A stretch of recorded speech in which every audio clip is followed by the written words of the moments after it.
Hello, hello! Hi! Okay, so, we're up to another round of, what are we doing? Alright, creatures! Creature design. Sushik, hello! How you doing? I'm coping. I'm doing my best. How are you doing?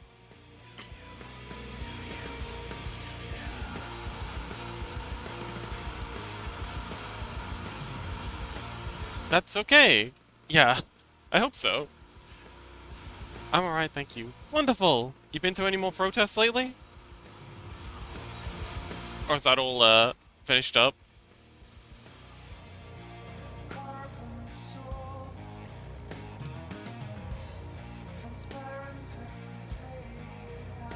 Okay, so, last episode we were designing how this beastie's armor might look.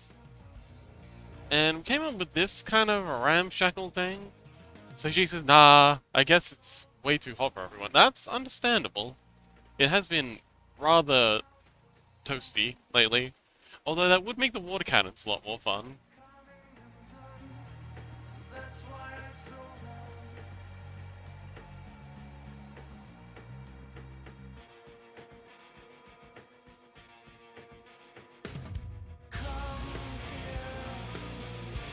But yeah, so, armor. What? Oh, Scuzzy, hello! Scuzzy, I feel like this stream's made for you. We're listening to, some Norwegian death metal while working on some horrible BC-looking creatures. But yeah, Scuzzy, how you doing, buddy?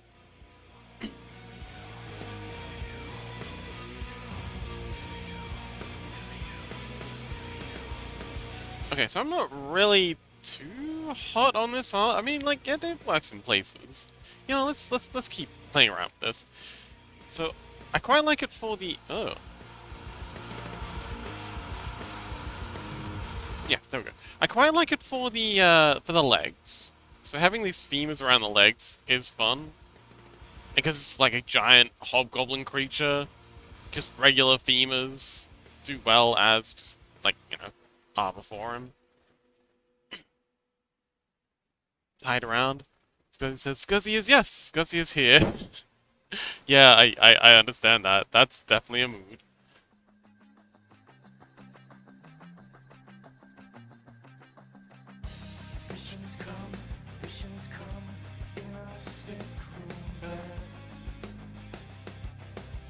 Oh, I know!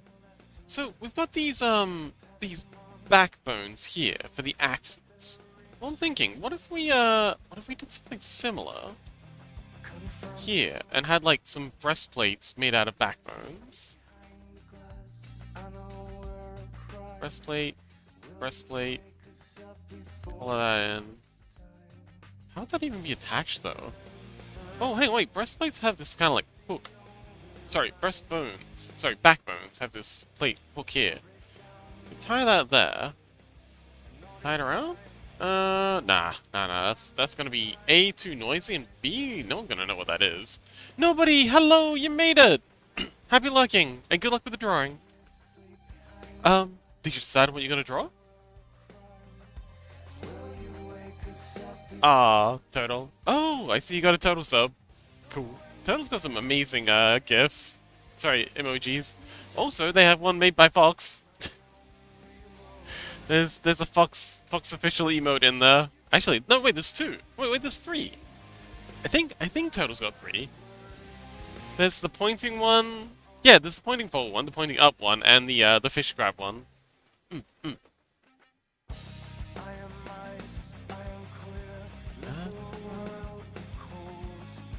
So these skulls need to be a lot bigger if we're going to be doing skulls here.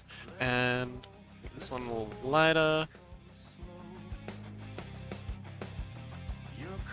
But yeah, it would be cool to have like a bunch of skulls here, just kind of like give scale to the creature. That's the... Ow, that's the one. Thanks, Guzzy. You know what, let's take a look at a human skeleton. And see if we can find some good bits and pieces to make some armor out of. Actually, wait, no. What about a bovine? Ooh, I'm thinking like hip bones would be good as knuckle dusters. Human skeleton. Yeah, we're getting extra macabre here. This is the goth stream.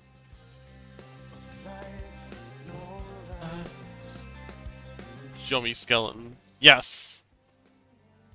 Let's see. Ooh, I like this picture. Let's see. Well, like I was saying, the shoulder bones are pretty cool. Tab.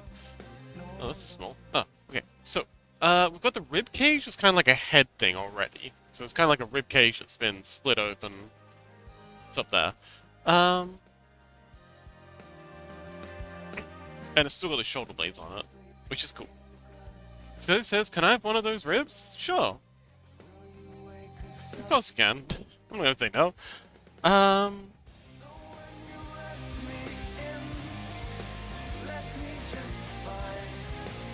But yeah, femurs is kind of like leg armor, plate armor, a bunch of skulls around the place. There's not really much else we can do. Bovine skeleton. Bovines are kind of like cows and stuff. Is there anything we can use here? Nah, it's pretty much all the same stuff. Could have like a big sheep skull. Alright, you know what? This'll do. Let's start by bringing this little sketch up here, and then we're just gonna pacify... Oh, hang on, wait. Where's the body? Oh, there it is. So we're just gonna pacify the body a bit, just so we can see better what we're working on.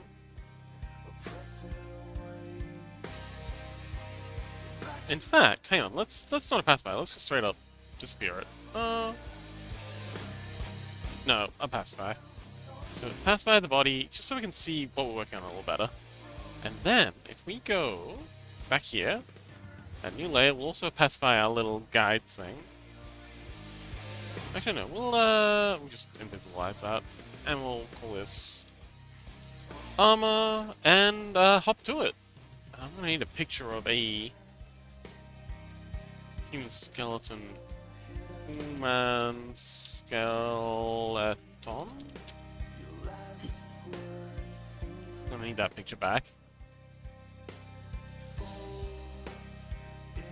Just so we can get some good femur. That'll do. Open image new tab. Perfect. I should probably open up YouTube just in case. We do have someone saying hi over there. I don't want to get in trouble with chaos again. Live.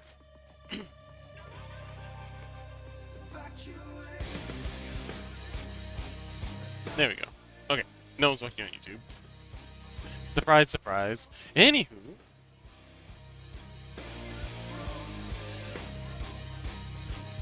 so, femurs. This is a very, very large creature. Let's hide the axe for a little bit.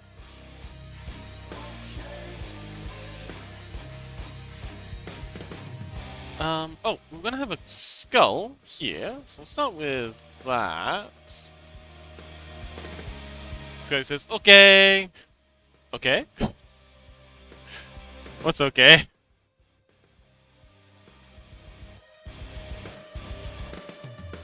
Guzzy, buddy, what's up? Confused. There's a skull there. And then... there we go. It's like the head there. And then... nose... eye...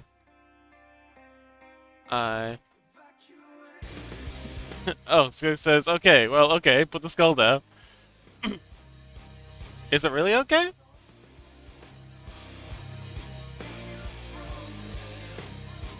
This bush needs to be smaller.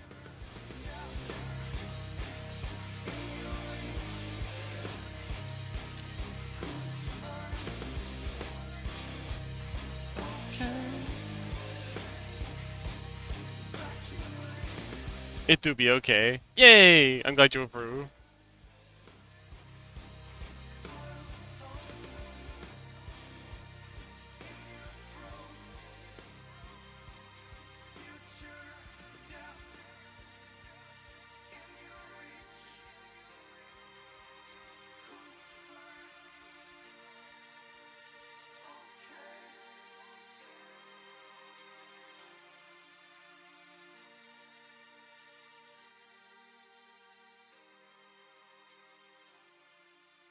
There we go. There's some teeth in.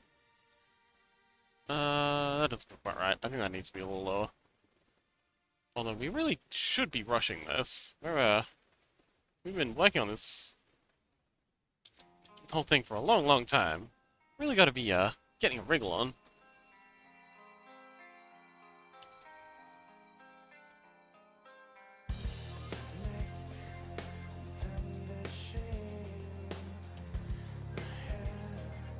So it says, big guy needs some knee pads. Indeed. He is a big fella, too. Also helps to give, like I said, scale. Scale to the thing, because he can, you know, because he's a hobgoblin. You know, people might think that he's small, but, you know, even when he's got, like, a figure on the board, he might still appear to be smaller than he actually is. Hopefully this will, make it obvious that he's a big boy. Okay, and then we need a bit of rope coming out through here. And a bit of rope coming out through here. This guy says, well, the skull could be from a dwarf. Possibly, I guess. Or a child. I wouldn't put it past him. That does sound like something the gobbos would do.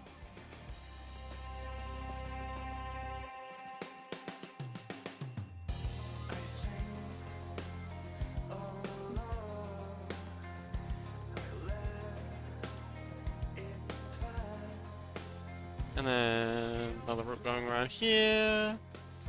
Another rope going around there. And those are presumably tying it around the other side. Ta-da!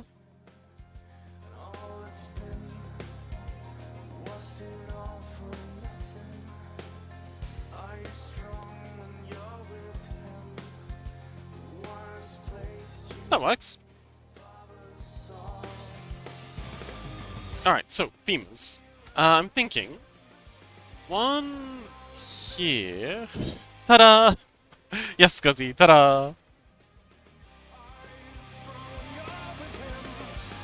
Alright. Femur here... and then this one goes... like so... and femurs are quite long. Like, they go all the way from the knee... but not just up the leg. They go, like on this fella, the femur would be plugging in, like, here.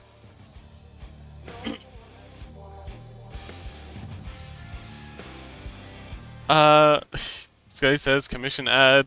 Guess you finally need the commissions. I've needed the commissions for a while now, not gonna lie. I've just been, too shy to really promote it, so I'm getting kind of desperate, not gonna lie. Things aren't looking good, but we'll go. Hopefully I can get some commissions to keep me fed while I'm figuring stuff out. We'll see.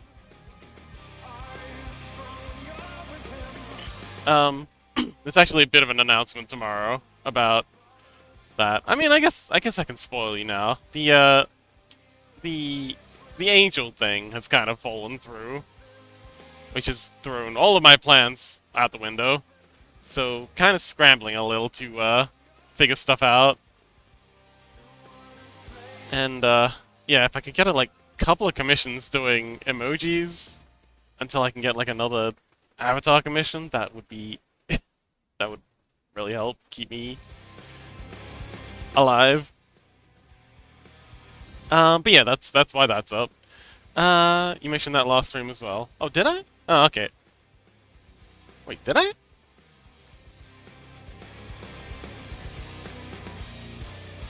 Oh, sorry. I hope I'm not like prattling on about it too much.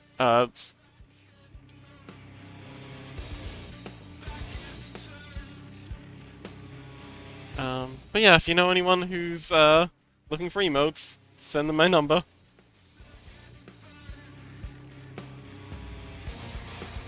Nope. Only last stream once and today. Ah, okay.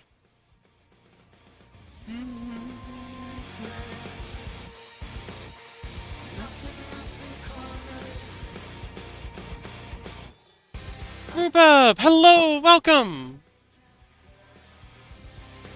Do you know anyone who needs emotes?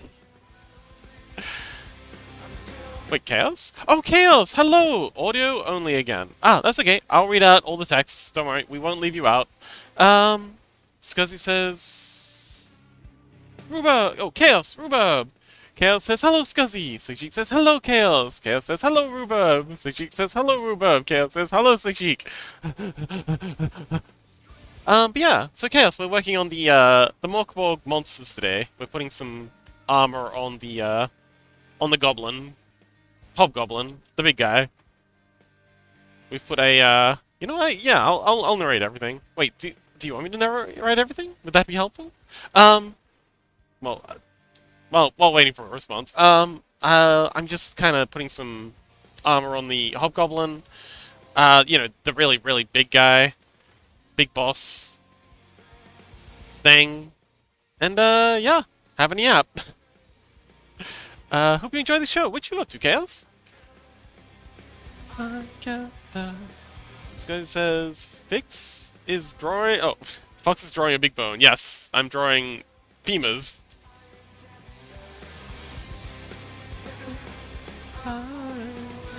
Ooh. Ooh, we could have, like, ropes. Huh. Okay, I was just thinking if we flip the femurs around and have those nubs on the inside, we could have rope going around, but that'd be really, really uncomfortable on his hips, so I think we'll have him pointing out. But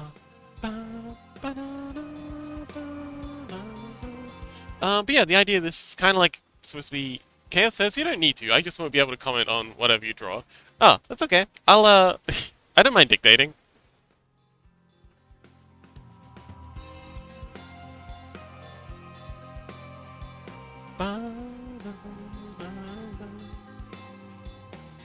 Chaos says, been chilling at the hut and studying for fun. Ooh, what you been studying? I've got a picture on my second screen that I'm kind of referencing on and off how a female looks.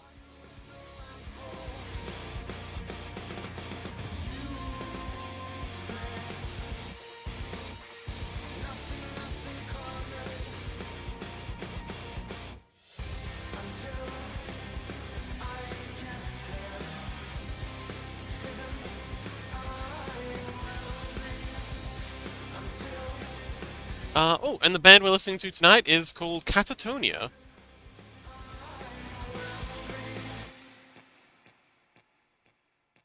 It's a Swedish death metal band, which, since we're working on Morkborg related stuff, feels like it fits.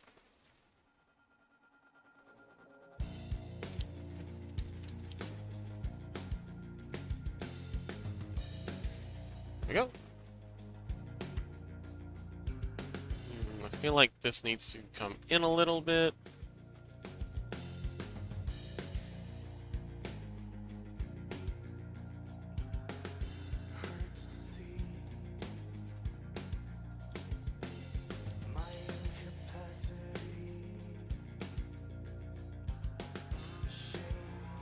And then something like this.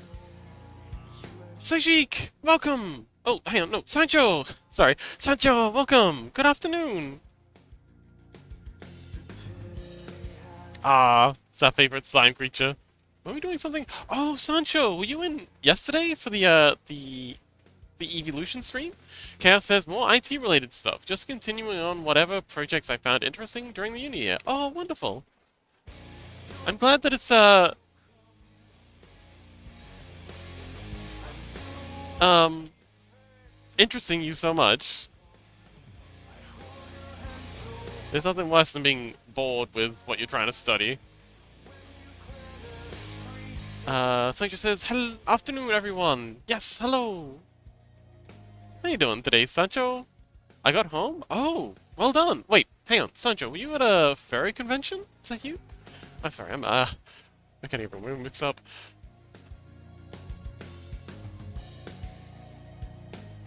And all these bones are going to be of slightly different sizes. And slightly different, you know, orientations. Nothing's perfectly uniform.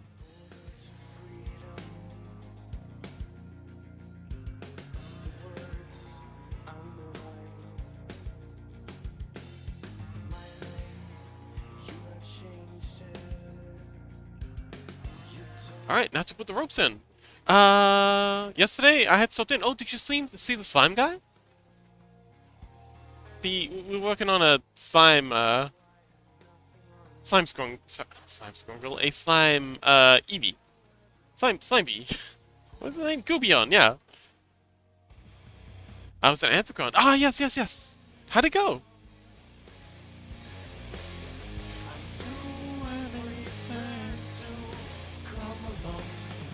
Okay, now to do some roping. So, we're gonna need to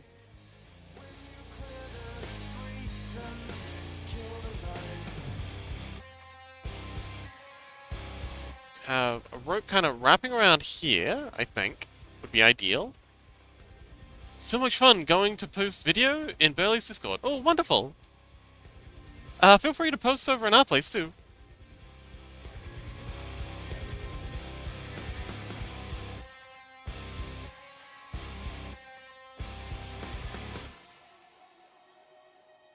And then we'll have kind of like a rope coming around here.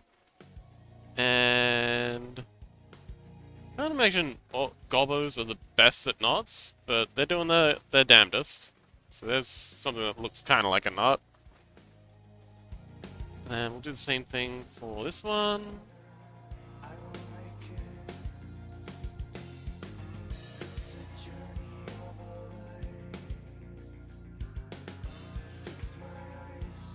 Yeah, it looks kind of like something that might pass as a knot somewhere. Then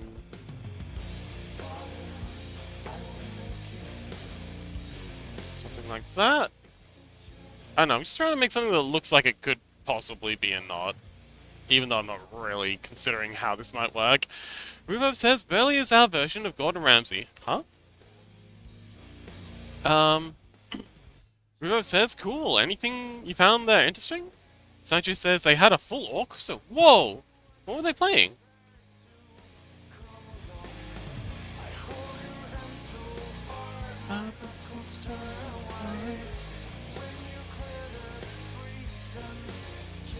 Alright, we'll have this one go over the top this time. We've had the other two come underneath. Have this one go up here. And comes around here.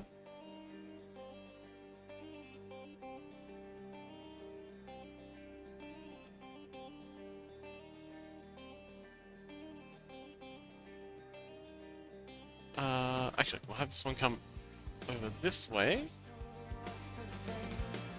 Up and around. And under. And... I know. And then we can have it come through here. And then go over. There we go. That's a mess, but it's the kind of mess a goblin would probably think of. Ooh, ad's starting in 5 minutes. Ruo says, also Fox, this armor is giving off the forest. Oh! No! No, I didn't even think about that. That's genius. I will look at that. Look that up. But yeah, this is the Morkborg Hobgoblin. We're putting some armor on him. Getting him armored up. Ike! Oh, goodness, Ike, I'm so glad you managed to join us. It's been a while. A few episodes ago we drew this. This is Chompy's character for the Morkborg. But yeah, this is one of the this is the mini boss at the end of the lighthouse level. So we're gonna have like a really big, scary creature that's. Oh, Osrian, welcome! Oh, Osrian! Hi guys. For the moment I can't hear you because I broke my weird earphones. Also, love the art. Let me reply to that. Love you too, Osrian. So glad you could make it to the Morkborg stream. I'm typing like an old man because I'm wearing like I'm wearing gloves right now because it's heckin' cold. And I know, Australian world problems, y'all are suffering with the heat, but it's cold here, so I've got to be rugged up, which is making it difficult to type. Typing like an old man. Anywho, I missed a couple of chats. Let's scroll back up. Oh, Rubo says, has there been an emote culling? No, I don't believe so. Hang on, Rubo, what's missing? We did swap a few out a little while ago. Hang on. Let me, it could just be that you're not scrolled down. You could just be in your favorites, and not the actual emote section for the channel. These are the emotes. These are all the emotes we currently have. So if there's anything missing from this list, oh well, these are all the emotes we currently have activated, and then these are all the emotes we have uploaded. So the only ones that have been removed, the dice. Yeah, the dice are the only ones that have been removed. Oh, and the yapping one. Oh wait, no, the yapping's still there. Yeah, they're all still there.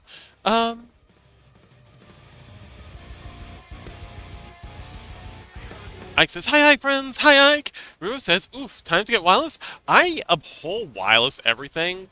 Like, wireless mice, wireless tablet, wireless anything, except for earphones. Earphones is like the only exception I have when it comes to like wireless stuff, because, my god, it's so good not having to strangle myself with with headphone cables every time I try to take them off. Chaos says, luck. Happy luck in Chaos! Unit, hello! Yes! Very spooky. Spooky emotes? Oh hey! We had the crow roll emote for a little bit. We still have the crow dance. Haven't seen Crow in a while. Miss Crow. I hope they come back. Rulo says, guys, check out my goober. He's gonna do a flip. What? Huh? Oh, sleep. Rubo says, oh, Scotty says, I want some cold. Yeah. I wish we could even things out. You guys get some hot. Oh, sorry, you guys get some cold and I get some warmth. But, is what it is. Rubo says, I'm used to mobile. I'm looking at the emotes. Yeah, but what's missing? Like, is there anything that's missing? Wow, then I have a very sharp eye. Rubo says, I have wireless mouse because space. Oh, that makes sense. Lassitude says, Heyo, Lassitude, welcome! Ike says, design looks so cool. I'm glad you like them. I'm very proud of these fellas.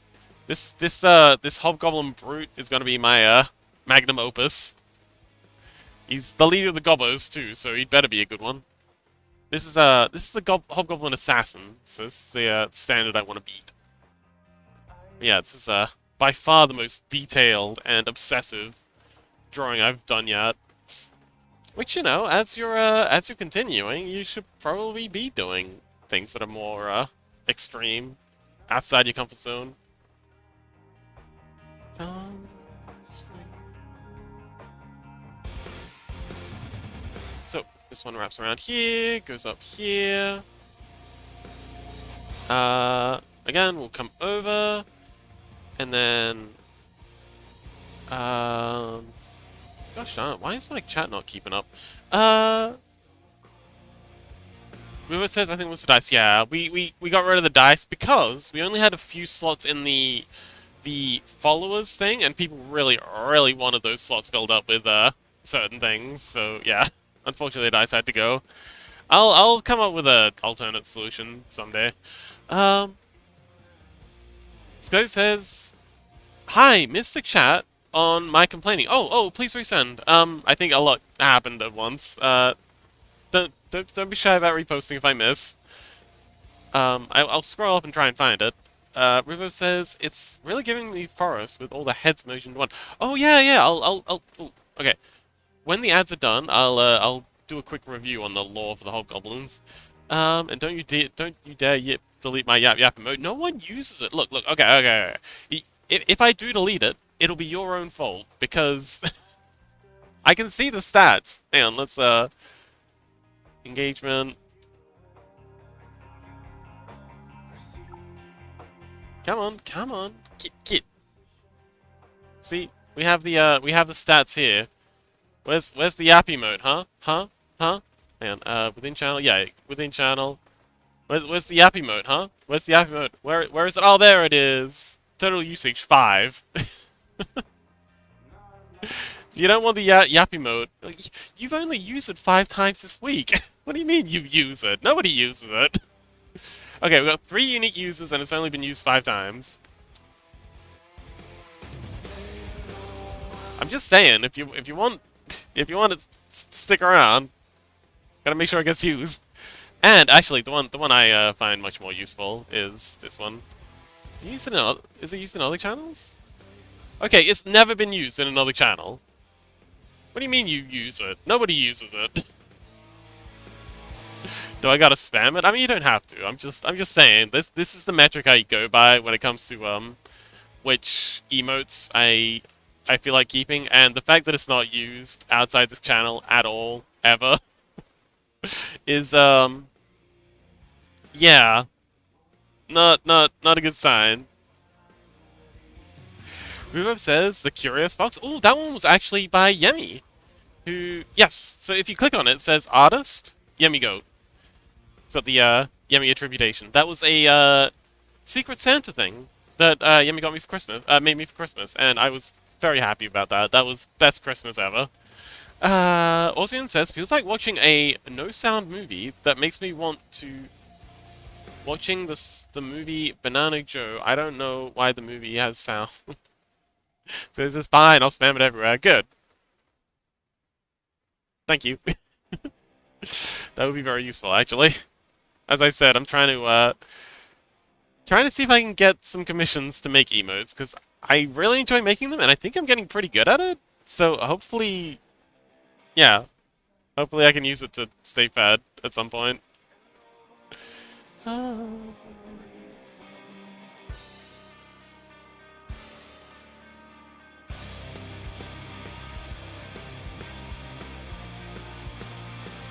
Sancho says, send you the video, Sleepy. It's an hour long. Ooh, okay, I will 100% watch that off stream. But yeah, so the lore with the hobgoblins is, so the goblin thing is a curse. It's kind of like the rage virus, but with, where the heck is the body? Oh, there it is. It's kind of like the rage virus from like 28 Days, except instead of turning you into like a hobo, an angry hobo, it turns you in. Instead of turning you into a meth addict, it turns you into a horrible goblin creature.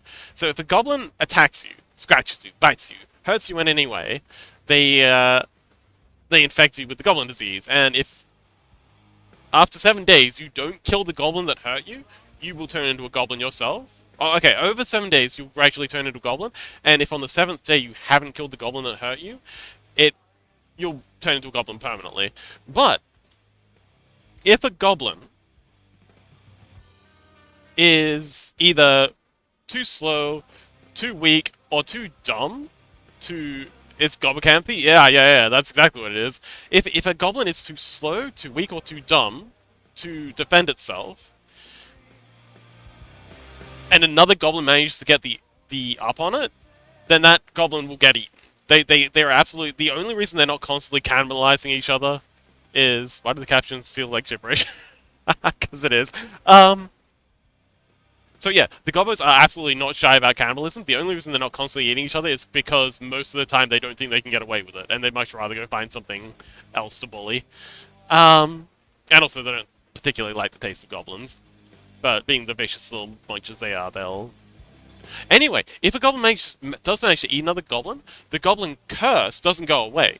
You just wind up with a goblin, with another goblin literally inside it. And that other goblin will be trying to get out and escape and become a goblin on its own again. And that's why you get all these goblin-shaped tumors kind of growing on them. It's the goblins that this guy's eaten. Like, he'll grow in size, but he'll also have, like, yeah.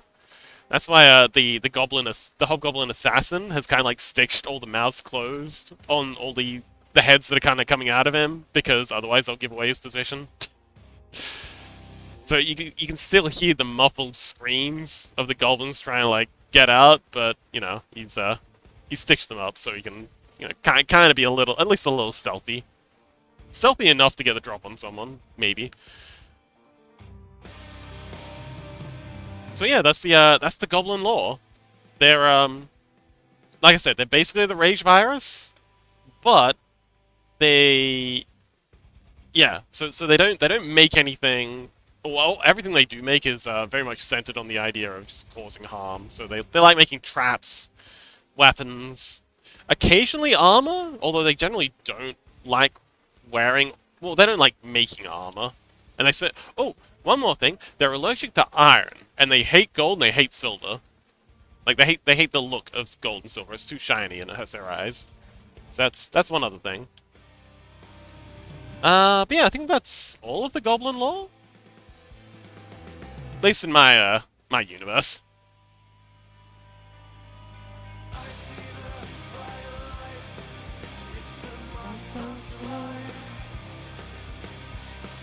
But yeah, it's all pretty horrible.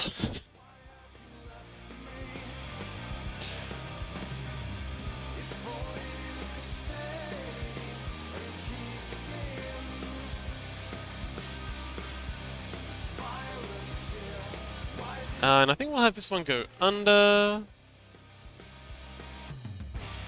And then come around here and under there.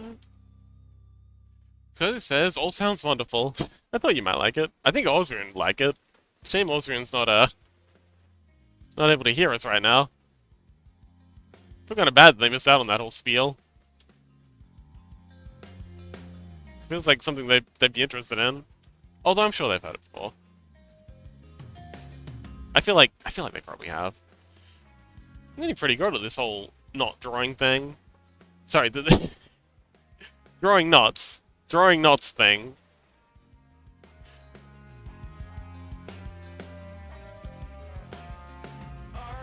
But yeah, so that's why this guy's arm is just really, really cobbled together, because these guys generally don't have the patience for making armor. Like, maybe he's managed to bully some other goblin into doing it for him?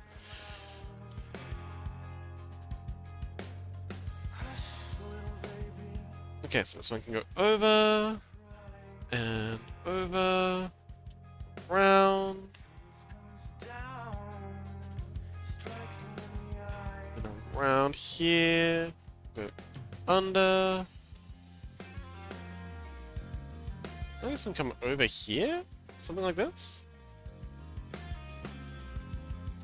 Oh, there's been a lot of talk in the, if you're into the Cobblemons, and you're not in the Cobblemon Discord server section, definitely check it out, because there's been some talk about how we're going to organize the gyms. And I think we've got a pretty good idea. I think the plan right now is to, once we have a bunch of gyms built, or some a few people who built gyms. Lochno, welcome! We were just talking about the reproductive tendencies of goblins. At least in this universe.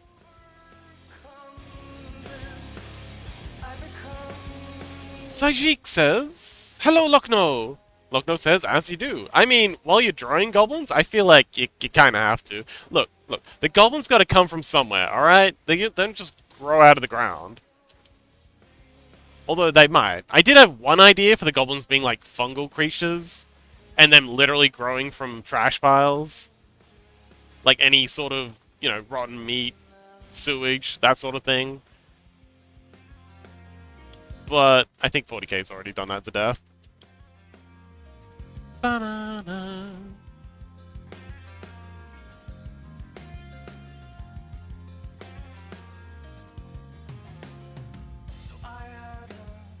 Alright, there we go.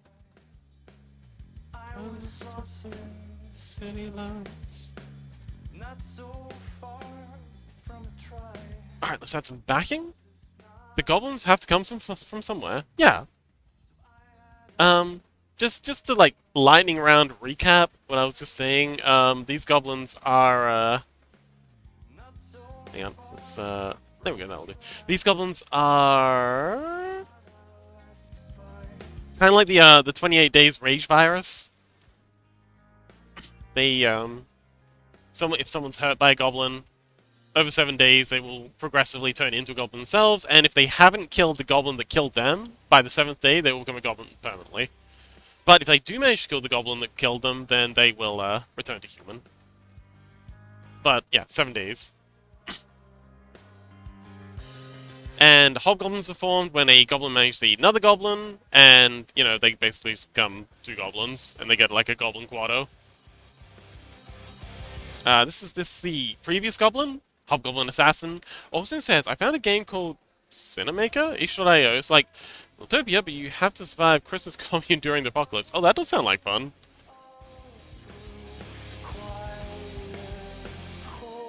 But yeah, right now we're working on the Goblin Berserker.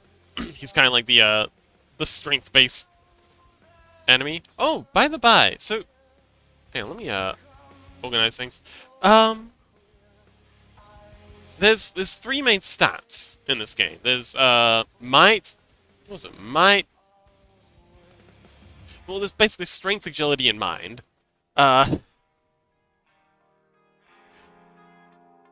And each of the goblin mini types has a, you know, ability type. So the goblin breakers, these guys are the ones with the big heavy weapons. They're the strength types, and then you've got the goblin stabbers, these guys with smaller weapons. They're the agility types, and then the goblin skewer is another agility type, and then you've got the goblin shamans, and they're the mind types. There's very few mind type goblins. They're much more strength and agility focused. But then the hobgoblin assassin is the agility type, and then the hobgoblin berserker is the strength type. So yeah, they've got a smaller one and a big one for each stat type. Well, I'm thinking maybe the skewers might be good for Oh, Ozrian says Christian Coffin lose the captions. Huh? Oh, are the captions being funny? Oh, love the captions. Okay, I'm glad you appreciate them. I'm definitely not losing the captions. We've got a couple of people who kind of need them, even if they're a bit touch and go.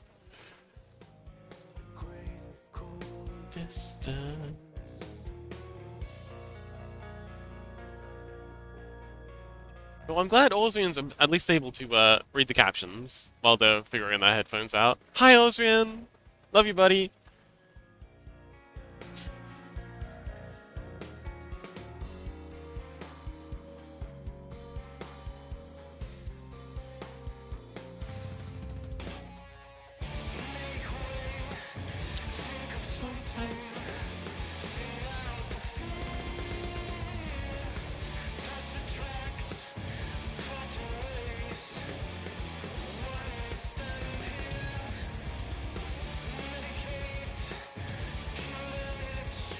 But yeah, Lochno, how you doing, buddy?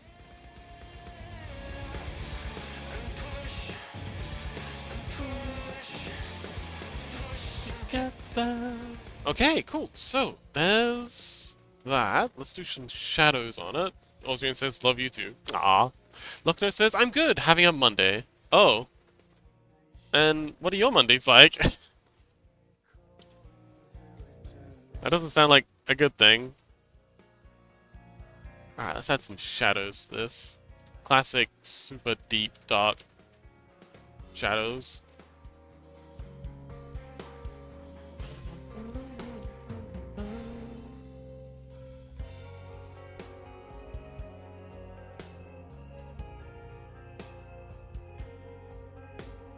Okay, some thick shadows underneath all these cabling. What each? So she says, fair enough. It is. Mondays can be horrible.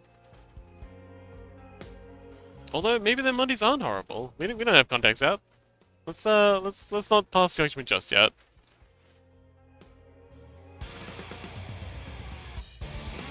Maybe their Mondays are amazing.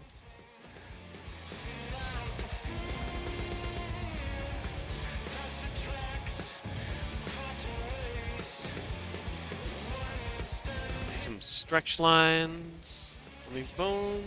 Lochno says, trying to remember what I was doing for work last Thursday, had a bulgogi sub. What's a bulgogi sub? Orson says, Dick Shadow underneath. Yeah, actually, some of them have PPs. A lot of them have PP shadows. So it's like just the Berserker.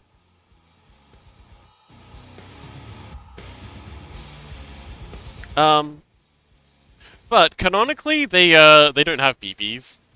They fall off. That's so in the goblin. So if the player gets infected with the goblin disease, I give them a little sheet that has goblin traits from 1 to 20, like 20 goblin traits on it. And every day that they have the infection, they don't kill the goblin that gave it to them, they roll a d20 and they get one of these traits. And one of them is either your PP or your your primary sexual characteristics fall off, whatever they may be. And yeah, because goblins are androgynous, they don't have any of that stuff, so that's gotta go. Part of the curse.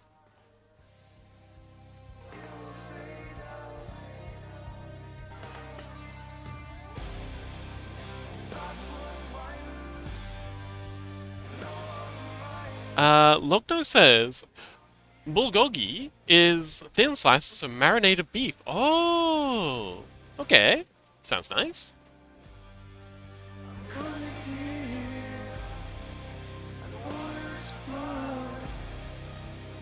Okay, that works.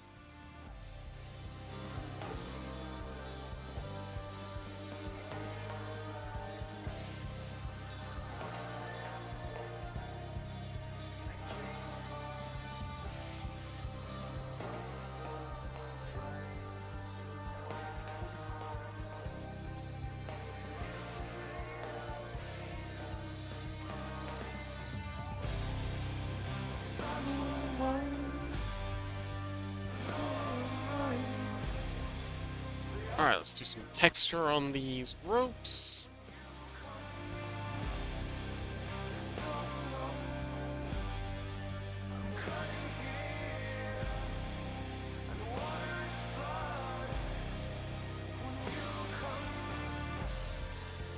There you go. Looking good. Or as good as a goblin can.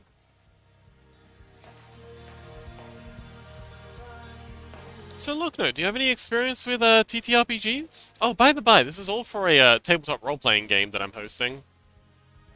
I'd love to also run a version of it with a bunch of streamers, trying to abduct various streamers I know and see if they'd be interested in RPing on stream.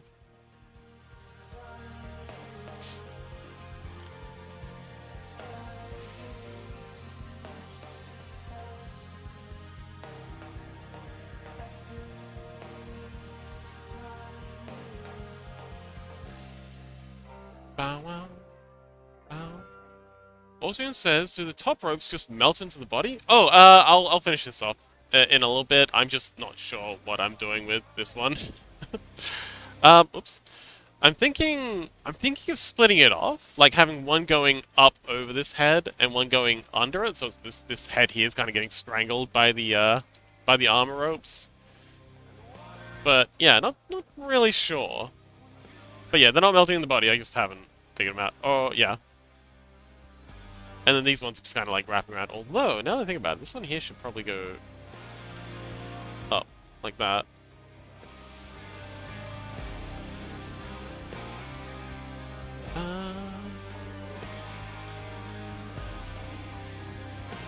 There we go, that's better.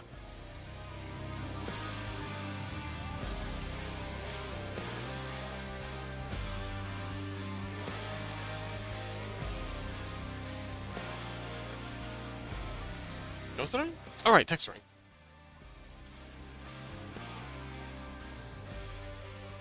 Oh, hang on, wait. Also, are you still, reading? Did you get all that? I should probably check to make sure, everything's going across, since they might still be lucky with broken headphones. Alright. Let's do this top bit. So I think this one here is going to come up and around the top of the head. Connect there. And under there. And another one's coming around here. And there. But yeah, the bottom section's kind of like tied up around the leg, and then the top section's kind of like wrapping around the hips, I guess. But yeah, these are kind of like super light armor, I guess. Like they'll do some good in a fight, but not a whole lot.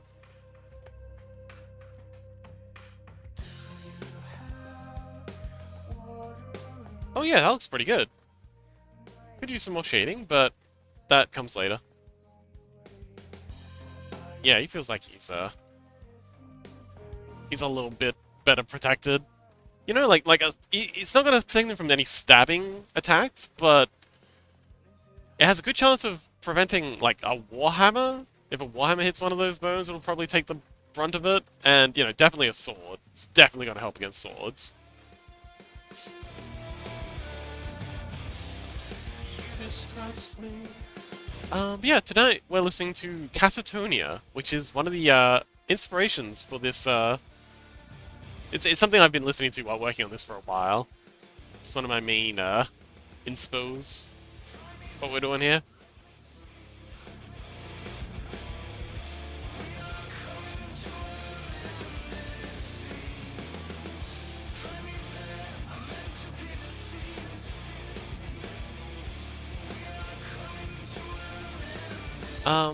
But in terms of visuals, one of the main inspirations is Scuzzy says, and it's fashion. It is okay. So you probably say that in jest, but there is a bit of fashion to this.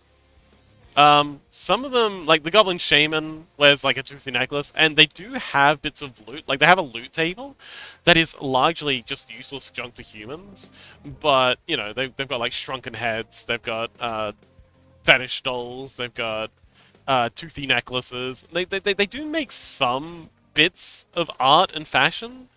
It's definitely nothing most humans would consider anything of the sort, but to them it seems like it's probably very important stuff.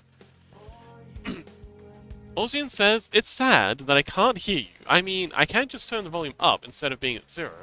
Anyways, I'm gonna go draw some goblins in MS Paint in the background. Oh, have fun! And I'm sorry you can't hear us either. So he says he looks absolutely fabulous. I'd wear bones. Okay, we'll find you some bones. Oh, I also haven't finished these hands either. Should probably get those done at some point.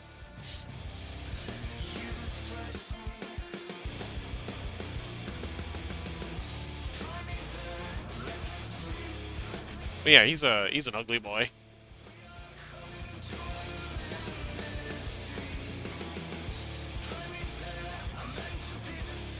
He's got tiny, tiny ears, too.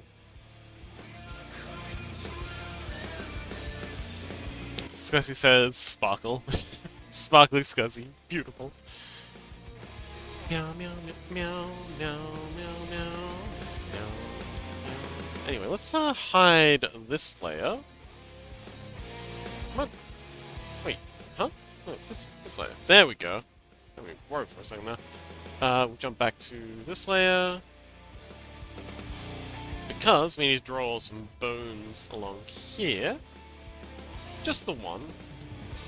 Because this leg arm is mostly on the outside. And this one's going to be mostly hidden. And it's not bothering with a knee... Sorry, knee pad? Leg pad on this one.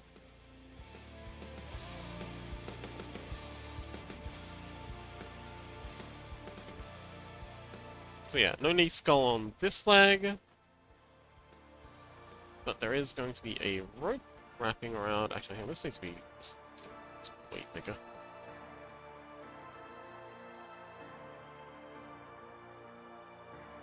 So, Scuzzy, what are you up to tonight? You got any plans? Not that you need plans, I'm just curious if you've got anything on, aside from just being hot and miserable. Which is okay. Suffering's more than enough.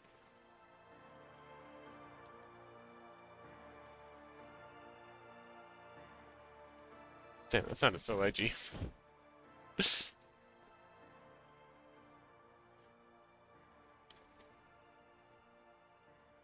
Scotty says, you're sitting in bed adding junk to my pants. Oh, cool! You adding patches and stuff? Locono says, suffering is more than enough. Indeed.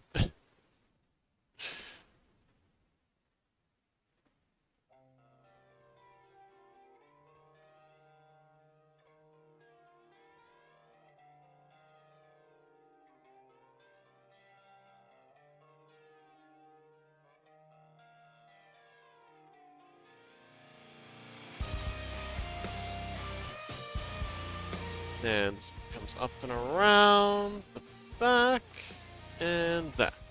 And then as it comes around here, it's going to thin out as it's getting further and further away from the camera, because this guy has dummy thick thighs. There we go.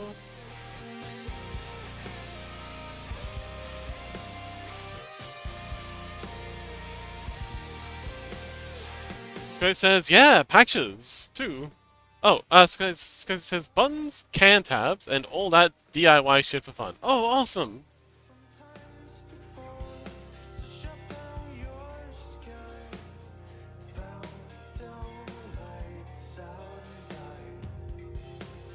Let's have another bit of cordage coming out here, and around there. Here.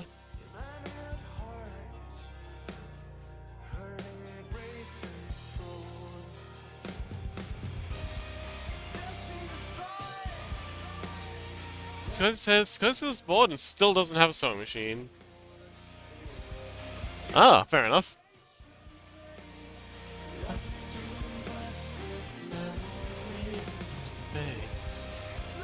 So Scuzzy, what do you think of the music? Is this your jam, or are you more into, more punky stuff? Sorry to keep distracting you from your, your pants patching. Last question, I promise. So she says, I can't wait to wear pants without boiling my legs. Yeah, even when it does boil my legs, I wear pants anyway. Because I don't like showing off my legs. Don't know why, just never have. Scotty says, loving it. Awesome.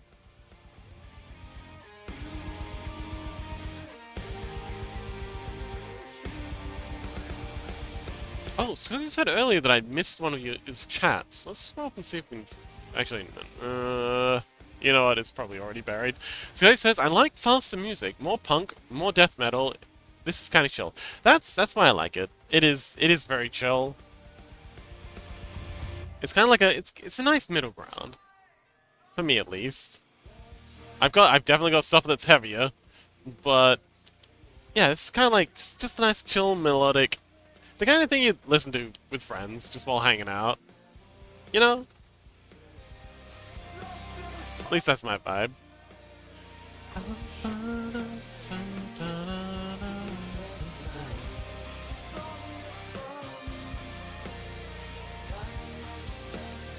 Alright, let's add some more shadows on this fella. Really blacken this stuff up.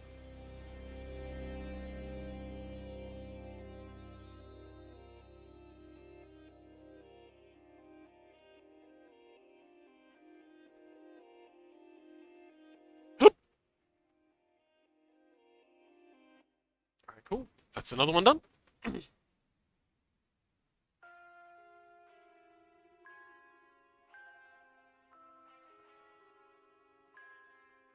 Now, I want to do a similar thing with the arms.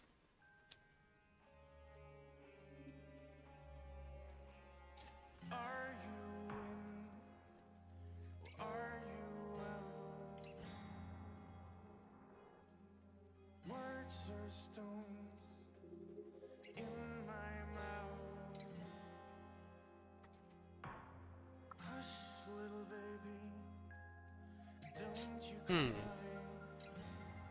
So I was thinking it would be kind of cool to have like a Japanese Ronin kind of thing. So like how the Japanese shoulder plates. So she says, "Wow, today is 6.7? 6.7 mod. Sir Destroyer of Empty Empire says, Yo! Oh, hey! Is this Osrian Mark II? Hey, Osrian, I think we found a friend for you." Oh god. Why? Is it though? Oh god. Oh god, I'm never gonna hear the end of it. I shouldn't have streamed today. Let me out! Let me out! Anyway, hi Sir Destroyer. We're working on TTRPG figures. These are some monsters that we're making for the players to beat the crap out of. We've got our goblins over here. We've got some. This is actually one of the players here. We've got some NPCs. Another NPC. Oh, that's another player. We've got the Hobgoblin Assassin. We've got another player. It's Doomgal, Violetta, Doggo. Ooh, Wendigo. Another NPC. This one here is also a player. Skin Dog, NPC Merchant. This is COVID the Corvid. And yeah, we're currently working on the Hobgoblin Berserker. He's a piece of work. Yeah, welcome. What you up to, Sir Destroyer of Empires? You know, with a name like that, I'd be very disappointed if you didn't play Territory.io.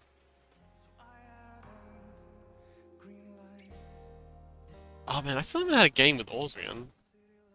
So Destroyer says, I'm chilling like a villain. Awesome. Well, we got plenty of villains here. You're in good company. Anywho, armor. I'm thinking I'll do the same thing as the legs with the femurs. Is there anything else we could do? I don't even know what that is. Huh?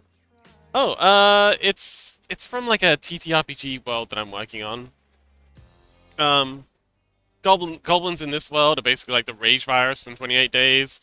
If one of them bites or scratches or stabs you over 7 days, you'll turn into a goblin yourself. And if you don't kill the goblin, and well, if you manage to kill the goblin that hurt you, that gave you the curse, you'll be cured. But if you don't manage to kill the goblin that cursed you within 7 days, then you will turn into a goblin permanently, and there will be no cure, and you'll be stuck as a mindless, slavering monster creature thing.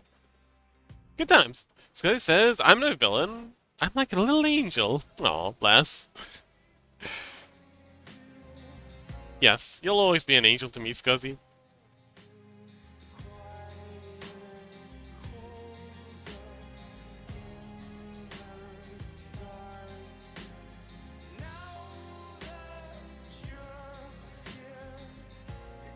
But yeah, just adding some more femurs.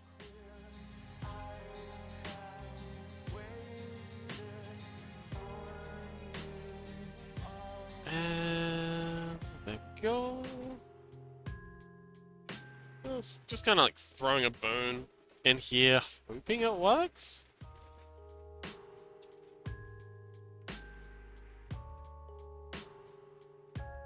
Okay, and then this one here will be pointing outwards like that.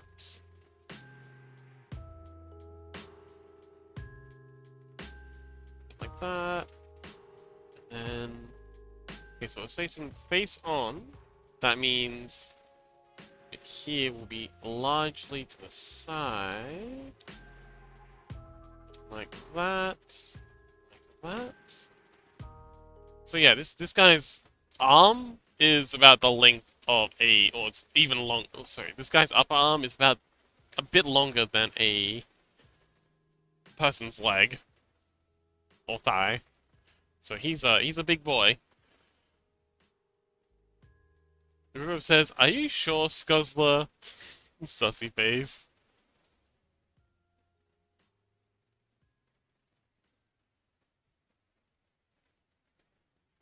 Alright, let's try and keep these ones a little closer together. I spaced out the leg armor a bit too much. So yeah, let's try and do better this time.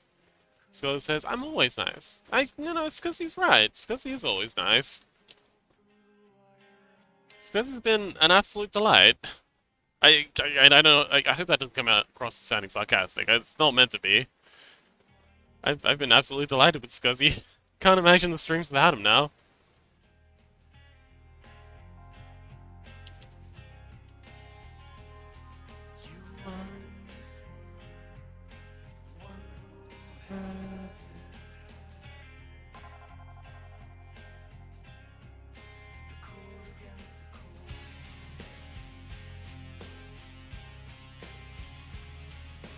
Okay, and another one.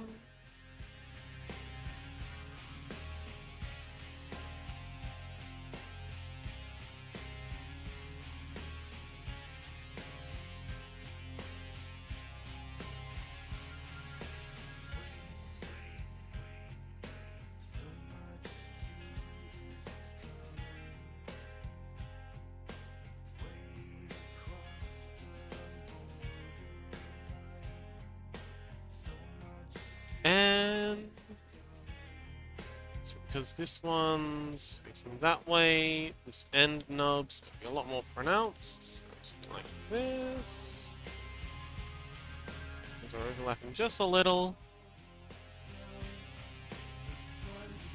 Can imagine this guy makes quite the racket when he's wandering about. All these bones clunking against each other.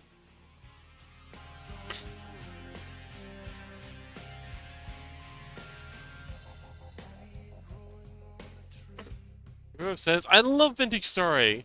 Oh, wonderful. Yemi's been constantly talking about Vintage Story. Fox, it'd be creepy. Wait, it'd be creepy if it's the opposite. Huh? Oh, you mean if he wasn't really loud and all the bones were clinking together? It was just like weirdly silent? It would be kind of weird. A quiet brush in the trees, moving impossibly quiet. That's what this guy's about. That's this guy's vibe. Impossibly quiet. Unnaturally quiet. Like a, I don't know, like a whisper in a graveyard. Cuddler, welcome! I like you? Do you? I mean, I'm sure they appreciate it. Right up until they start skinning you. Yeah, this is the Goblin Berserker. Goblin Berserker. Ba-dum-bums. Let me just grab the. There we go. Backing. There we go. That's what we got of him so far. He's a handsome boy. Oh, Yemi, hello! I want to be a monster. Aw, Yemi, you'll always be a monster in my heart. Also, hi! Oh, I just mentioned you, Yemi. We were just saying, someone said in chat that they love Vintage Story. And I was like, oh, Yemi loves Vintage Story. Cuddler says, I've been working on horror games for the past few years. At least 8. Oh! What kind of horror games? I adore me some good horror games. I guess I'm technically working on a horror game here. It's a TTRPG. It's very horrible. Would love to, oh man, I've been working on a horror game of my own on and off for quite a while. It's still going. Rubo says, worst thing you could hear about your horror monster design.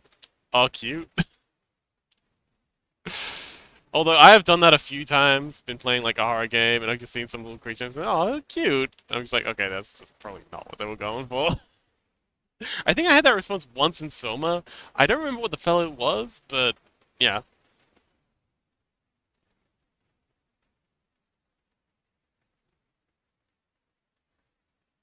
Oh, music. Come back.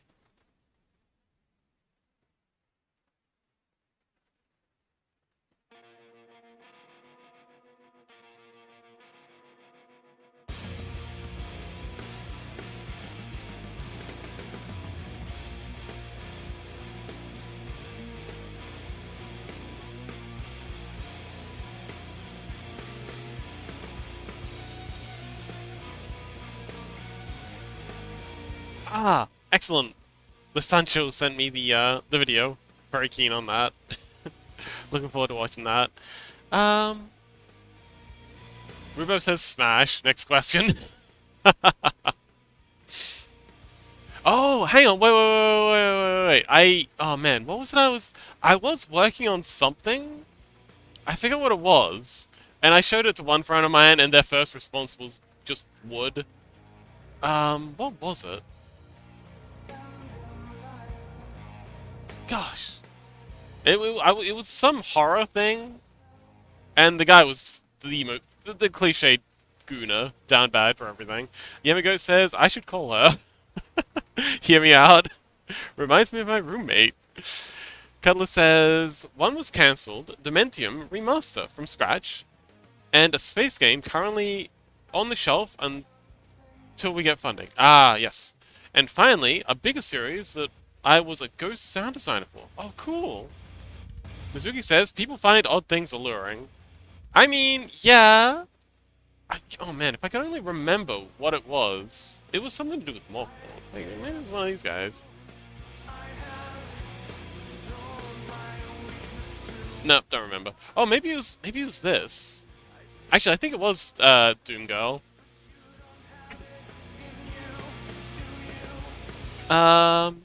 Ozian says herbivorous human species. That's basically me. It's because he says, "Hi, Mizuki-chan." Meow, meow, meow, meow. But yeah, hi Mizuki. We're working on the Hobgoblin Berserker. Finally, finishing this fellow off. Listen, Mizuki says, listen. I did a stream where I talked about my viewers hear me out, and one of them was a regular plane. Oh, I think I remember that. I was there for that.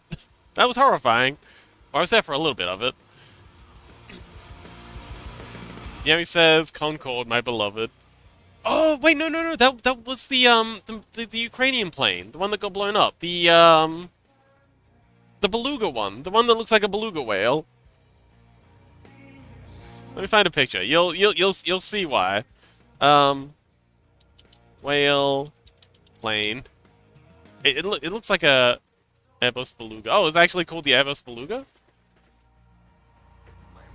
Eh. Una says you meant Antonov. Isn't that the airport? There it is, the Airbus. Okay, that's the Airbus beluga. Maybe it was the Antonov. Antonov. It was blown up in the first days of the Ukraine war. Oh yeah, there's the Antonov. Biggest plane ever.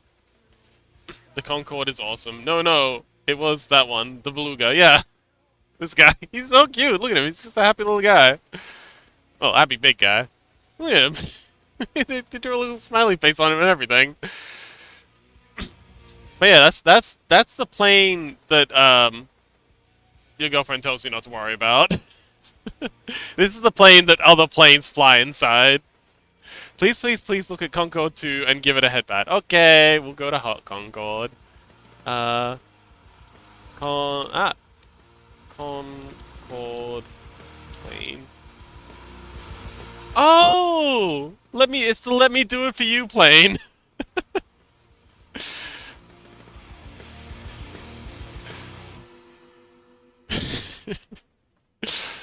Man. If ever I need a Pringles from the bottom of the can, I know who to call. And the can and the Pringles happen to be on another continent. Oh my, Una says, oh my god, never thought of it like that. Yeah! Let me do it for you, Hermie. Anyway. Hi Yemi! Welcome! And hi Cuddler, and hi Mizuki, and hi Unit! Unit, when'd you get here? Hello! Mizuki says, I will always love the Droop Snoot. Oh man, I've always loved Borzois. Borzois are adorable. In fact, that's what this guy's based off of. This is kind of like semi-Borzoi inspired. Kind of like a cross between a Borzoi and, gosh, I don't know, some kind of it's some kind of hunting dog, largely inspired by the Borzoi, which is the dog that's in the "Let me do it for you" thing. With a droop snoot. Lochno says they've got a Concorde in the DC Air and Space Museum, so I've seen it there. Oh, wonderful. Cuddler says insight check on EP levels. Rolls a 6. Oof. Oh, Cuddler, do you play TTRPGs? Okay. So Cuddler, the system I'm currently working on. Okay, I'd really like your opinion on this. I'm seeking like feedback for everything. So there's 3 stats. There's strength. Oh, IDM. Oh, that's even better. So there's in this game there's only 3 stats. There's strength, there's agility, and there's mind. I just realized that says Sam. Um. Anyway, so when it comes to doing things like insight and check the community other thing, I will be there in just a minute. So when it comes to one thing that's really always irked me about a lot of TTRPGs, D&D in particular, is you always have one character who's the inside character and one character who's the talking character, and no one else is allowed to do those things. So, you know, if the strength character wants to try and intimidate someone, they can't because their charisma's low. Like, they don't have the skills needed to do that. Which has always irked me. So, in this system, if you want to, for insight, strength is instinct. Agility is,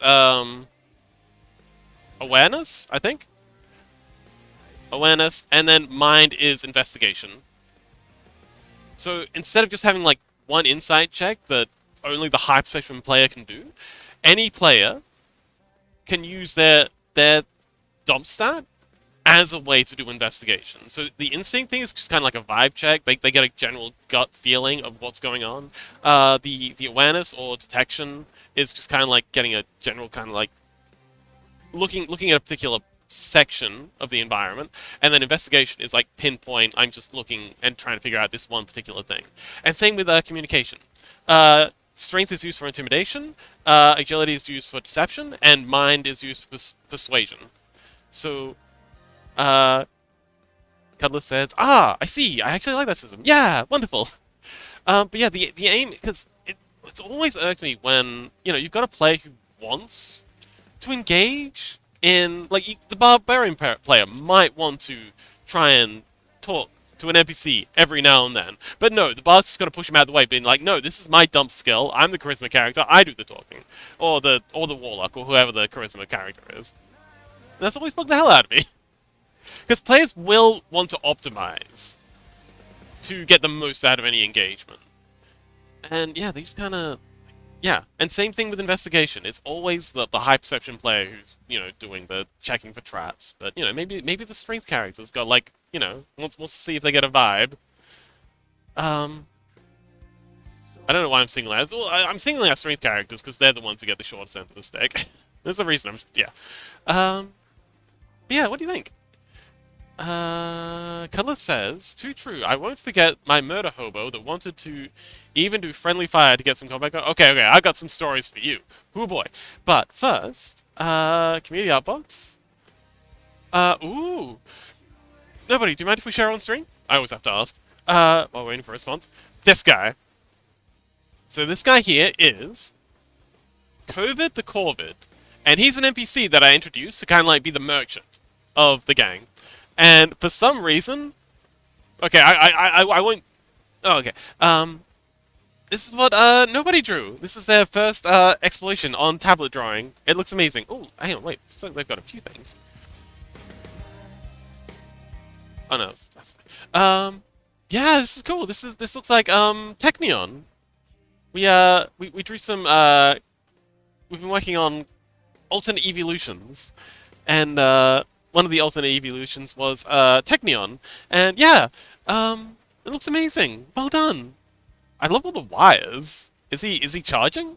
Is he charging his lasers? Oh, and I also love the shine you got on these. This is great. Well done. It's beautiful. Olsen says, MS Paint just crashed. Gonna burn Asia down, BRB. Okay, have fun. So she says, yeah, it's great. Anyway, so the players, for various reasons, decided they hated COVID the Corbett. He's supposed to be cute. I was playing him up as like this really cute, helpful guy. His personality is his personality archetype is the innocent. So he just wants everyone to get along. Yeah, but for some reason, the players just decided that this place, Violetta in particular. So hang on, let's take Violetta's helmet off for a sec.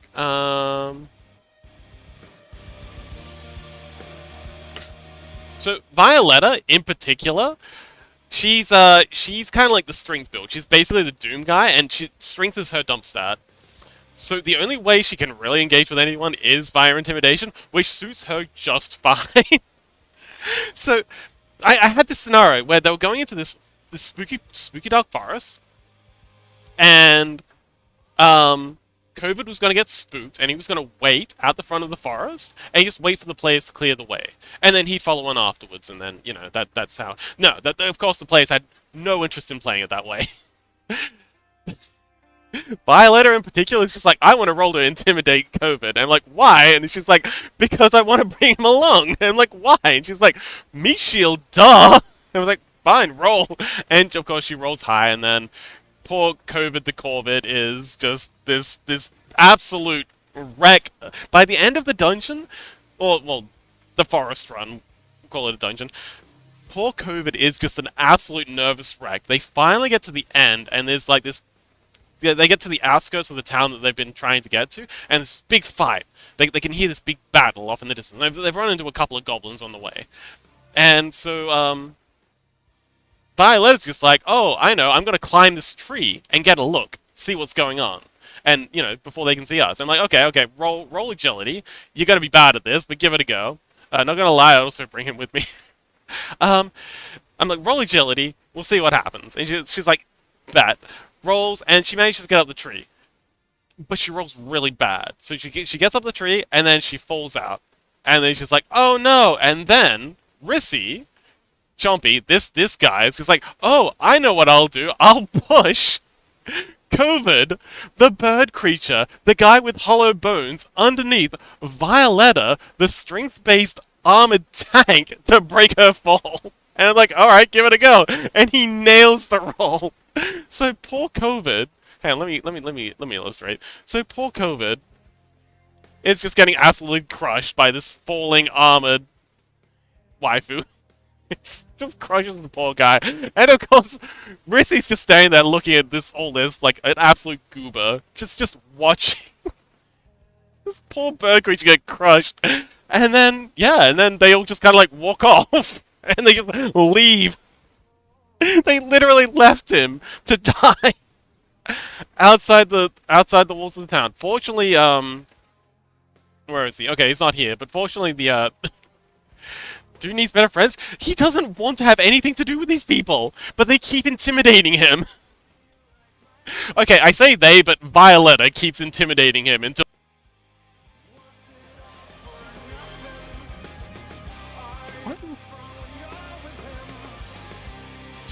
Why would you mute me? What, you don't like my rants? No,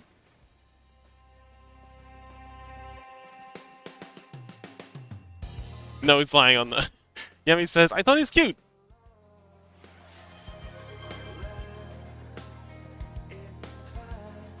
So he says, not gonna lie, I'd also bring with me. Nobody says, oh, Foxer, do you know what day it is? I do know what day it is.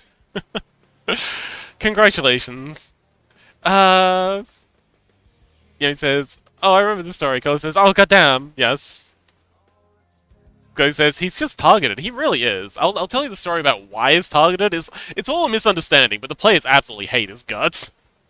Um, Scuzzy says he's just targeted. Cuddler says, "Oh, poor Burb. Reminds me of my first PC, Hawk. False charisma until he became a preacher for a deity and became the captain of a church owner. Oh, wonderful. Dude needs better friend. Yeah." Scotty says, "I'd be his friend and show him the ropes of anarchy and fun times. I mean, I think he'd fit in pretty well in the setting we're building." Nobody says, "It was just funny, sorry. You're so mean."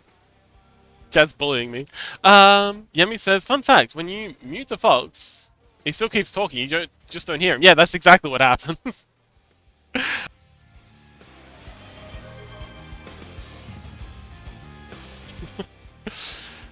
Thanks, guys. Scuzzy, you too?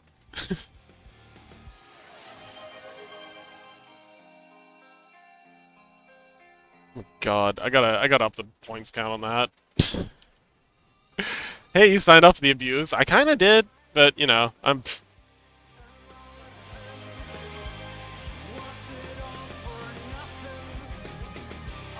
You know what? As long as you're all having fun, that's the main thing.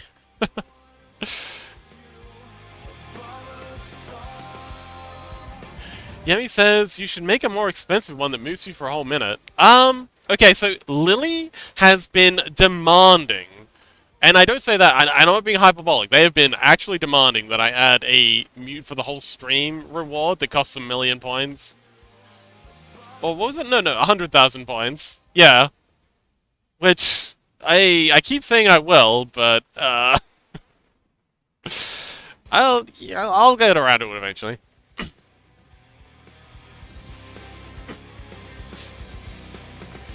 Mizuki says, "I feel like that's a horrible idea. I love it." Well, you know what I always say, the worst ideas are usually the most fun. But yeah, Cuddler, how you doing, buddy?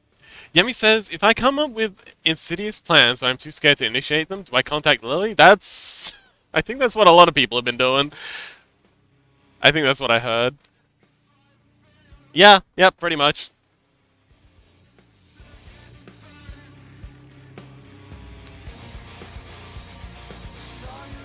Scotty says, "Well, I'd never mute you for an entire stream. I love you, Abby." Aw. I bet you would, though. um, come on. If the big red button was there, you really telling me you could resist pushing it? I mean, I did that good. Like, I'm just being real, man. Come on.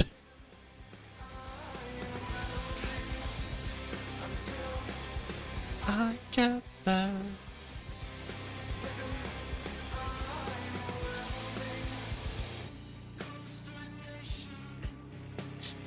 Mizuki says, "I'll spam mute during the next collab and take over your stream." Sure. Cutler says, "I don't push buttons, I lick them." Oh, okay.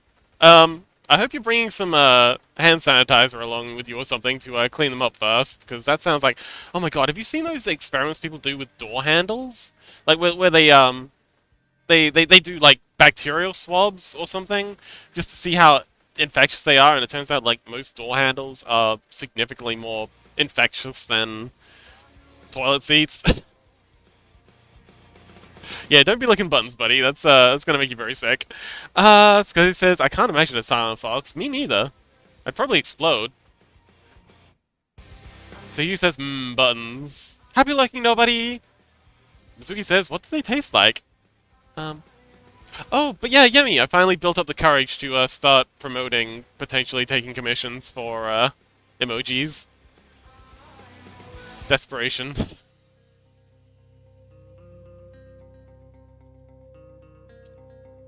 Yemi says, "Hand sanitizer the sauce that makes Doritos hit different."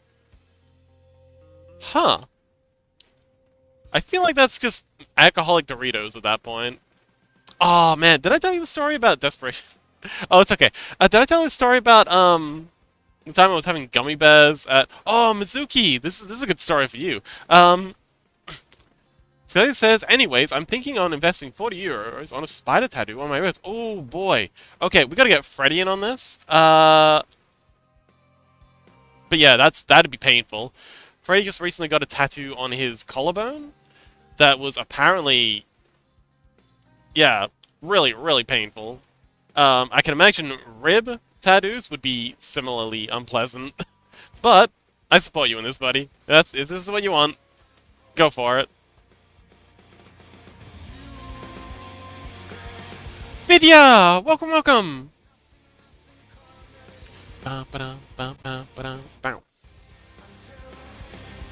This guy says painful. Yeah, looking cool. Hell yeah. Well, that's what we're here for. Oh yeah, story time. Mizuki, you still here?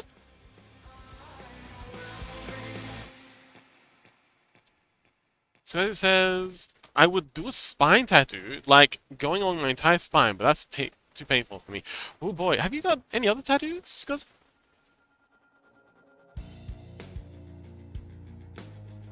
Una says, "Yep." Oh yay! Thank you so much for the sub, Una. Let's go.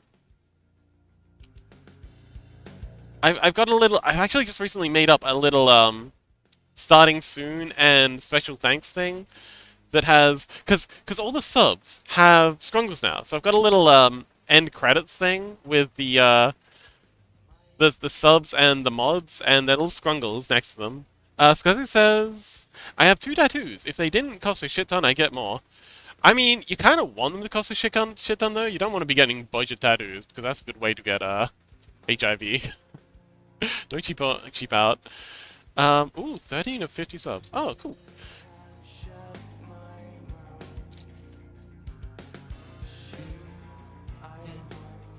Okay, so this one's gonna be a little bit tricky. Okay, so I want this one to come across here. Mizuki says, if you ask if I'm here and then ignore me, what a horrible friend you are. What? Did you say something? I didn't see. Okay, everyone's purple. Oh! Oh, sorry. Okay, Mizuki says, I want to get a tattoo on my left forearm if I knew exactly what kind of tattoo I want. Huh. You know what? I'll think about that. I feel like we can come up with something. But yeah, so Scuzzy says, and I have an anarchist symbol on my arm. Oh, cool. I have 2 tattoos. I have 3 brothers. A 3 brothers tattoo, like from Harry Potter, because I'm a nerd. Oh, wait, is that the Is that one? The Illuminati one?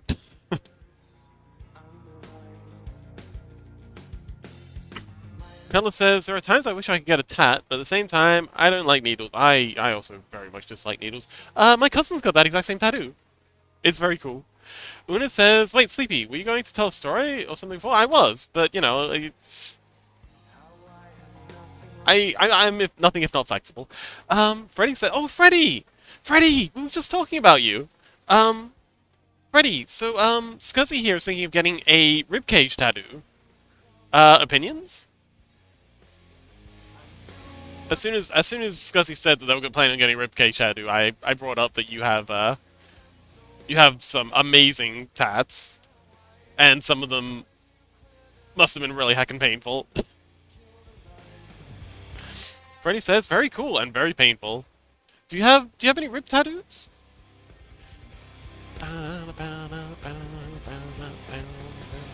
But yeah, I'll get to the story eventually. The story's not going anywhere. Una says, I spy with my little adurling eye. Mizuki says, Fox can't focus, so we'll never get to hear it. Oh, we'll get there eventually. I mean, we're only an hour and a half in. We've still got another hour and a half at least until we finish stream. Plenty of time to get stories in. Freddy says, I have a small one on my ribs. This first one I ever got. Well, what was it like? Was it painful? Was it upsetting? Was it infuriating? Infatuating? Antagonizing?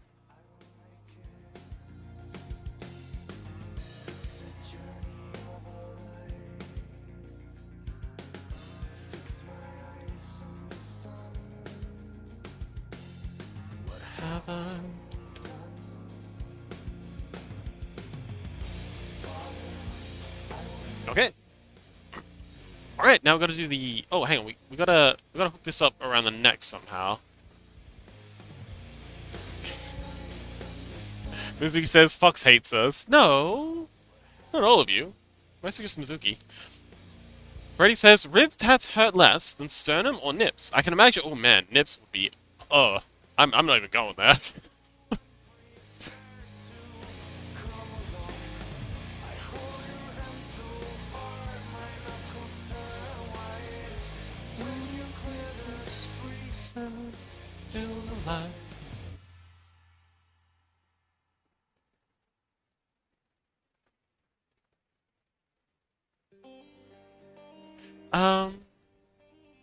Yemi says, I want a pauldron. Okay, so I considered pauldrons for this guy. But I couldn't figure out what bones to use, because these guys only use... So these guys are allergic to iron. Iron burns their skin. So they can't use any iron, and copper as well. They thoroughly... It doesn't burn them the same, but they thoroughly dislike being around any sort of metal. Oh, pauldron tattoo. Ooh, what would you get? So he says, I never getting a nip tattoo, well, unless I get paid for it. Yeah, I was thinking the same thing. So, exactly what I was going to say. Freddy says if it's small, then it's a nice flat surface to work on, and tensing won't mess up the sensor. Oh. Interesting. Cuddler says, wouldn't mind a lattice piercing set on my back, but I'm terrified. Yeah, I'm also not good with needles. Never have been. I think I had some experience as a kid. Yemi says, probably something kind of ugly. Something about lying, grotesques, and Trinticraus.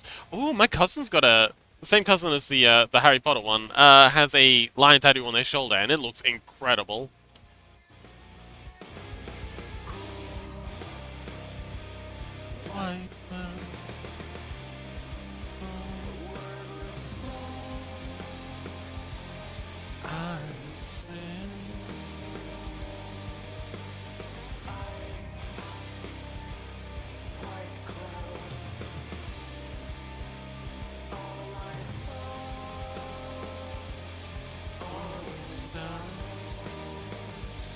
So it says, I only have 2 piercings. Surprisingly, nothing else looks good on me. What? Everything looks good on you, Scuzzy. What are you talking about?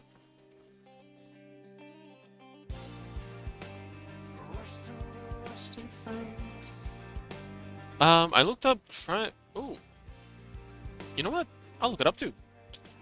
Anyway, the story. So, back when I was at uni, I had a friend. Swedish friend, in fact. Because of course she was. This will come important in a minute. And one day, we were really good friends. And we shared this one class together. And the lecturer for this class was the most unfunny guy you will ever meet. Oh, is that the Isle of Man? Oh no, Sicily. Oh. Okay. It's a very leggy symbol. I had a friend. Alright, so it's fictional. Fuck you.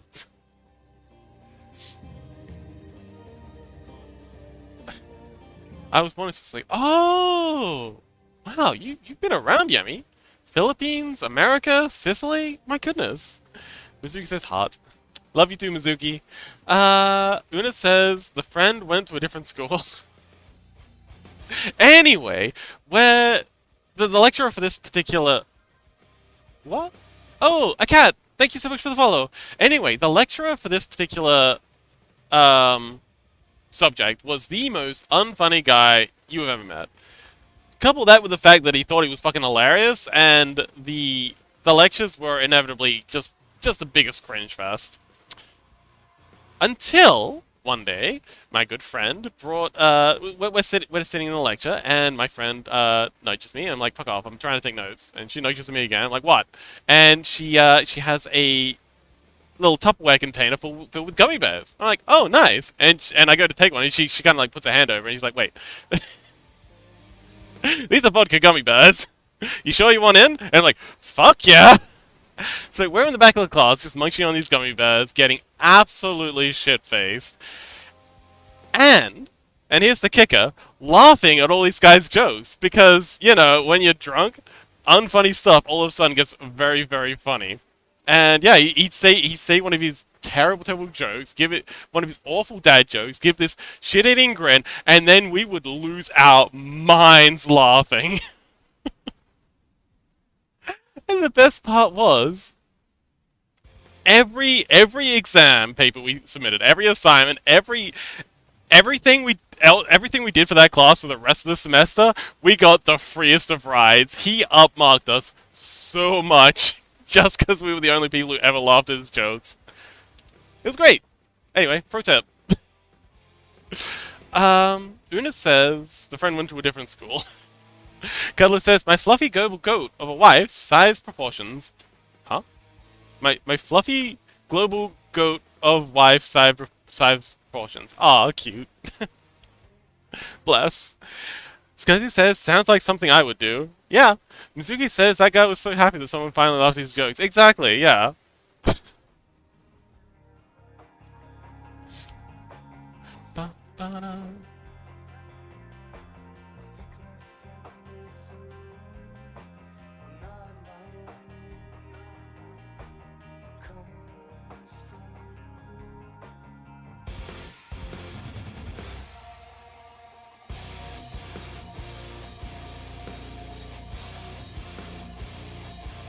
Mizuki says, if I had a lecturer like that, I'd probably do that too, though. It definitely kept things interesting.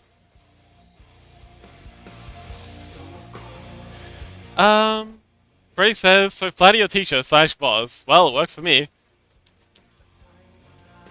It also works on you. Wink, wink. Una says, ecstatic even. Indeed.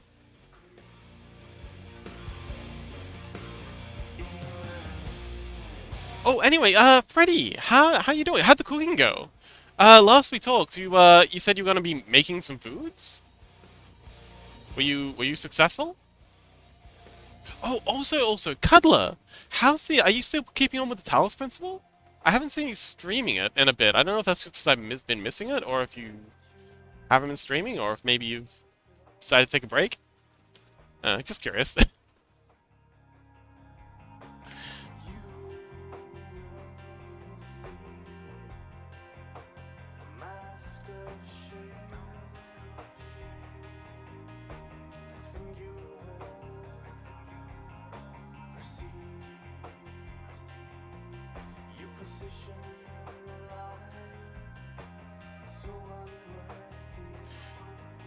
Una says, always flatter your teacher. You might survive that one extremely difficult class. Indeed. Freddy says, I need to go buy ingredients, but I'm waiting until 7 o'clock, 1900. Oh, well, 7 p.m. / 1900, when all the shoppers go from after work. Where we going? Ah, yes. I'm also strategic in that way.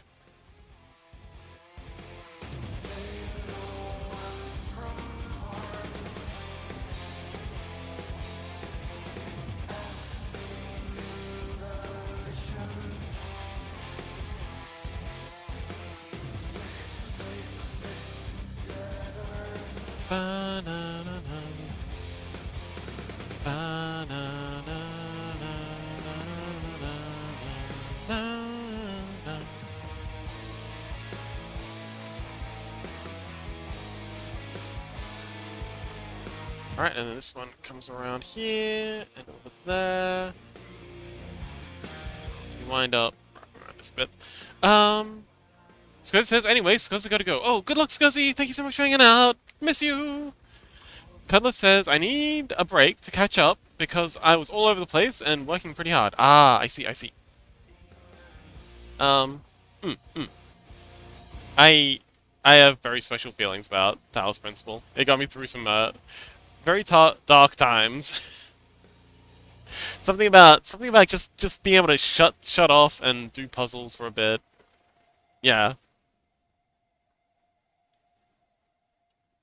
Really helped me cope with some horrible stuff that was going on. So yeah. Talos has a very special place in my heart. Yami says, same, solving problems. Like, solving problems. Yeah, that's exactly what it is.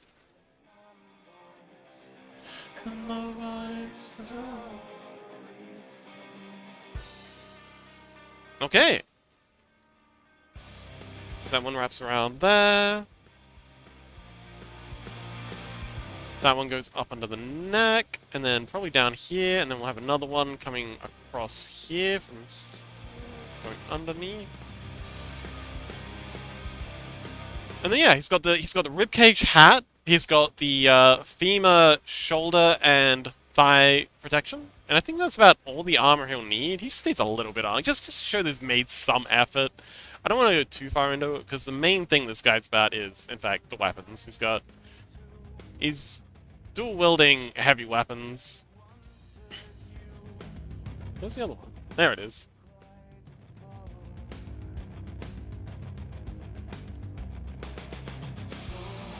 Excuse me.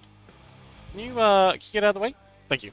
Yeah, he's dual wielding. He's got like a dual wielding shoulder blade axe and a dual wielding femur pick.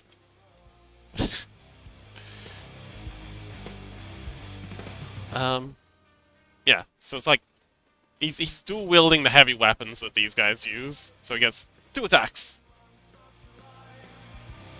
Color says I had some games come through, which I did stream last time. 7-hour guest. Whoa! Wait, 7... Huh? 7-year guest? And also, getting married were kind of important. Ah, yes, of course. And congratulations, by the way. Congratulations to both of you. Do you mind us talking about it on stream? Unit says, will something really good happen today/tomorrow morning? They roll a 9. You know what? I'll give you advantage on that if you want to roll again. Mizuki says, why only dual wielding? I see at least 2 more hands holding nothing. Well, okay, so that's because in the canon, all the other arms and limbs and heads that are coming out of him are actively trying to sabotage him.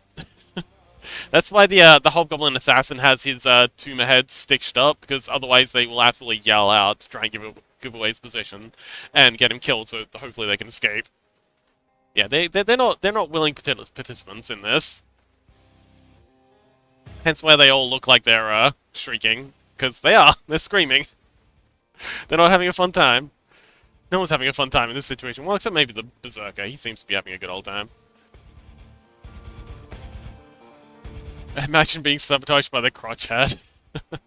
Oh, you weren't here for that. Okay. So the way goblins work is, Cuddler says, I don't mind at all. Pretty sure the goat should be okay with it. But just to be sure, yeah, me go. Yeah. So the way the goblin disease works is, you get attacked. If you get hurt by a goblin, it's kind of like the 28 days later virus. Except over 7 days, it goes over 7 days, and if by the 7th day you haven't killed the goblin that hurt you, will become a goblin permanently. But once you get infected by the goblin disease, I give the player, or the DM gives the player, a list of 20 goblin traits, and like each one has like a little description of how it what happens. And, you know, they're numbered 1 to 20. And every day that you haven't killed the goblin that hurt you, you roll a d20. I think this is d20, something like...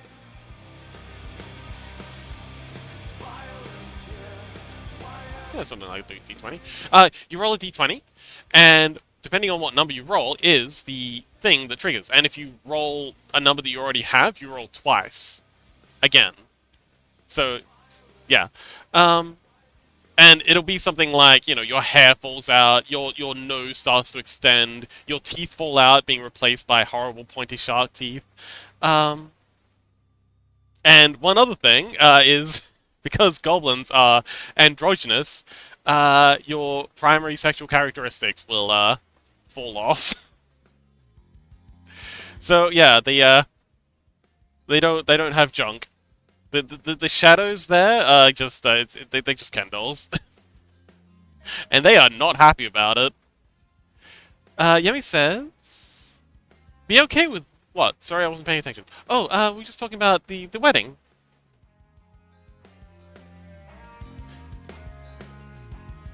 Freddy says, "I wasn't too horrified until that last bit. I mean, yeah, it's all bad. It's all bad." Mizuki says, do you just wake up with those things next to you or something? What, those next to you? I mean, okay, so I was thinking... there was a vampire series a while ago. I think it was called, like, Strigoi or something? But yeah, those vampires have a similar thing, and there's this one scene where this guy's been turned and is gradually like becoming a vampire. He's in the toilet and is having a doing a pee, and yeah, his junk literally flies off into the into the toilet bowl. So I imagine something like that, or you go to scratch your junk and he's got a handful of sausage. Uh, Freddy said, hang on. Yemi says, I don't mind. I'm just not a bragger. Oh, okay. Well, yeah. Cutler and Yemi just got married. So, yay! Congratulations to both of you. I'm so proud, and you guys make such a cute couple, and I'm so happy for you. Anyway, happy wedding, you two. Uh, Mizuki says, free bottom surgery, I guess. Yeah.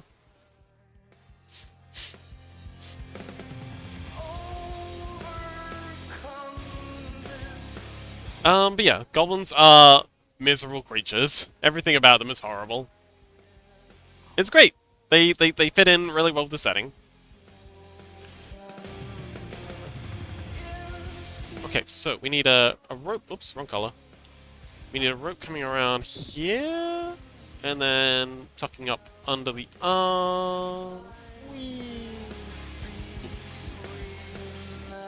And I can do my usual scratchy technique here because that suits the vibe of this particular piece. Whereas usually when I'm doing the Pokemon stuff, or even the emotes, I'm trying to do like more longer, cleaner lines. Which is difficult for me, because it's not what I'm used to.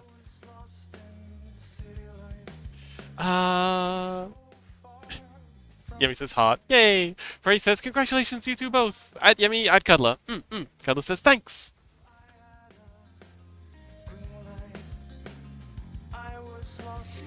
Wow, Electroshock! Hello! Whoa, 34! You had a big day! Hi! You were playing Slay the Spire earlier. And, another game that I didn't recognize? What was it? Phantomone? Yes! Welcome! How you doing? Electroshock says, then I played... Antibiotic! That's the one I was thinking of. Yes, what's that about? I saw you playing it and, like, the looting stuff, and then you started, like, building stuff. I was very confused as to what was going on, but I didn't want to ask, because you seemed like you were very much in the zone. Oh, yes! King Gobold! Hello! Welcome! Hi, I'm Sleepyfox. I'm currently working on some TTRPG map. These are little figurines for the game. Shark says I was showing myself. Wonderful. These are like little figurines that go in the game. We play this in Tabletop Simulator, so I import these guys.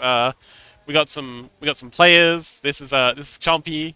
We got some NPCs. This is Pigman. I think his name's Hugin. Hugin the Pigman. We got some more players. Violetta, monsters like the Hobgoblin and the Wendigo.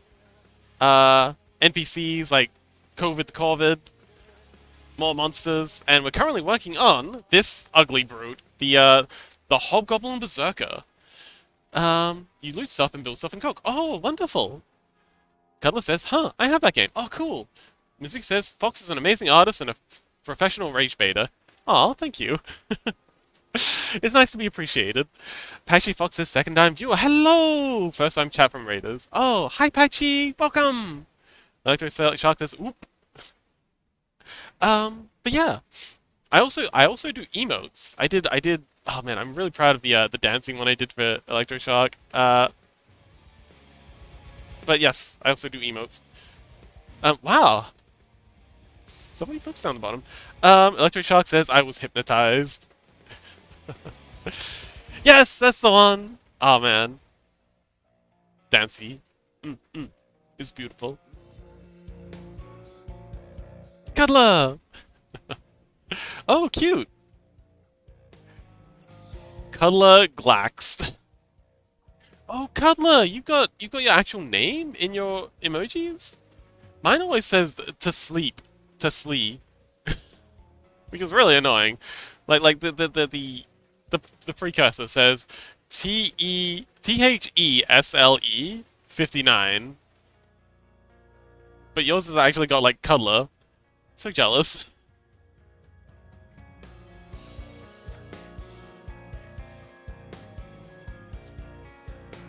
But yes, I don't just do spooky, scary stuff. I also do cute things. And oh, and we also do collabs on Saturdays with Mizuki, who oh, also let me give Electroshock a little shout out. I y'all should be I hope you're all already following Shark, but in case anyone isn't, slash shout out. I promise I won't be mad. Give them a follow.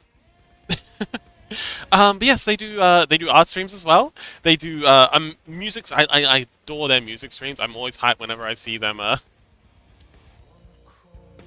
working on music stuff.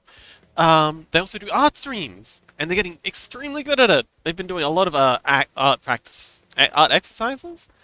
But yes, if you're interested in learning about music or even just chilling out, just having a cool chill vibe, because they have an absolutely charming voice. I won't stop saying this. Cuddler says, "'Tis a student of mine on music." Oh, Cuddler! Is Cuddler you patient zero of the music stuff? Awesome. Lochno says, "Yeah, it depends on how common your name is or something." I have my name also. Oh, so jelly. Yeah, there's a lot of foxes out there. Everyone just wants to be like me. Alright, so that's the cross. And, alright, yeah, let's get these colored in. Oh, actually, I think this cross needs to be a bit further back. Color says... Mizuki is like, "Happy lucky, Mizuki!" Color says, "Lol, I totally haven't been making music since 2004, but then going pro in 2006. Awesome.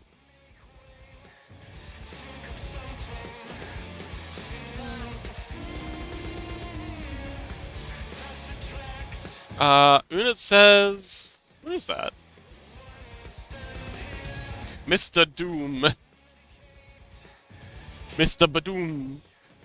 Actually says, "Bro's been making music as long as I've been alive." Quite literally. Really? Oh, wow.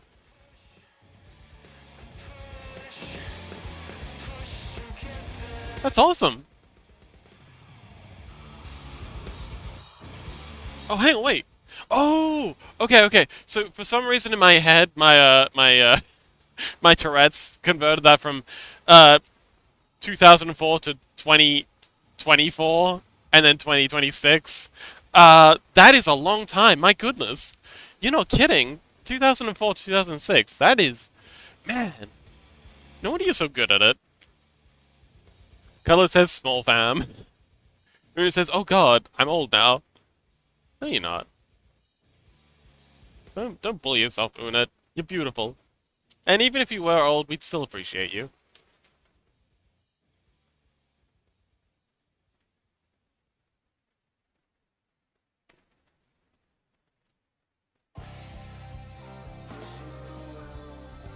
Alright, and he's got these kind of like really rough cables or ropes.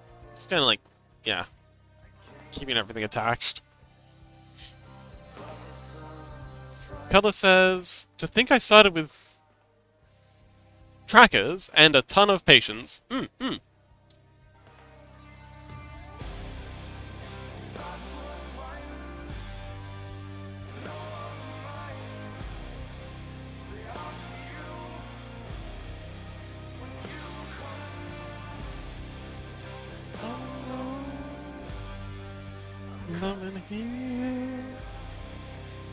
Alright, so let's get the backing done on this, and then the textures, and then we can finish off the hands. Cutler says, oh yeah. So, damn, that's like 20 something years. That's incredible.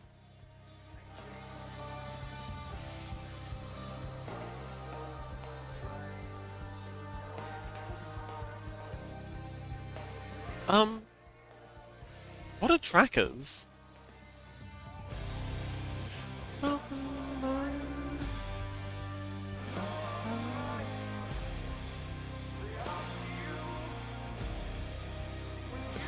And you've done an amazing job of teaching Electroshock. As I said, I'm always delighted to hear their music when they're working on stuff. I don't want to exit. Let's do a quick control S in case we fumble that. Oh, also Cuddler, you said you DM. what kind of games do you DM? Do you have any stories? I do so love TTRPG stories. They are story making machines. Color says trackers are making music with spreadsheets. Oh, there's a lot of entering in every note individually, making instruments out of synthesizers and tiny samples. Ah, I see, I see. Um, yes, I'd love to. I think Electric Shark told me, or maybe it was Yemi, said that you're really good at the breakcore. Like I love breakcore music, and when I had Electric Shark doing their best to try and teach me, uh, yes, I really wanted to do breakcore stuff. What kind of music do you make? I suppose like you probably do a bit of everything since you've been doing it so long. Cuddler says, I do have a few from my bigger campaign, which is Fallout D&D Hybrid. Oh, awesome. Una says, the scrungles are full. Oh, hang on, that's because I've got like a little ad behind. I've been trying to promote my my emojis. But yeah, there's a lot of scrungles down there. Look at them all. I've also set the so it used to be 20 minutes to sleep, and then 20 minutes after that to go poof. But I've now changed it to 40. So 40 and 40. So that's that. People are sticking around a lot longer. Down the bottom. Might need to change that back. Cuddler says, I actually make a little bit of everything, but mostly I've been in the genres breakcore. Yes! Horrorcore. Ooh, PS. Oh my goodness. Man, that Cuddler, that is 100% my vibe. I very often go to sleep listening to PS2 horror games, safe room music. You know, like the Silent Hill / Resident Evil safe room music. It's so cozy. And oh man, Signalis has such a good soundtrack. It really captures exactly that vibe. King says 29 damn people. I know, right? King says, by the way, I cast Iron Deficiency on Fox. Yay! Good. I guess I'll go lick some pennies then. Actually, Fox says, oh yeah, Cuddler, I'm going to be using one of your tracks in my first big DJ set. Oh, awesome! And it says, what? Oh, okay, they roll at nat 20. Well, I guess I'm iron deficient now. Vampirism, here we go.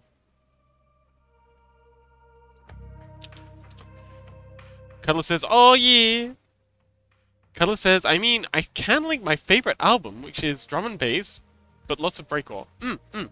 I mean, I feel like, okay. So, I'm no expert, but when I've seen, breakcore and drum and bass go together pretty often. Like every mix I've listened to has been breakcore / drum and bass, and the the difference seems a little ambiguous to me.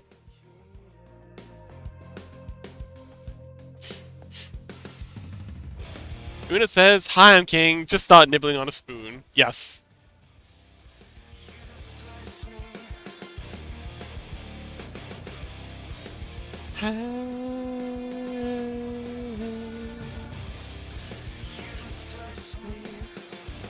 Hella says they are pretty close to each other. Breakcore involves using various samples, and D&B is more calculated. Ah, okay. I see. And what's this about PlayStation... Sorry, what did you say? PS2, horror games?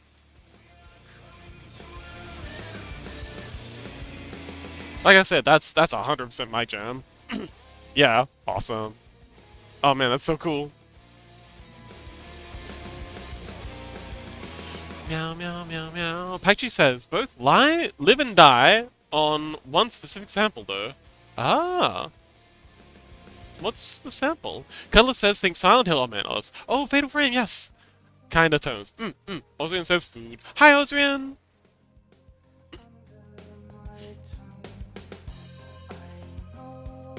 Things around us. Cuddler says, Amen break. Oh, the Amen break. Oh, I will look that up. That sounds like something I need to know about. I'll copy and paste that and make sure that it's in a tab.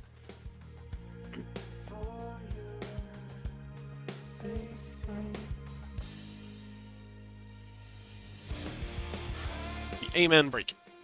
Alright, cool. King says, crying. Okay, hi Unit. Actually, folks, the Goat Yemi, Lucknow, the Electroshock, Freddy, Faz, Rice, and Killer says, hello!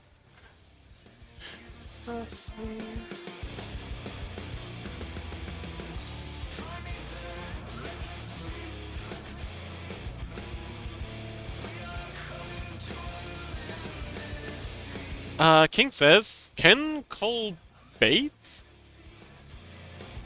Huh.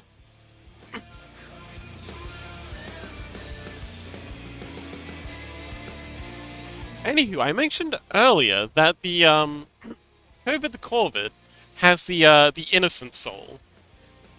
For this, so I'm writing, okay, there's a few things that I'm doing for this. I'm writing a one-page rule set. I explained earlier how the strength and investigation, the stats and the investigation and the charisma thing works. But yeah, this is all for like a one-page rule set that I'm working on that's specifically designed for folks who, because of neurodivergence, struggle with typical D&D. So I've played with a lot of people who really struggle with, you know, classical D&D style games because either they have ADHD and they just can't focus long enough, or they have dyslexia, so they struggle reading lots of like really complicated descriptors, or they have general learning difficulties, so they struggle with maths and calculating all the numbers, and they don't want to have to wait for the DM to do all the maths for them. That feels patronizing. So I'm trying to work on a rule set that's very accessible to folks like this. They can just engage in the role playing stuff, and continue on with this theme. For the instructions, I want to make a little comic book that has that kind of like goes through a little adventure that that a party is going on, and I'm gonna hide that. So these two weapons are just kind of like placeholders that I was just using to get a vibe. Side story? Yeah. So the main inspiration is in fact the comics from Darkest Dungeon. So a lot of the characters in Darkest Dungeon will have like a compendium or a companion little comic book. But yeah, I want to draw like a little comic book that's going through a dungeon and explains the mechanics of the game through that. It'll be like a couple of pages. Like the one page rule set will be like just the words, but like a small book just going through an adventure, and then in those like square boxes that you often see in comic books, they just kind of like explaining context. That'll be like saying the rules. So someone rolls on strength to attack the enemy, and then have the comic book visually explaining that as well at the same time. Yes, I'm very, very excited to get started on that. I gotta finish the rule set, of course. It's almost done. I just got a whole lot of balancing to figure out. It's just bits and pieces that I got. Some bits aren't quite fitting, but I'm very, very excited to release it. King says, "Hi, I'm going to cuddle with you until you implode or get eaten by me. Don't mind the second hi." Interesting. Cuddler says, "By the way, I'm working on a story with Azima, which will be a video series. I'm doing writing and character design so far." Ooh. Oh, okay. Is there anything you can share? Like, about the themes, or, any work that's completed already? Hey. Cuddler, oh, yeah.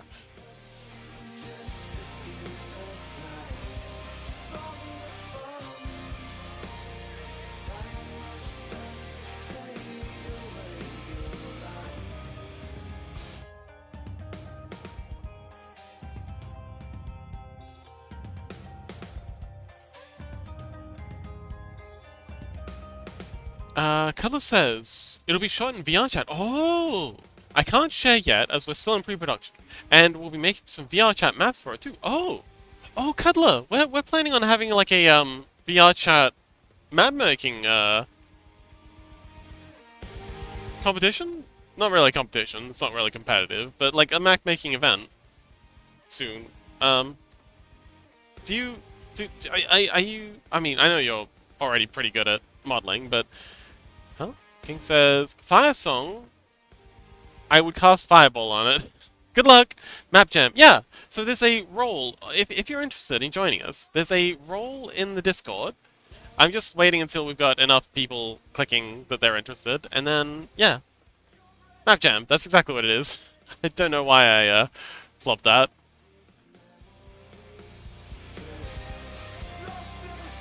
Alright, that's looking pretty good. Let's add some stretch marks on these bones. Carlo says, let me see. Lochno says, oh, fun! Hey, if you're interested in joining, love to have you. It's gonna be a chill thing. So the idea is that we once we've got enough people again, we'll have a couple of polls, or I guess maybe like a get together or something, and we'll pick a theme, and then once we pick the theme, we'll come up with like all the assets that are gonna be involved in that theme, and then once that's done, we'll make a little Excel sheet or Google Docs sheet or something, and people can just pick, or maybe like a Discord poll kind of thing, and then people just pick what kind of assets they want to do, and then once the deadline's up, everyone will send their assets over to me, and I'll put them all together in a VR chat world and publish it, and then we can all have a big party in the world we made together. Why are you rolling with disadvantage? Oh, wait, right, because it's a double. Oh, okay. I mean, you did better, so you got a 5 on your first attempt and then an 8 on your second. Rissy, hello, welcome! We were just talking about you. I was telling them the adventure of, what... You remember the time you pushed, COVID the Corvid under Violetta? When they fell out of the tree and crushed their hollow little bones? This is Rissy, by the way. Uh... Yay! Welcome to the Discord, Cuddler. I thought you were already in there. This is Rissy, by the way. Actually, this is old Rissy, so this is the original... Tell me about that. This is the original Rissy character design, and then we switched over to this when we got more of a feel for their character. I do so love drawing the players, though. It's one of my favorite things, getting the character sheet and he's like, yes. I know who this is. King says, hello, Risen! I think they mean Rissy. Hello, Rissy! Oh man, Mizuki has such a cool, lurking thing. I'm still very proud of Electroshock's Scrungle, where they kind of like hop around.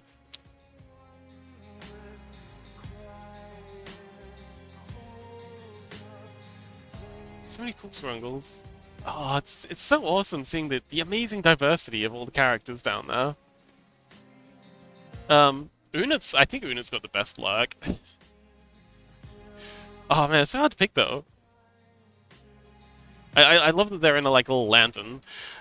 King says, not gonna lie, I got to go, so bye kisses all. Kiss Aussie. Bye King!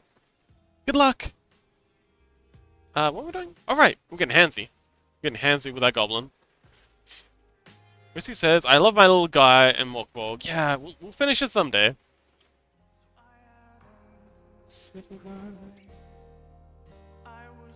Unit says luck. Happy lucky, Unit! Alright, let's move Violet down here a bit. Oh, I forgot I gave her the pointy shoes. That's a nice touch. Also, let's put a helmet back on, because that's technically a spoiler.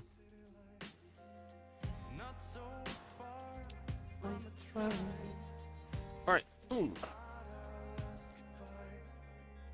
King says, also I meant Risen. I made no mistake. Oh. Fair enough.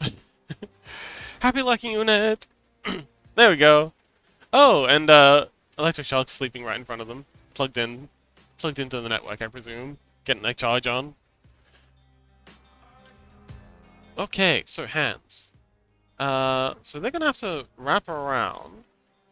Happy liking, Mercy!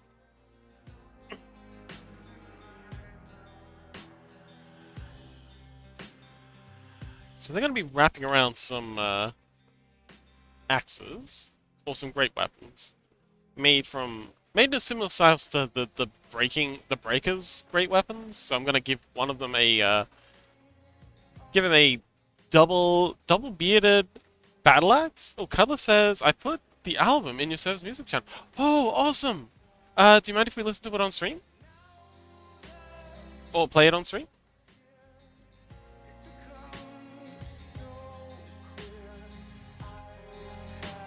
By all means. Awesome! Alright, let's get him. If I can. Music.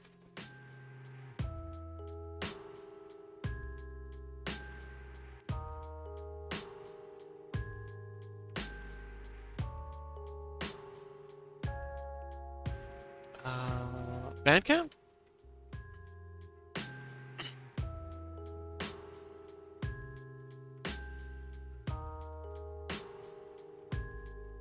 Okay, so, if you want to post the link here, you're more than welcome to. Do you mind if I post the link here? Oh, yes, wonderful. Just so everyone else can see. All right, so, fingers crossed. I've got all of the.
Oh, that was so cool! Oh man, I love this break. Ooh, this one.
Color says, so, fun fact, the album plays in the order it was written in. Oh, okay. That's very rare. Is there a story to it? It's really beautiful. I do love me some. Is this like starry breakcore? Or like, it's very melodic, which I appreciate a lot.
Hello says, to be honest, it's close to the jungle, but essentially the story is this. I was too chicken to make music like that before. Then I had a crossover. Oh, I had to cross over to a different job, which started a job search. After being told no a lot, to a lot of different jobs, and being asked to say it again, I finally had to do some consolidation.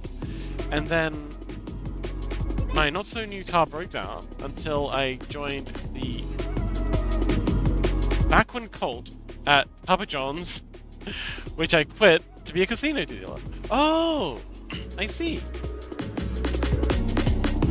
Okay.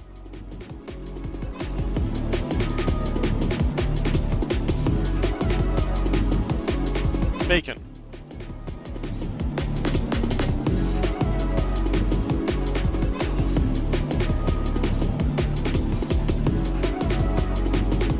Okay, I joined the bacon cult at Papa John's. Oh, the bacon. Okay. I thought you meant like a literal cult. Buckwin. The Buckwin. That does sound like a cult. And yes, all the song titles are in that. I see. Order Arcadia. Say it again. Oh wow, this is so... Oh! But yes, this is beautiful. I see what you mean by the PlayStation vibes. This is exactly the kind of music I was hoping to emulate when I was learning from Electroshock.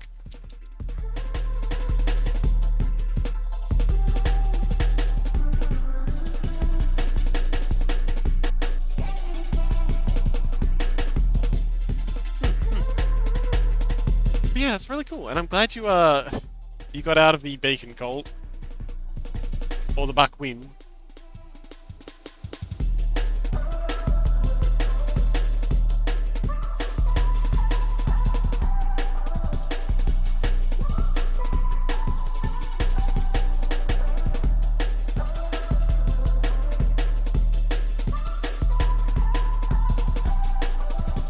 Oh, Color says you gave me an idea. Oh. Interesting. Very excited for whatever this is. The cuddler neuron activated. I wonder what's gonna come of this.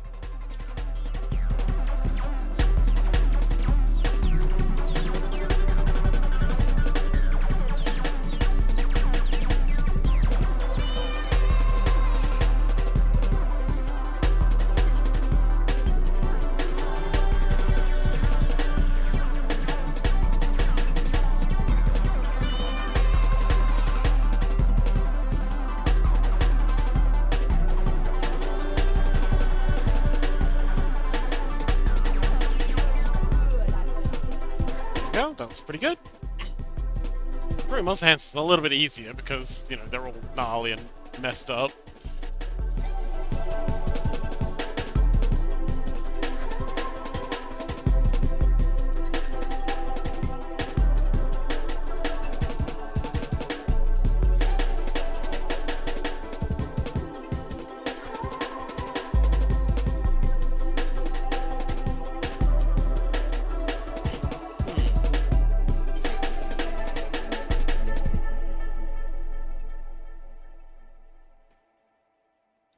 Oh, FL is now open. Wait, FL? Huh? FL? What is FL? Huh? Huh?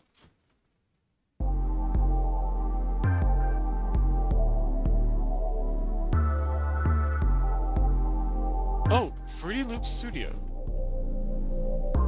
What is Fruity Loop Studio?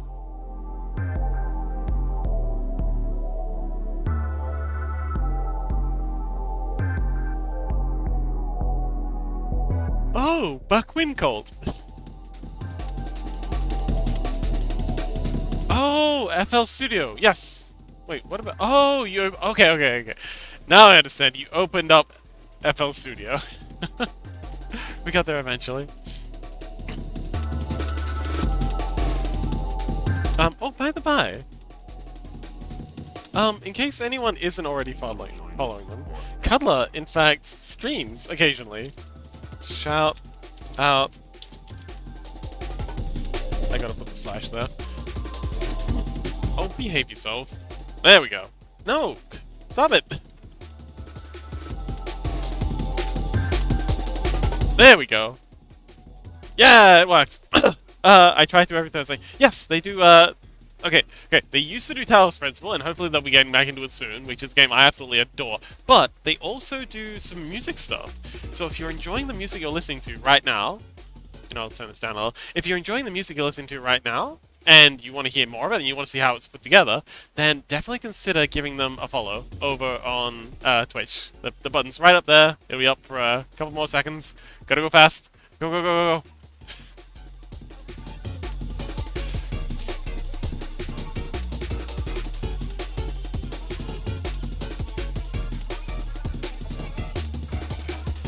Alright, I think I want to... I don't like these, the shoulder blade axes. I think I'm gonna go with, like, the pickaxes. The theme of picks. Because those just seem more cool.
Moonsta, welcome! Hi! We're working on, multiple figures. We're currently finishing up the Hobgoblin Berserker mini-boss to the Lighthouse map. And, after that, we'll be... I don't know what we're gonna be doing. We'll figure something out. I kind of want to make, like, a giant... Okay, so I've been hyper-fixated on... Okay, so anyone else been watching House of the Dragon? It's pretty good, but I've been thinking, does anyone know what a fruit bat is? Like, the Australian, I like the skull on the knee. It is a nice touch. I like, I like the idea of giant rideable bats, but not like the blood bat thing, because those things are kind of rude, but they're kind of ugly. I want to make, like, a giant, Australian... flying fox. Orange, welcome! So this is the Australian flying fox. They are the cutest little guys. And I feel like one of these would be so much more fun as a mount than a dragon. Like, it's just some fire-breathing lizard. Don't you, like, okay, are you gonna go with some scaly, spiky lizard that's breathes fire? Or do you want to ride a giant, fuzzy, cuddly creature that can wrap you up in his wings? And Orange says, I'm a male because I'm grounded. Oh no. Well, sorry to hear that.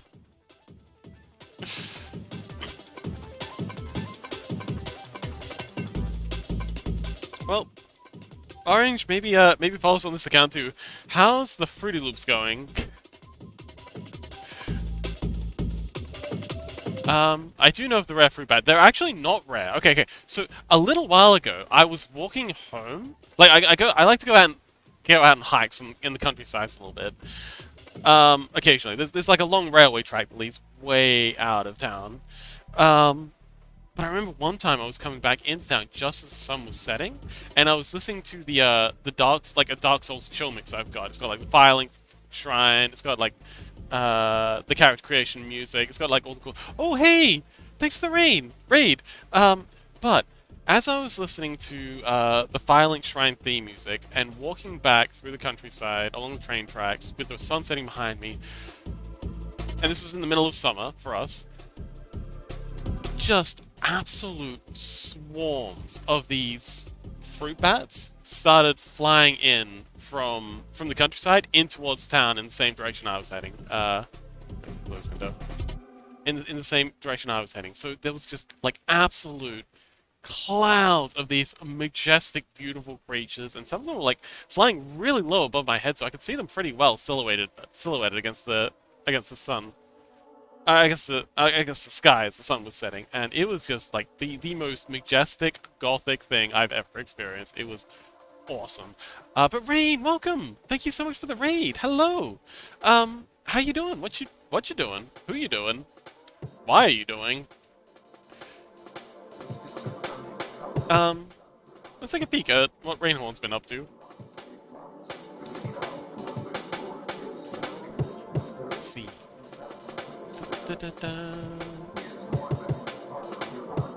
Channel. Yes, hello. I'm Sleep Fox. I'm currently working on Morkborg stuff, TTRPG. Speech muted. There we go. It doesn't say what you were working on recently. Oh, no videos. Well, seems like you don't have any VODs. But Rain, did you want to just tell us what you've been up to? Timberfang says, hey Fly, he bite, he protect, he cuddle. Aw, cute. Also, hi Timberfangs. Marissa says, oh, welcome in, Raiders. Musha said, I think I've seen a bat once in my part of Australia. I assume it's just based on where you are. Yeah, I'm in South Australia. Kinda close to Melbourne. There's lots and lots of them out here. And I live in like a fairly rural part of Australia, so there's also fruit farms around here. And a lot of fruit trees in town, so I think they all roost in like the gum trees around the city, and they kind of like fly in to raid everyone's fruit trees in town. But yes, it was amazing, so cool. I adore flying foxes. Timberfangs, hi Sleepy, thank you again for the raid yesterday. Hey, anytime, buddy. Thank you for joining.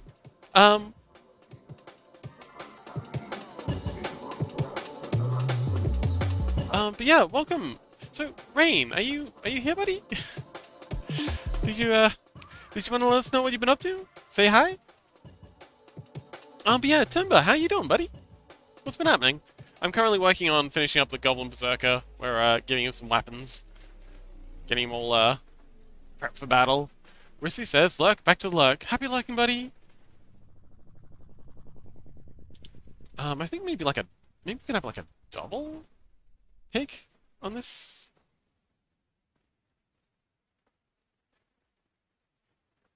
Oh, and we're currently listening to the Amazing Cuddlers soundtrack. The Cuddler is an incredible artist who does a lot of awesome breakcore, drum and bass, jungle stuff. Timberbanks says, I'm good here. Just at work in the office. Boo. Ooh, this is looking great. Oh, I'm glad you like it. It's for a TTRPG I'm working on.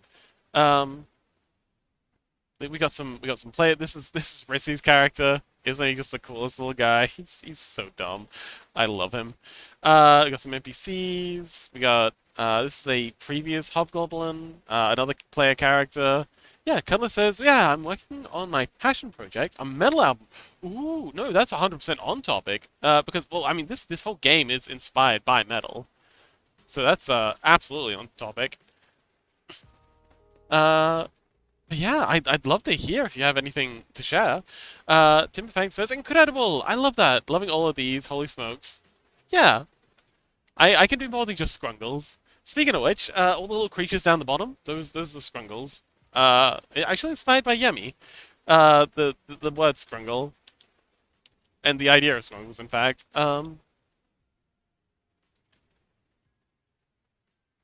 Yeah, I make little scrungles for for regular viewers. Just as a way to say thanks. But yeah, that's what they're about. And the FEMA, like so.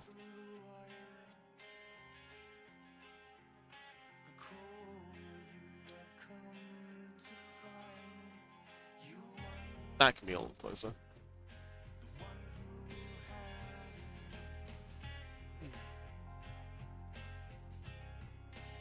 Well, do you have anything planned for after work, Timber? Like anything you're looking forward to? Get you through the day? These these work days can be quite the slog. I find it helps to have a little something to look forward to. You know, it can be like maybe something you're planning on eating, game you want to play, body pillow to hug.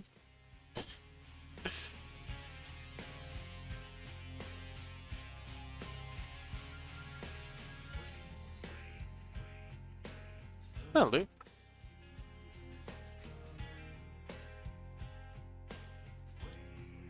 Okay, bring this down a little.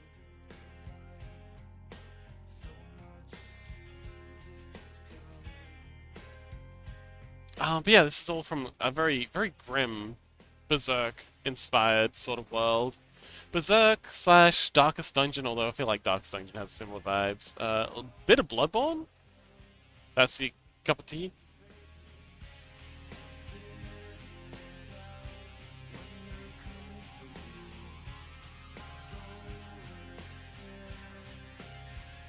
Timberfang says, ooh, good question. I'm probably going to start Dungeon Crawler Carl tonight, so looking forward to that. What is Dungeon Crawler Carl?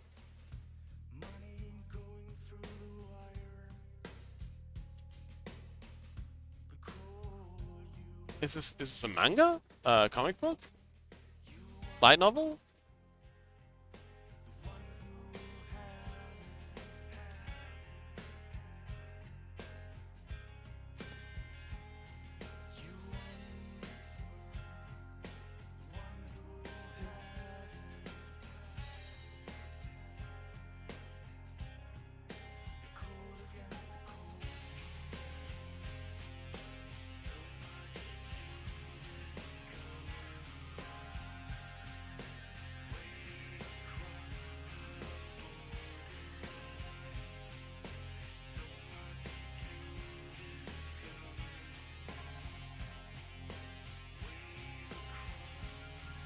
Here we go, and cap it off like so.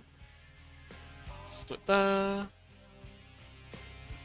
Backing like so.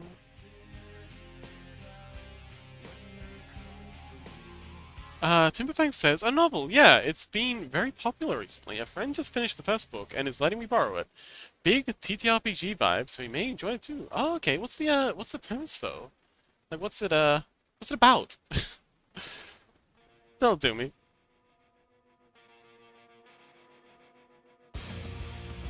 What does it mean?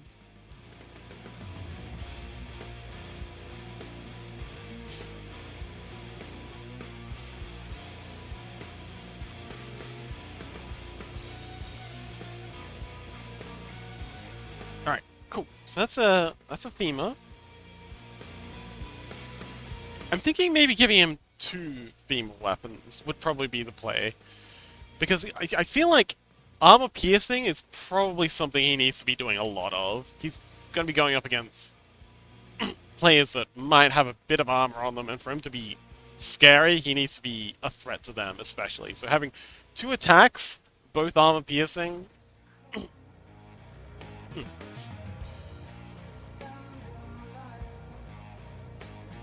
So yeah, we'll swap out the shoulder blade for a femur.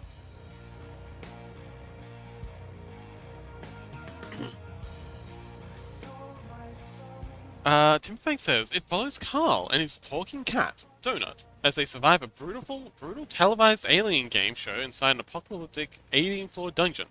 Lots of dark humor and game mechanics. Oh! So, kind of like Sword Art Online, but not bad? I have beef with Sword Art Online. Sorry if you like it. It's nothing personal. I just, don't. Carla says, send you a demo tag. Ooh, okay.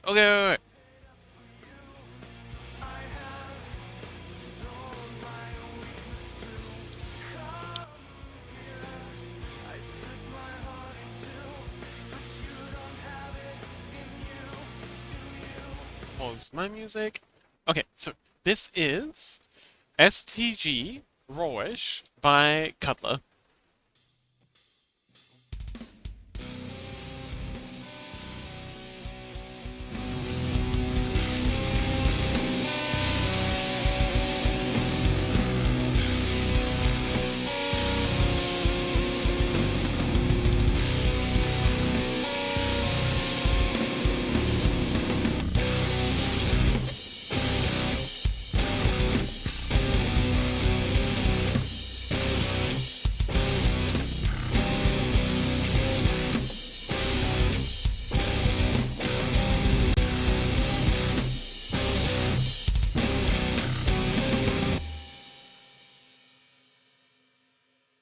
Oh, that was awesome!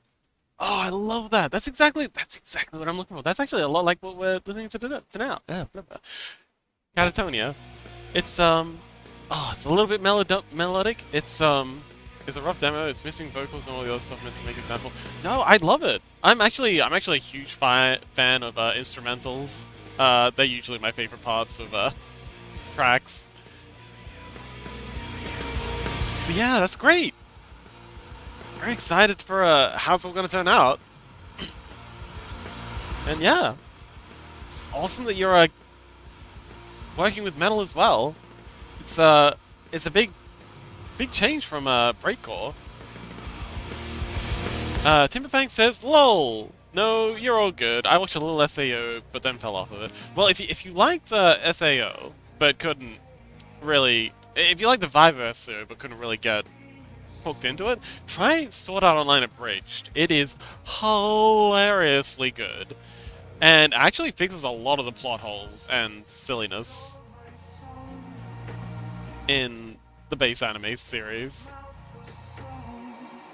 I cannot recommend Sword Art Online Abridged enough. It is hilarious. Really well voice acted. Better voice acted than, like, the professional Sword Art Online. I hate to say it, but yeah, they really knocked it out of the park.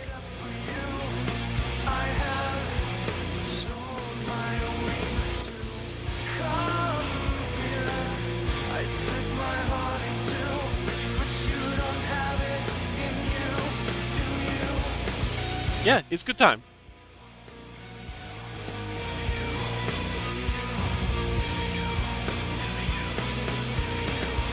But yes, endlessly impressed with Cutler's skills. So many talents.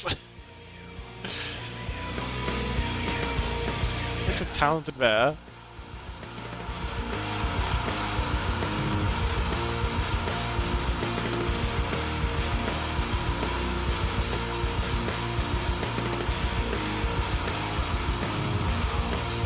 Cutler says, "Lol, I've been trying to make it for a long time. Did it back in the day, and did this one. Okay. Oh, SoundCloud. Man, you are all over the place. SoundCloud, Bandcamp, open link. Nope, nope, nope, nope, nope, no, no, no, no, no. You're gonna try and open up with OBS's thing. Let's just copy that. Pause that. Add a new link. Paste that. Enter.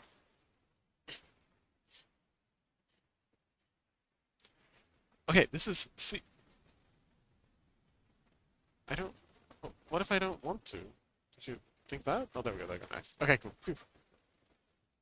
Okay, this is Sea of Rust by Cuddler, also known as D-Mamix. D-Mamix. Cuddler, welcome back! We're listening to some of Cuddler's music. Anyway, 3, 2, 1.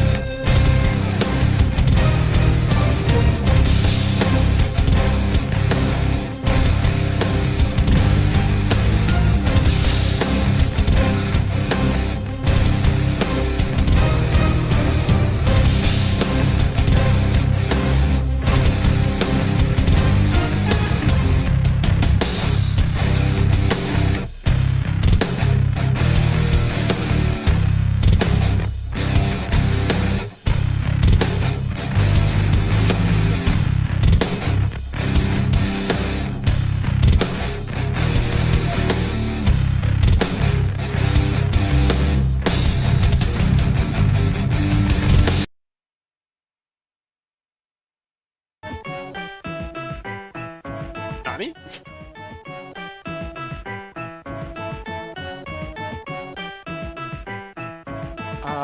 How do I stop it?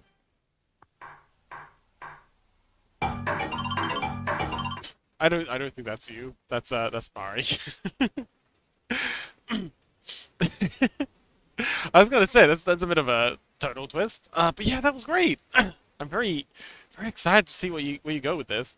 Chaos says, seems like my internet is breaking again. Look. Oh, good luck, Chaos.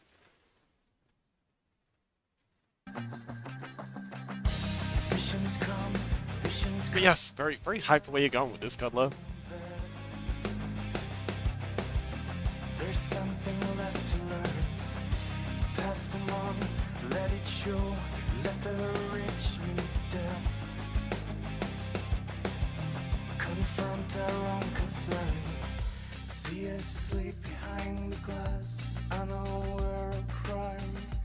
Will you wake us up before it is? Cuddler says I have to remake the whole thing from scratch since that PC is long gone. Oh! Oh, I didn't see the date on that. Is it very old? I mean, it's very old, but you know, is it very old? Notify everyone when the time is right. My mouth remains inactive. See us sleep behind the glass. I know we're a crime. Let's move this tip up. Wake us up before it is time. So when you let me in. But yeah, one of the next things I want to make is a giant, like, fruit bat mount kind of thing. Because fruit bats, they have these huge fangs. Like, they got fangs that look like they belong in a wolf. And I don't know why so many herbivores have insane kit, but it's a thing. Yes, I feel like they'd make an excellent flying mount to replace dragons, because dragons kind of boring. We're all sick of dragons. Cuddler says 12 years old. Oh, I see. I suppose you've been at this for a while, so it makes sense that you'd have a few older pieces. Let's grab that instead. But I also think giant flying fruit bats, well, carnivorous fruit bats, because fruit bats look like they should be carnivorous, fits the gothic aesthetic way better than dragons do.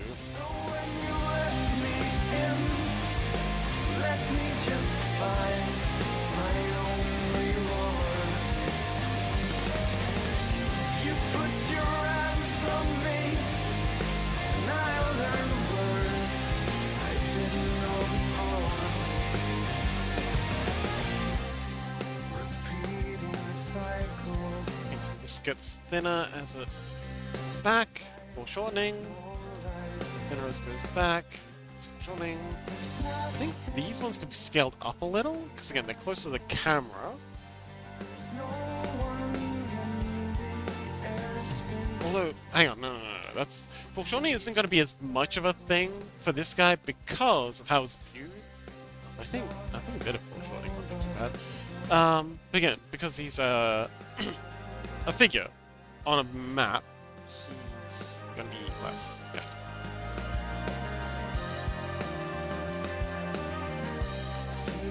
There we go.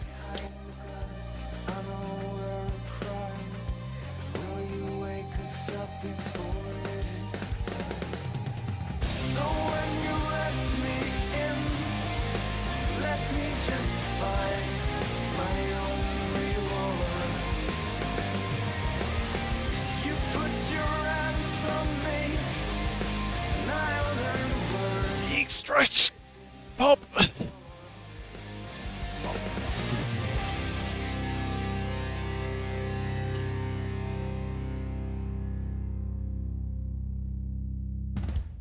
But yeah, this is very exciting. Are you hyped for the game you're working on?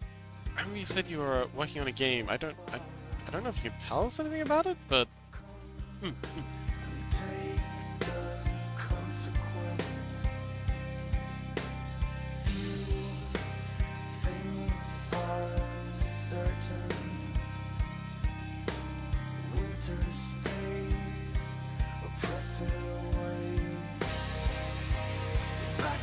so we've got,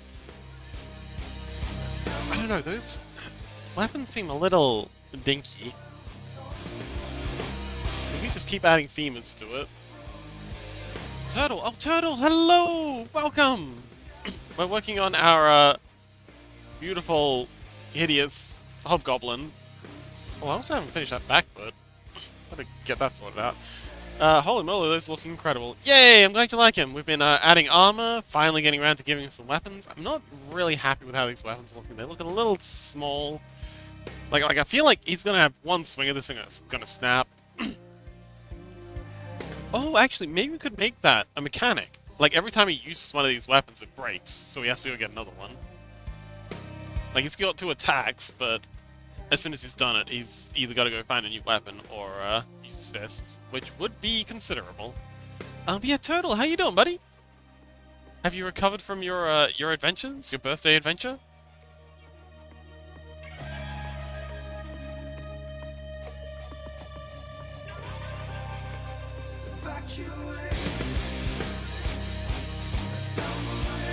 Maybe if we just thickened up the wood that they're on, maybe that'll help.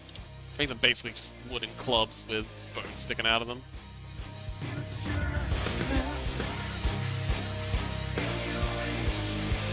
Total set. Oh, Mizuki says, have I ever mentioned that I need Vodafone to just explode for how utterly terrible their expensive internet is? And no, there are no alternatives. I am in a similar situation. Actually, hang on. Okay, our internet is also insanely expensive, but at least it's good, so I guess I can't complain too much. Total says, I didn't get to do half of my birthday stuff because I was too sick, but the bits I did do were lovely. Wonderful! So, Mizuki, what's been upsetting you about Vodafone lately? Also, I'm gonna bring the ad back, because the squiggle will calm down a bit. There we go.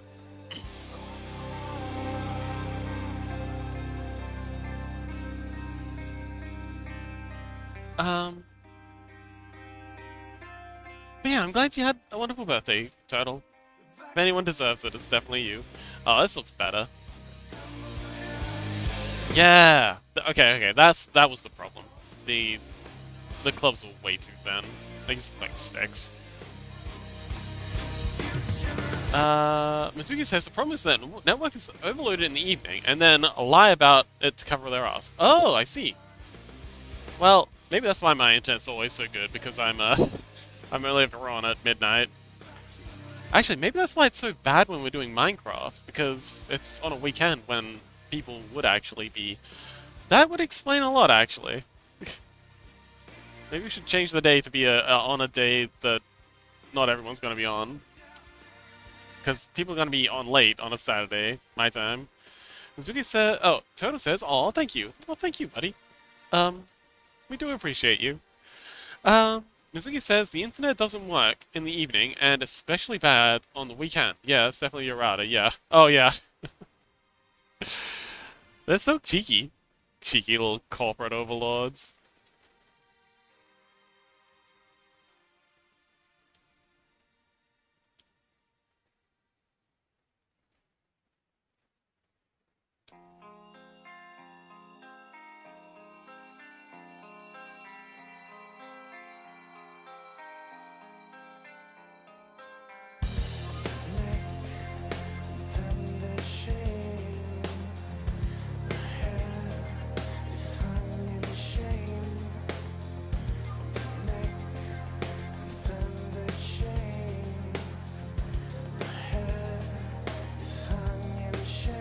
Okay, that looks a lot more brutal.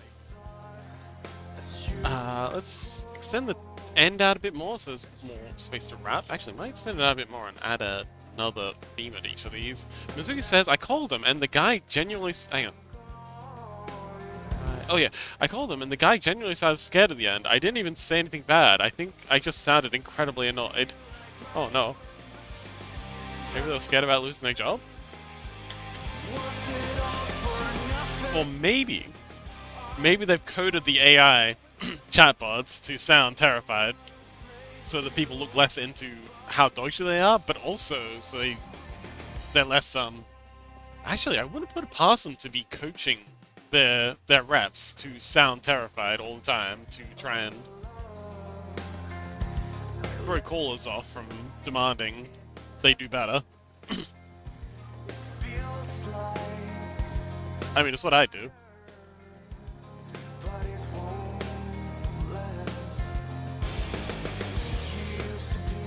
Mizuki says, I feel like they're scared about having to deal with their network being overloaded because it's going to cause a lot of calls. Oh, I see. Turtle, what you up to, buddy? You have anything planned for your day?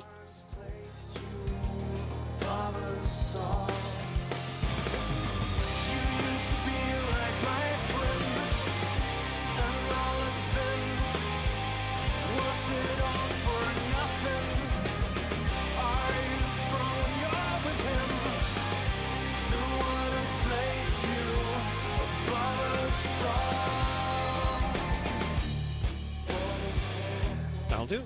And we'll extend this one out a bit more, because again, we need more space for the wraps around the end to get around, to make sure it doesn't come apart when he swings it. They might be savage, but they're not idiots. Turtle says, I just finished a couple of bits of commission work, and should get some art fight done. Ooh. Yeah, I'm probably gonna sleep on art fight. I got too much else going on right now, but oh boy. Definitely looking forward to next year. Seems like a whole lot of fun.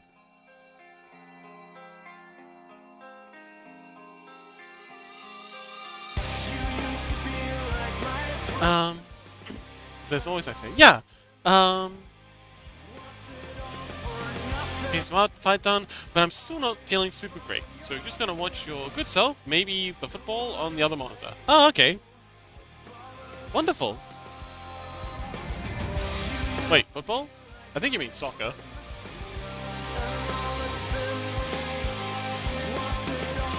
I'm a terrible person, I'm sorry. Yes, football. Ah.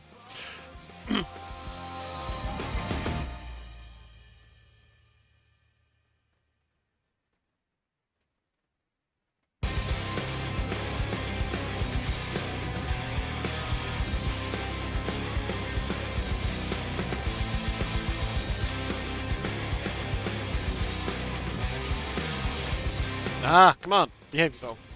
Why are your hands so hard?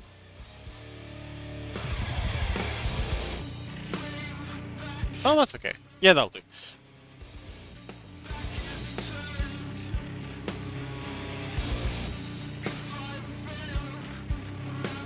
Okay, let's bring this one back a bit, because I feel like having them closer to his hands will give him, they'd be less leverage, but more maneuverability, which is kind of what he needs. He's got more than enough power. Yeah, that works.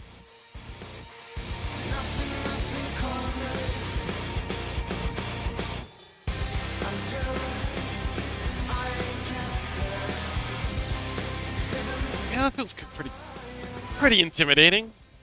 Like, just for scale reference, this is Violet is a little on the short side, but this is roughly your average adventurer next to the Hobgoblin Berserker.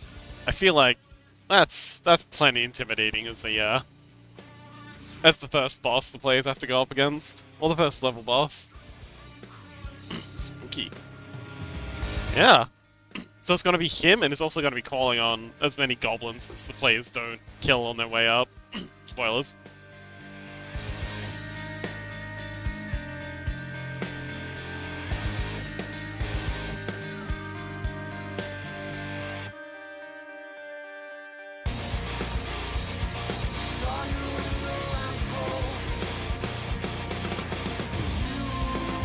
Doesn't need a... is there anything else? Okay, let's take a look at these guys. They got...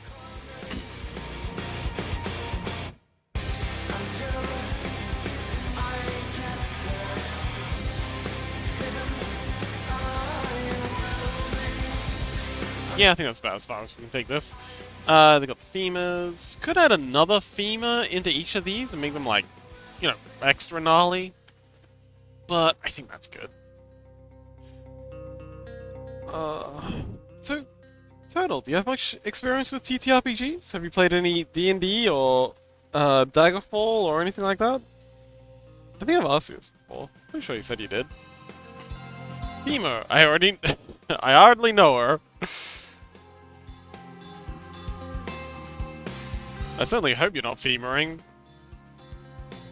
It's illegal in like 7 states.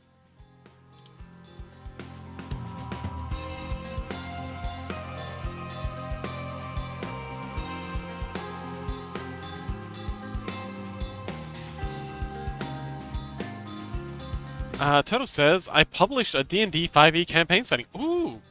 That's basically what I'm doing here. Awesome! Maybe I can pick your brain later for about how you went about that. Yeah, that's what this is about. I'm making maps, I'm making figures, I'm making like a couple of classes. I'm looking forward to having a big long yap about how the classes work, but we'll wait till we're ready to get started on those officially before I start spilling the beans.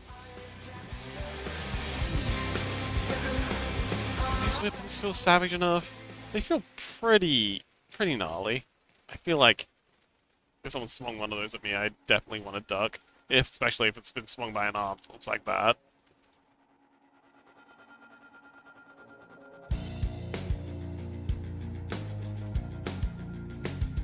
You know, let's sketch in. Just to see what happens. Turtle says, between my own TTRPG and the setting book, I've sold around 500 copies across physical and digital, so small. But I'm proud of them. That's a lot. That sounds like a lot to me. What do you mean small? That sounds like heaps. Man, if I could sell 500, I'd be pretty hyped. I guess it's small in the great scheme of things, but, you know, in the relative scheme of things, that's huge. Well done.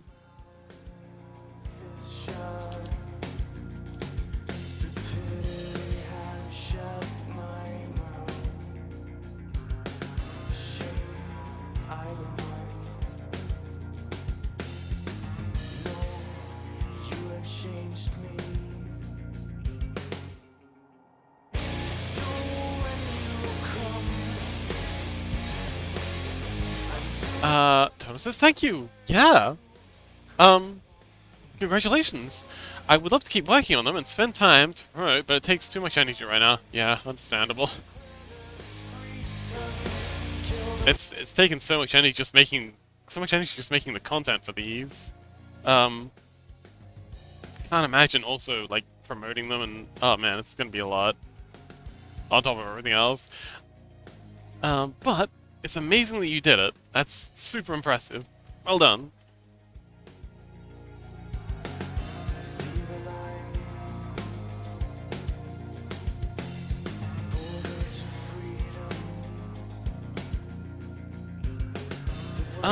So Turtle, would you be interested in linking it It doesn't have to be here, but like maybe send it me in DMs. I'd love to take a peek at what this is.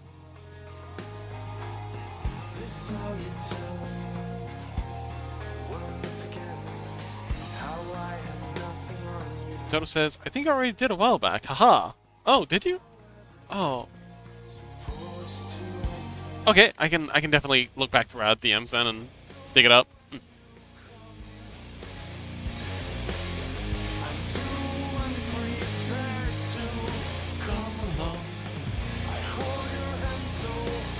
Okay, so Control X. We're gonna put this on another layer because it's just gonna get difficult. Here, we're gonna need to put the armor on top of it. So let's just go ahead and grab you two. Grab you two and pull you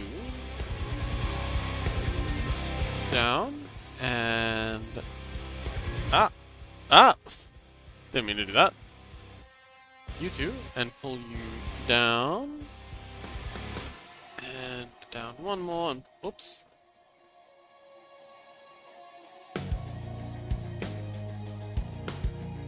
Yeah, so good. You two and pop you underneath that weapon. There we go. Okay, so now we can extend this out. That feels pretty good. Yeah, it feels really savage having that third one in there. It's just a little bit over the top, which is exactly what we're looking for. Total says, but I can send it again. I've kept it separate from streaming stuff because in my actual name, and I've tried to keep it private. Okay, I will keep it on the down low. That will probably change in the future, especially now if people commission me, they learn my name anyway. Ah, I see.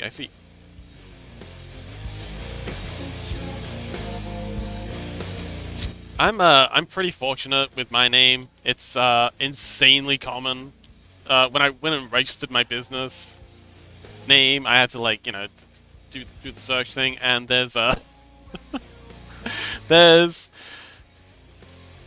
3 people in my town with the same first and last name as me, and there's 3 people in my state with the same first, middle, and last name in the same order. So, yeah, I'm very I'm very difficult to tie down.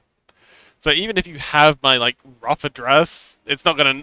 Yeah, I'm very ununique, and actually, another cool thing about me in that vein is I don't have fingerprints. I had some weird skin condition growing up where the skin on my fingers kept peeling off and growing back and peeling off and growing back and peeling off like every season. There's 3 other sleepies. No, there's only one sleepy fox, but there's 3 other people with my IRL name. Anyway, and every time the skin grew back, the fingerprints were a little fainter until eventually I just have like no fingerprints. They've stopped doing the peeling thing. Like, they're good now. But, yeah, I don't have fingerprints. So I'm kind of like the perfect criminal. The perfect spy. They can dust for fingerprints all they like. They're not going to find anything.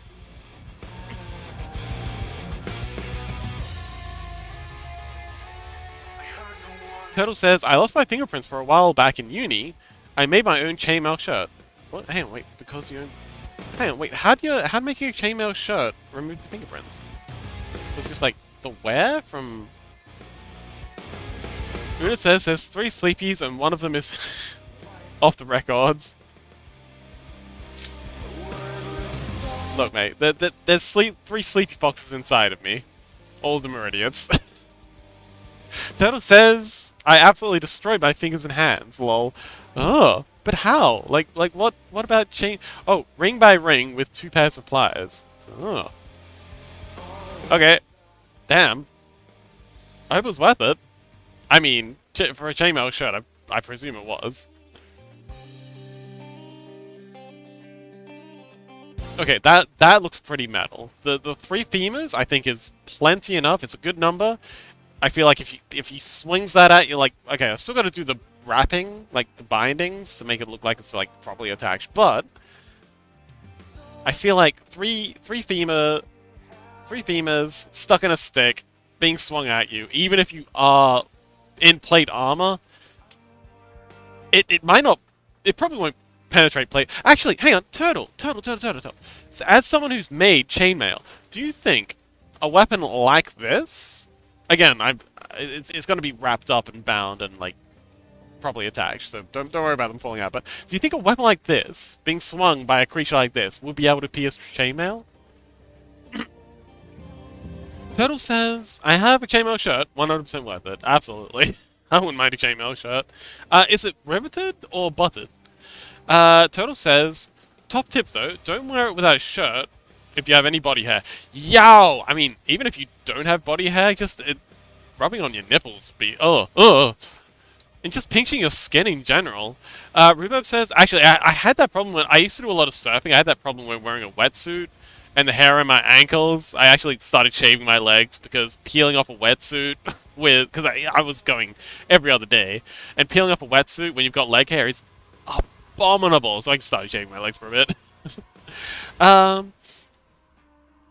Una says, Turtle Pixelot, oh no! Rhubarb says, I'm back, welcome back! I swear these dogs are incredibly stupid.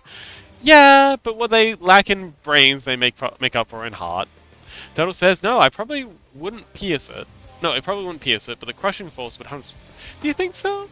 I feel like bones. Like, I don't know if you played with bones. Like, I like finding bones out on the farm, especially if it's like a cattle femur, and it's if you cut it at an angle, and then swing it on the end of a bat. Come on. There's got to be at least a chance, right? These dogs are so stupid they spell heart hurt. It's adorable. How can you be mad at that?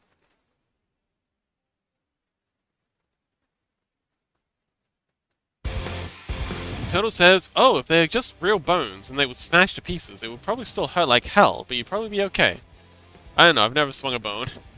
No. It's not just a bone. It's a bone that's been okay. So you've got the bone here. Let's draw the femur, and it's got the little nub here. I don't know why I'm being so particular about this. And then it's got this here. So it's not swinging. It's not swinging the whole bone. It's cutting the bone at an angle, like so. Taking this piece away.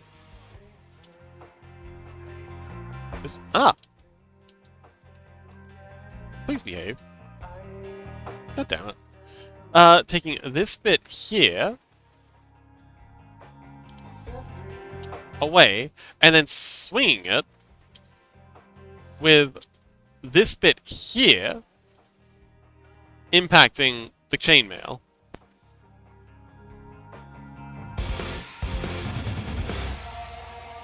So it's kind of like, it's almost like a hypodermic needle in a lot of ways, because bones are hollow, so it's got this hollow bit here. So really, it's just, in profile, it's more like that.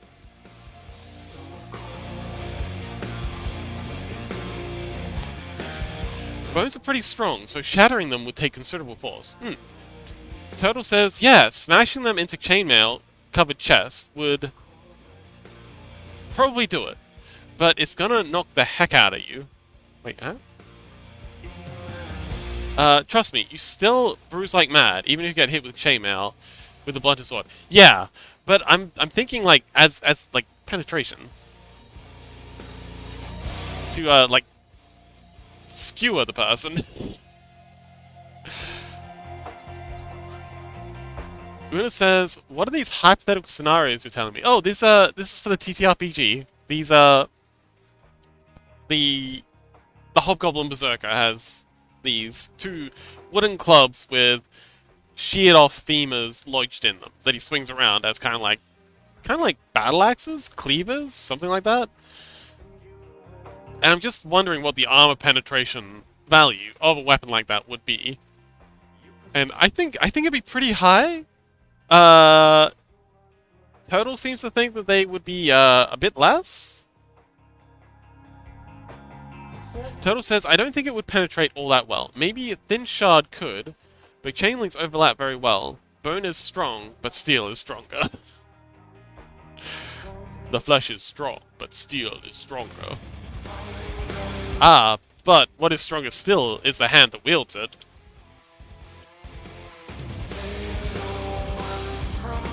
Steel is useless without a hand.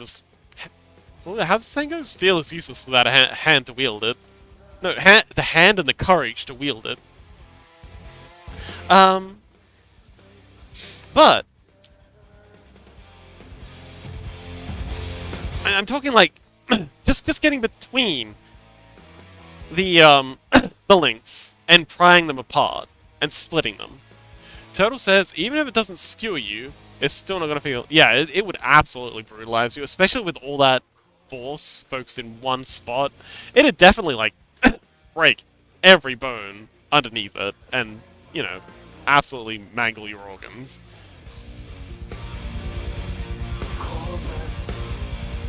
Turtle says even. Oh yeah, but yeah, it would be a very, very bad day.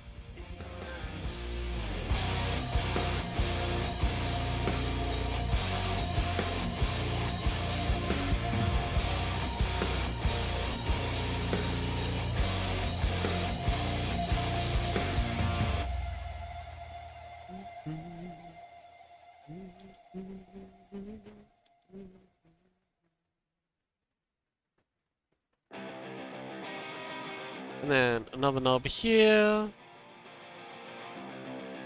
You come clean. Waves collide now. Defenseless and then the cap. Again, lots of space at the top, so we can have plenty of cordage around it. Make sure it doesn't come apart when they swing it. I mean, if nothing else, this definitely goes straight through leather armor, for sure. And if you're unarmored, it's probably going to be game ender. Getting skewered by 3 honking great sword-off femurs. And, and then the kinetic energy of the club itself. Very bad day.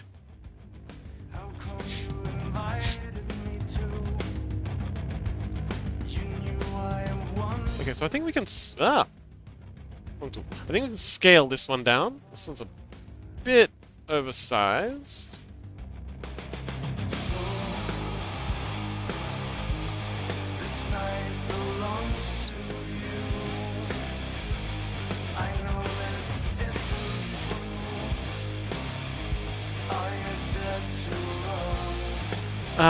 Turtle says that would suck. It really would.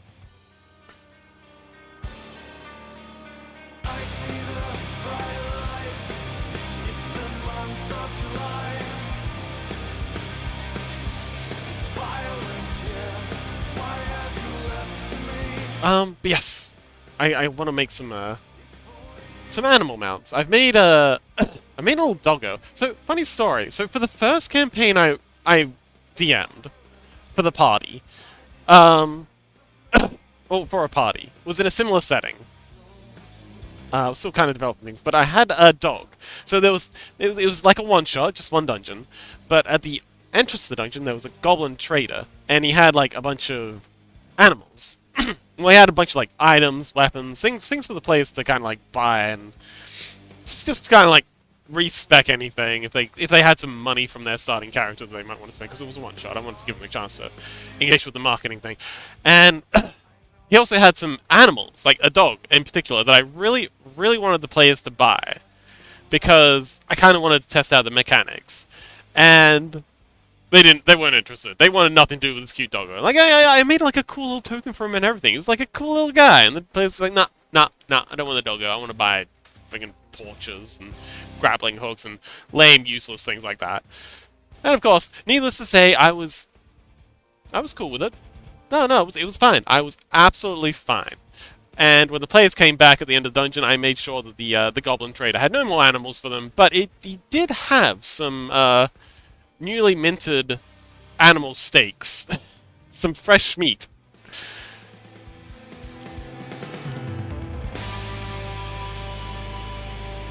But yeah, wasn't mad.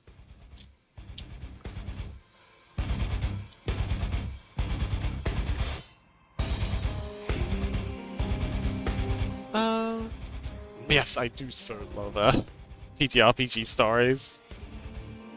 TTRPGs are, yeah, They just story factories. Alright, that looks savage. Let's draw the wrappings up. And I think that'll be, yeah, the wrappings up, then we do the backing, and then we gotta do shading, and then we gotta do the texturing, and then we're done. It's actually pretty close to being done. This guy is kind of like the, oh wait, we've also gotta finish off this one, but we'll get there. But yeah, this guy's kind of like my magnum opus. He's the big cheese, the biggest of cheeses.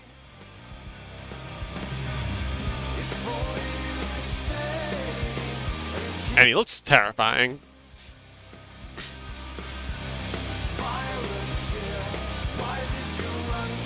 And he'll be a reoccurring character too, because he's just like a type. Like, he's like a mini boss for this part, but later on when they meet the Goblin King, yeah, there'll be Goblin Berserkers and Hobgoblin Berserkers and Hobgoblin Assassins as kind of like mini bosses in that dungeon. Spoilers. Oh, Screech! I just realized these cables, this cordage needs some coloring.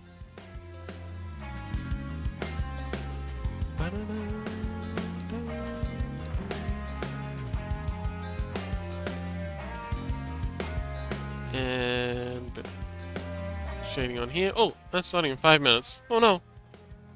Good luck, ad dwellers.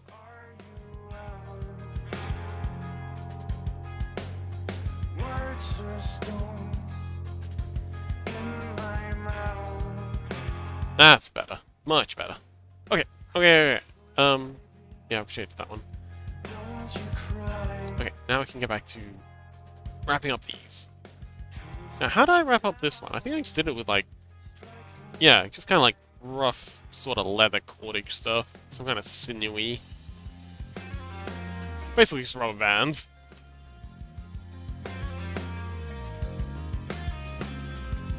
But I'm guessing it's like rawhide or something?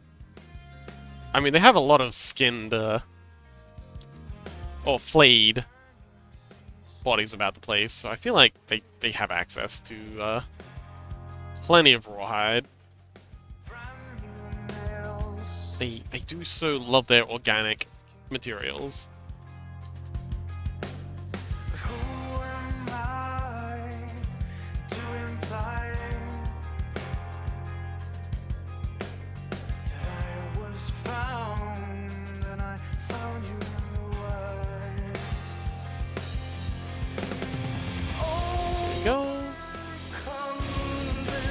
Yeah, just going absolutely ham with the cordage on this, making sure they're extra secure.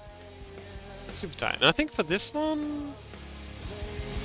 Yeah, we had some of them going around the back of it, just to make sure it's extra secured. Ah, there it is. So, yeah, we'll have a bit of cordage coming up and around here. Rhubarb! Holy god, I've actually just outrun a brown bear and lived in-game. I outran a brown bear and lived IRL. Although I did lose my glasses. Okay, that's a bit of an exaggeration. We heard what sounded like a bear and we bolted, but unfortunately I had my glasses off next to me, like cleaning them off, and they got left behind.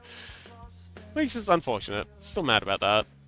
Not so far from a try. This is not our last goodbye. So I had a green light.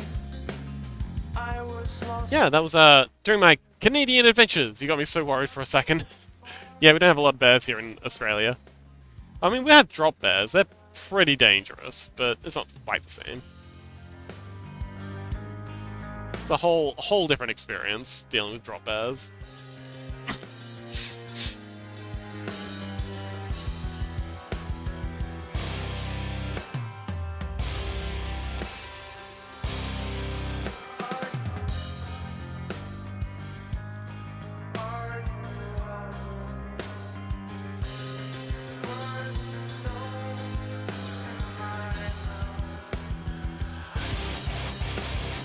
Okay, let's bring this one over here. There we go. And then this one here. Come on, come on, come on, come on. There we go. You go over here. There we go. That's about right. Rhubarb says, you got me so worried for a second. Oh, yeah. Sorry, Rhubarb. I'm fine, don't worry. I've had my fair share of, dangerous animals. I know how to handle myself.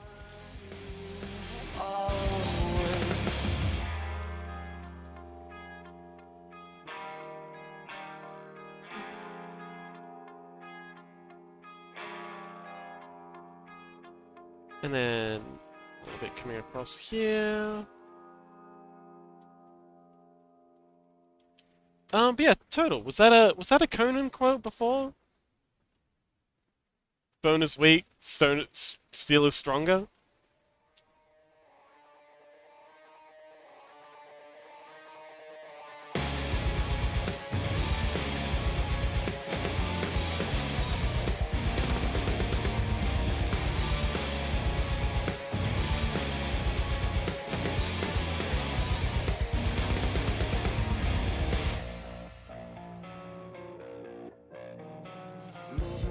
Alright, that's looking very secure.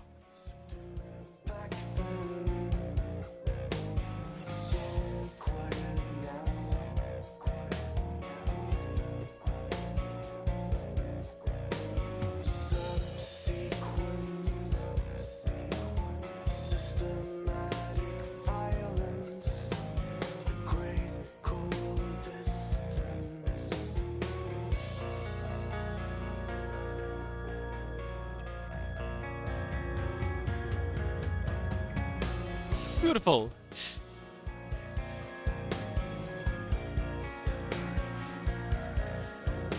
And then let's add some cordage. Oh no, wait, that's not layer. So come back. Actually, no. Do that. There.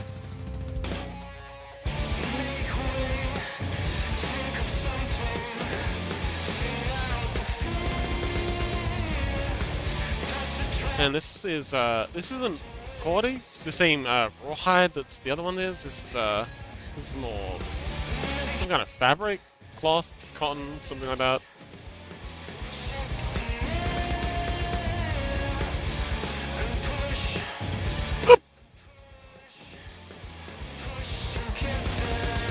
Brutal.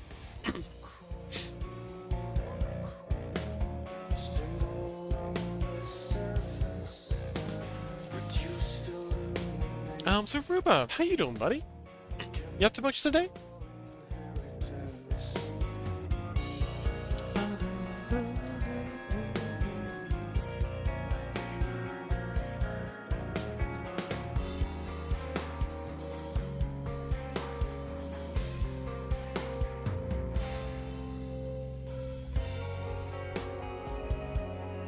Okay, so we'll have some cordage wrapping around this nub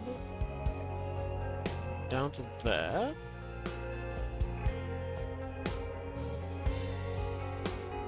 Then back up and around there, and then come on this side, I think. Just thing over there. Same thing along here. Although I think we'll have two. So one kind of coming down this part. And around. And up.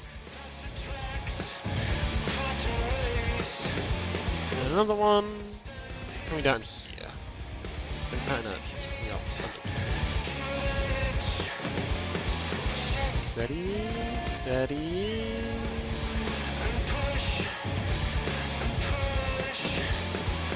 Yeah, that'll do. There. So you go there, around there. Have a rawhide wrapping down here.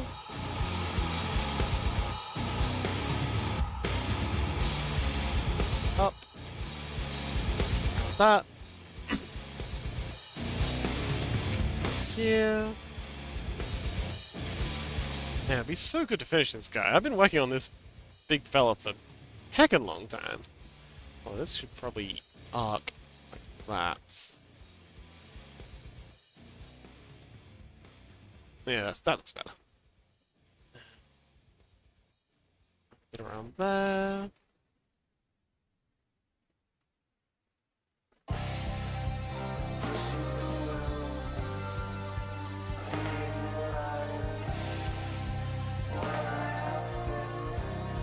Beautiful.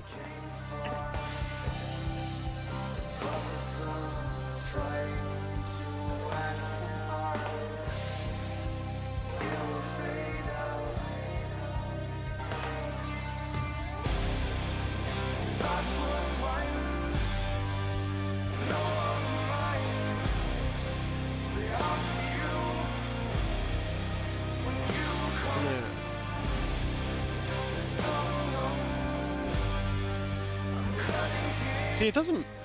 Why matter if this doesn't make perfect sense? Because these guys are a little crazy. They don't know what they're doing. They just kind of throwing things together and occasionally it works. So if it looks like it doesn't make sense, and that's the point. And it's not just me coping. It's mostly me coping. But it's also... It also works in universe. Kinda.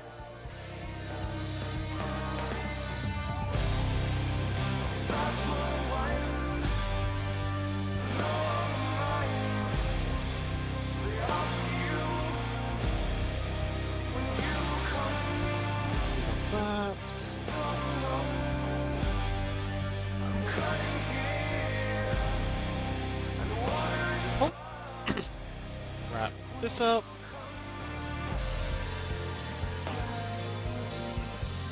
Man, so much work. Was it this much work for you, Turtle? When you were working on your book? Did you do other assets for yours? Or was it mainly like story stuff?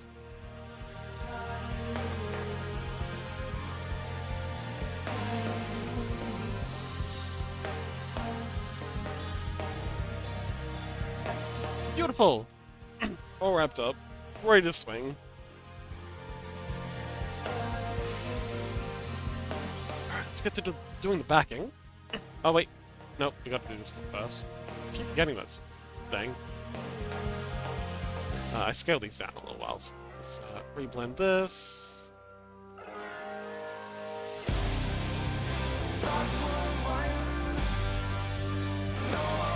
Okay, so there's a turn there.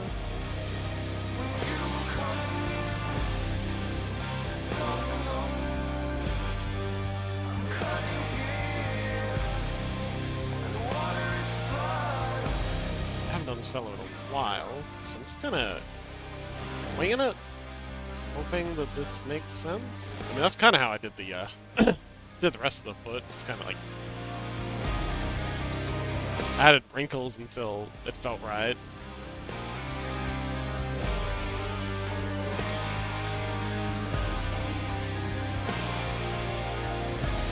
Yeah, that works.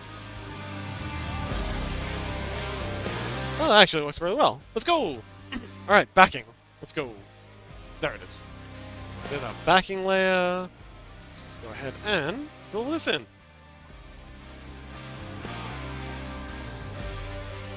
How long have we done? It's still well. I think I've got another half an hour in me.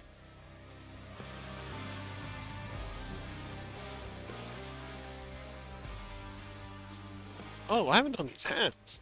I just sketched them out. Oh well, we'll come back and finish those in a little bit. Let's do this backing, because the backing's not going to change too much. Backing is the white stuff around the edges. Or, yeah, in the background. This lets me see what I'm working on. And then when we apply the texture just kind of goes over the top of the backing.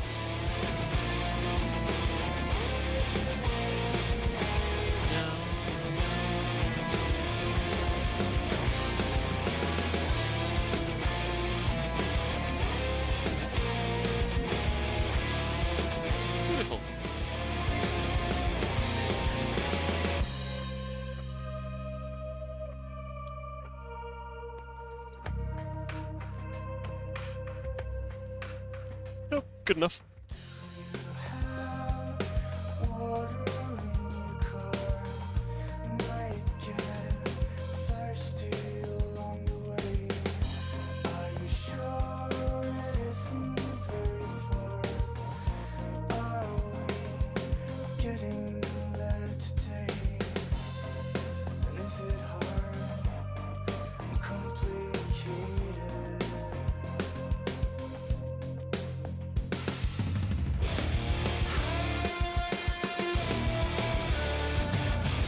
I am starting to fade a bit though. I think 4 hours might be my limit. I know we've got the Coleman streams on Saturdays that go for 6 usually, and that usually kills me. I think it's a good thing I've got Mizuki to back me up on those. Otherwise, no, I don't think. Yeah, I definitely struggle to make it through a full 6-hour stream on my own.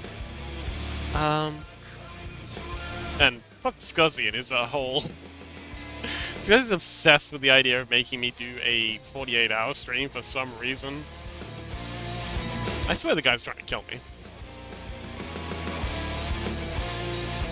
What do you think, Cuddler? Do you think you could do 6-hour stream? Oh wait, you do 6-hour streams regularly. What am I talking about?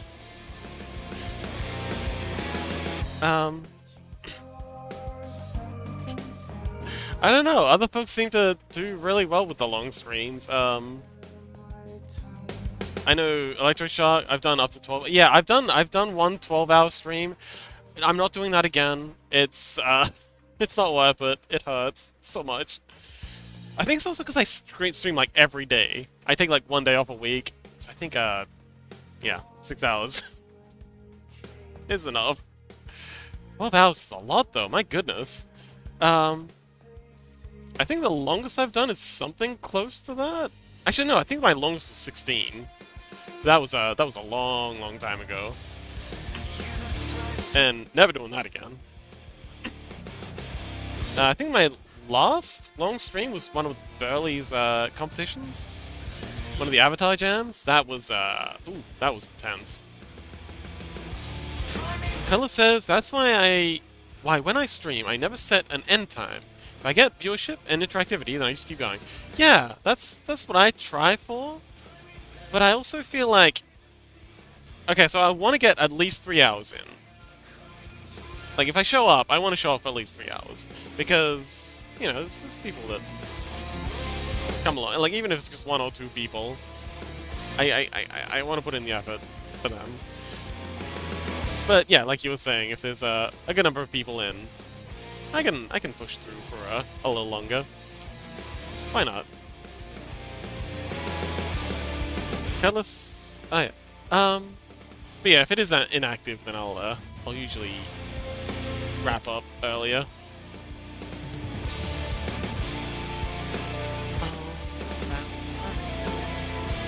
But yeah, if there's if I have extra friends, then I'll do my best to push.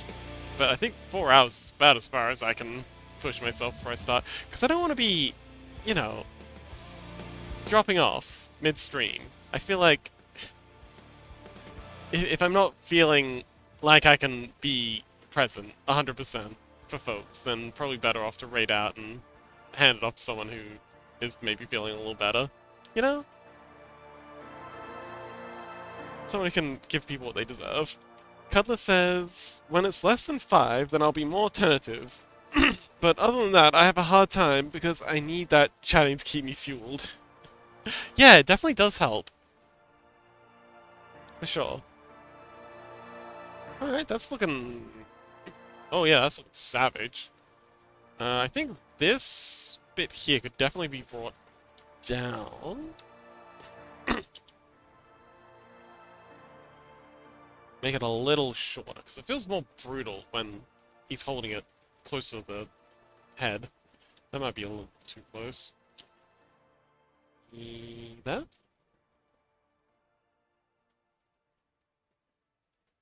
Something about the angle of this feels a little off. I think that's the way the hand's pitched. But yeah, if it gets less than 5, then definitely wrapping it up. at 3 hours. Maybe save the energy for when there's more folks in.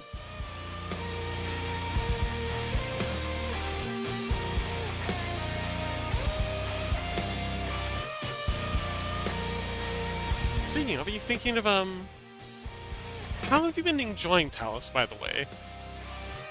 Sorry, I got a bit of a one-track mind. I've finally found someone who enjoys playing Talos. There's so few of us out now. It's been fantastic! Yeah! I think you'll enjoy 2. 2 is, just such a meteoric improvement in every way.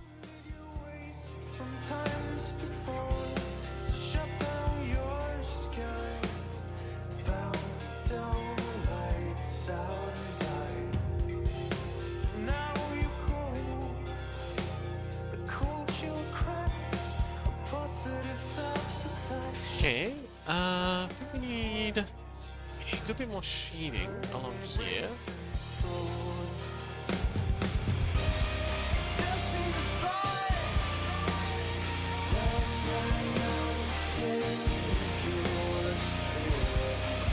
Yeah, we need shading on the hand, shading on the weapon. Something about it. Is it the scale of it?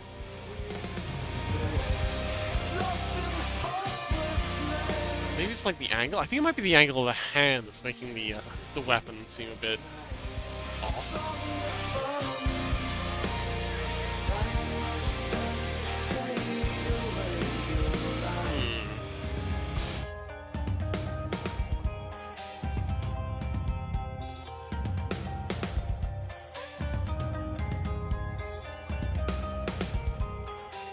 Oh, maybe it's the I think it's the length.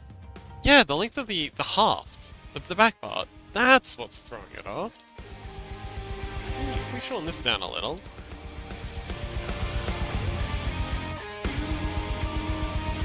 Hello says, ooh, yeah! Yeah?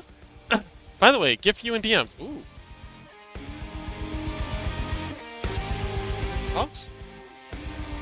EP Hall? Okay. Let's pause the music. Take a peek. Alright, so this is EP Hole by Cuddler.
That was beautiful.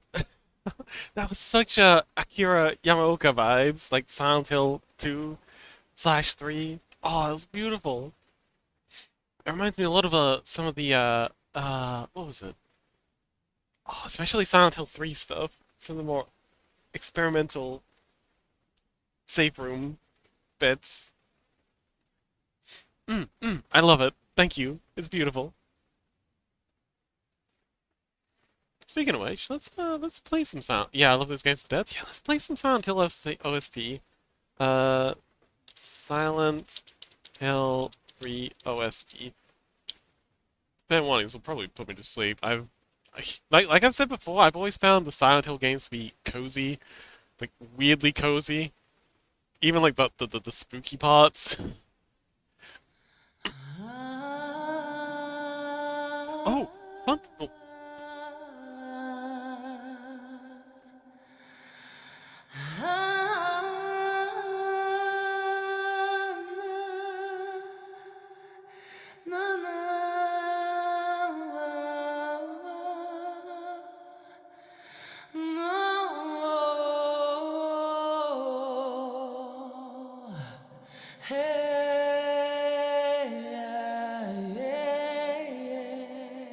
so fun fact, the person who does the vocals for a lot of these songs, I believe, is the same voice actor who does Motoko Kusaragi from Ghost in the Shell, like the OG Ghost in the Shell.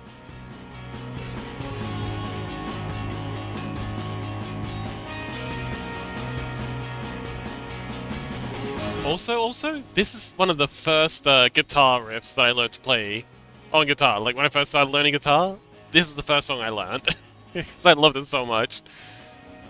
It's actually really easy.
Um, Color says, I'd love to do the Shivers 2 OST songs they got, as they are so fun. Ah, okay. I'd love to hear it. Oh man, this song in particular also has a very special place in my heart. I remember listening to it. Sorry, I remember... What the heck's going on here? There it is. As a kid, putting on my PlayStation 2 and then just letting it run with this in the disc tray, just so to keep playing this over and over. Because yeah, I just love this song so much. Patchy says, I think I've got my set finalized. Ooh. Wait, what's that? Wait, set of what? Tea set? Really struggling with these hands. Oh, I know. Let's do a little something like this. There we go. That's a vibe.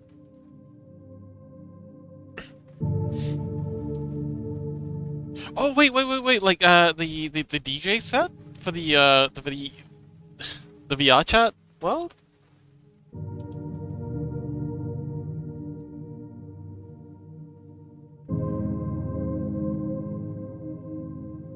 Man, I've got no idea what I'm doing with these hands.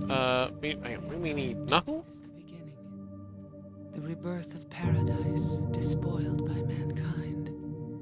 Remember me and your true. Paisha says I'm going to be DJing at a con, and I've spent the past month trying to figure it out. Not VR chat, a convention. But yeah, ooh, awesome. Is this your first time DJing? Like, have you done this much already?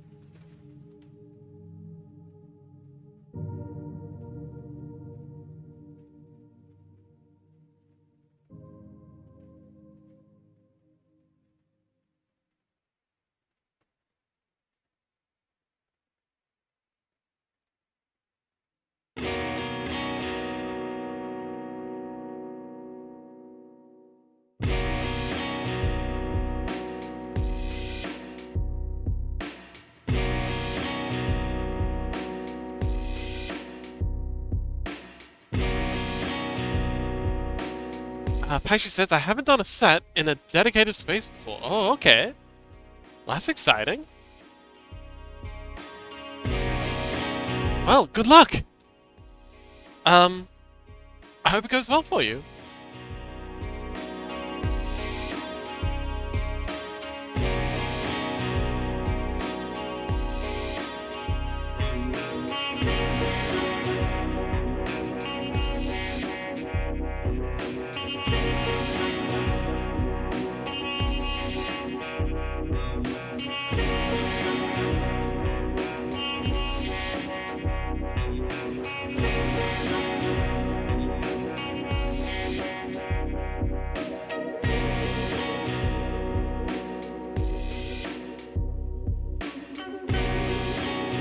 Paisha says, but I've done sets at my school's athletics event. Ooh, okay. That's a good bit of experience. Awesome. And you enjoyed it? Like, is this something that motivates you, kind of thing?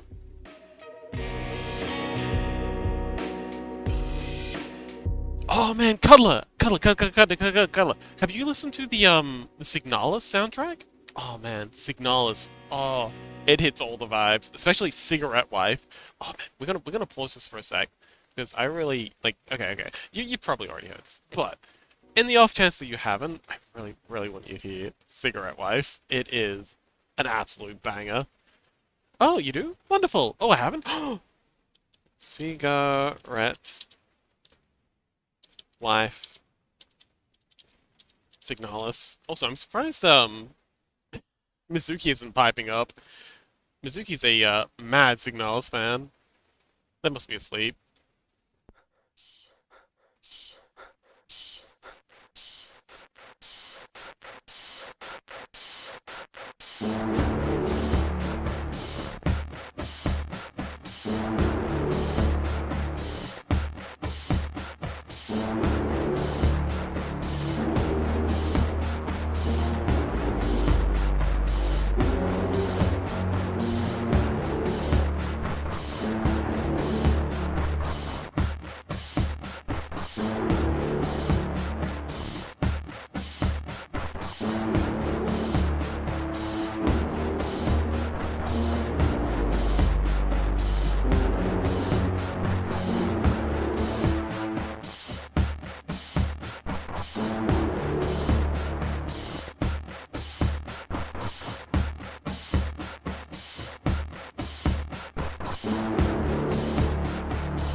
Anyway, that was Cigarette Wife. It is phenomenal. I have listened to this song on repeat for days on end. It's beautiful.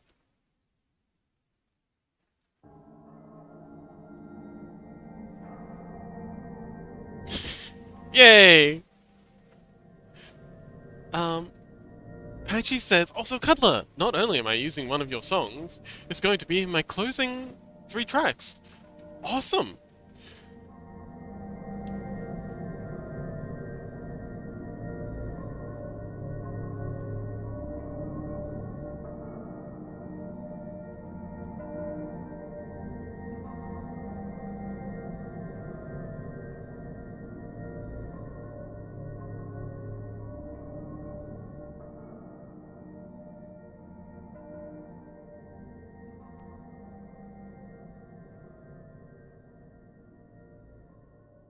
Rissy!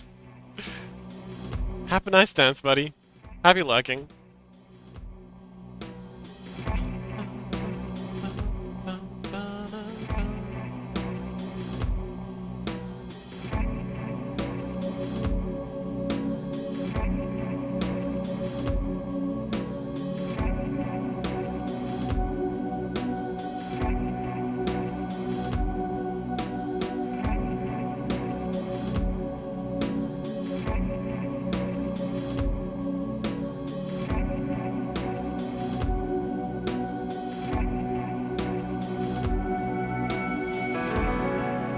Oh, MSMX! Welcome! Hello! So glad you made it!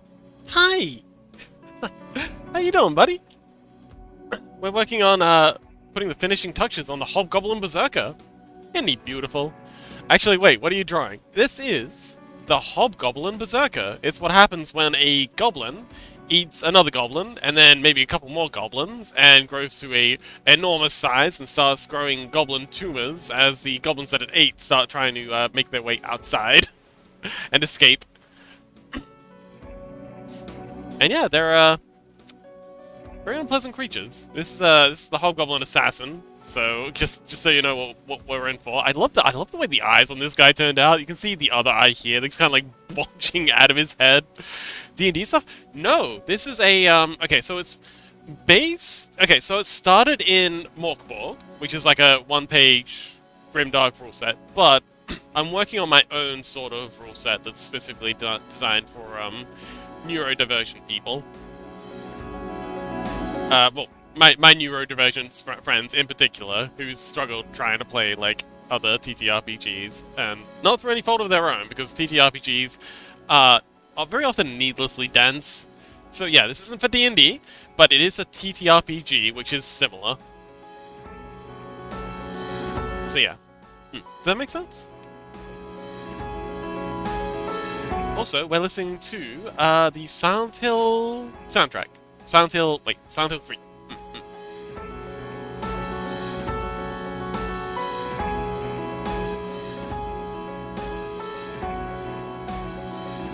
Oh, original tabletop, nice. Yeah.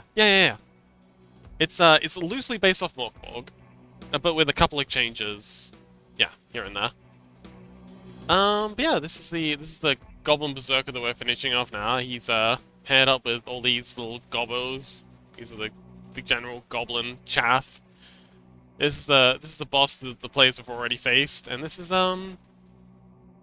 the mini boss. So this is kind of like the assassin. This is the dexterity, agility mini boss, and then this is going to be the strength mini boss, kind of like to test players in different ways. MSMX says, I'm also neurodivergent, but I don't play games like that. Lol. Oh, well, maybe this will be good for you. Please try to remember me and your true self as well. Neurospicy, as they say. Anyway, MSMX, how you doing, buddy? Just finishing off the hands. Yeah, really, just I gotta do the shading on the hands, the shading on the weapons, do some texturing, because you can see these fellas have a lot of texture on them. Yeah, do the texturing, and then we're good. Good, resting. Oh, wonderful. Well, have a good rest, buddy.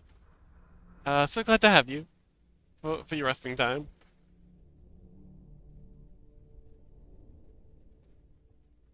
And yeah, if you got a lurk, that's cool too. We appreciate the lurkers. But if you want to chat, I'm here for that too. We've been talking a lot about old games. You know, the PlayStation 2 era, soundtracks, that sort of thing. Cuddler's been telling us a lot about, or showing us a lot of their amazing music that's very much, a lot of it's breakcore D&B, but then some of it's also really, really cool metal that has very, very distinct PlayStation horror vibes that I absolutely adore to no end. MSMX says, yeah, sounds good! Wonderful! Well, so glad you came to join us. And I hope you have a good rest. Da-da-da-da.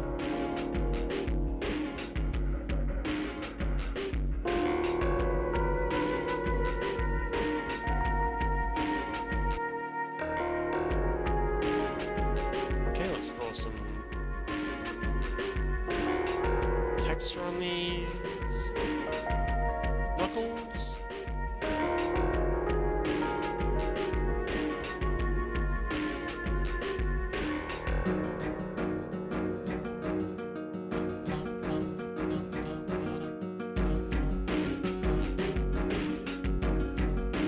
MSFX says, also, nothing in particular put me off of TTRPGs, so I wouldn't know if it helps. I mean, it could be a lot of things. Wait, have you tried TTRPGs? MSMX says, now I think about it, maybe the length is too much? Oh, like the length of individual sessions? Or the length of the campaign? So a session is like, you know, you'll all get together for one day and maybe do like a dungeon. And the next day you might have a thing in town where you do some shopping. And then the next day you might do a different dungeon.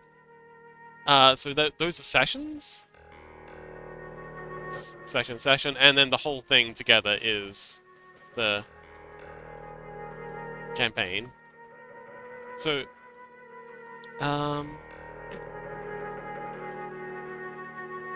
Peddler says, to be honest, I have a ton of experience with PlayStation 1 / PlayStation 2 era sounds, as that was just when I was growing up. But I had inspiration to work on.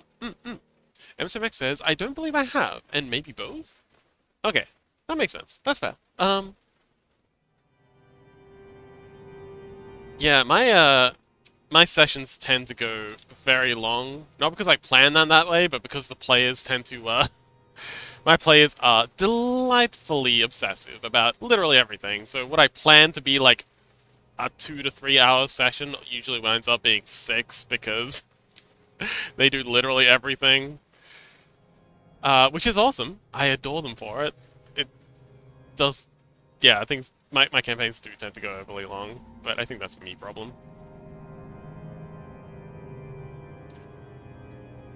Strange. But yeah, the lengths can get a bit much. Ah.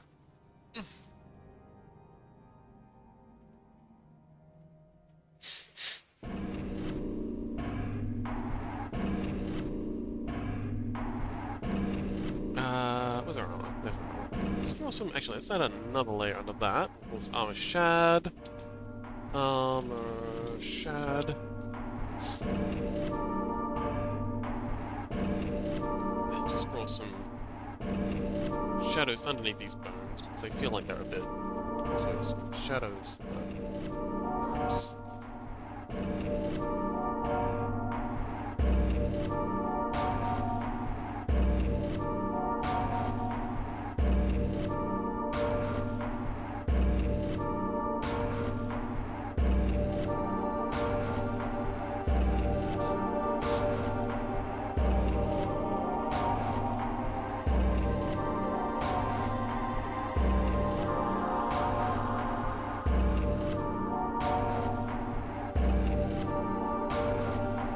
That's good. And we'll need some shadows behind these fellows. So slightly raised up.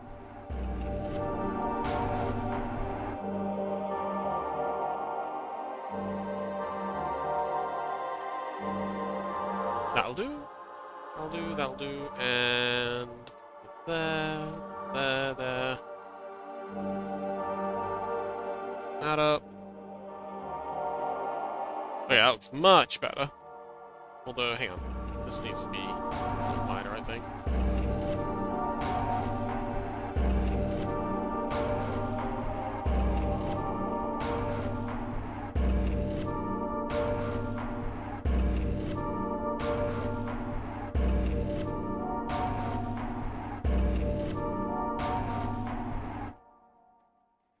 But yeah, MSMX, have you played any TTRPGs, or it's just kind of like the idea of the length of it that's putting you off? Either way, it's fair. I'm not judging at all. Just curious. Oh, Alessa, the world you wanted is nearly here. I wish. Because, like I said, I'd like to try and make this as accessible to neuro spicy folks as possible. The world must first be remade. Signal! Signor also! Cuba! Oh, we got a Cube Appreciator. Hello! Hello, fellow Cube Appreciator. I'm Sleepy Fox. I'm currently working on Morkborg, TTRPG. Well, yeah, it's not really Morkborg anymore. But yeah, I'm working on a TTRPG assets. MSOX says, I said I don't believe I've played any. Oh! The idea. FS. Ah, I see. That's fair.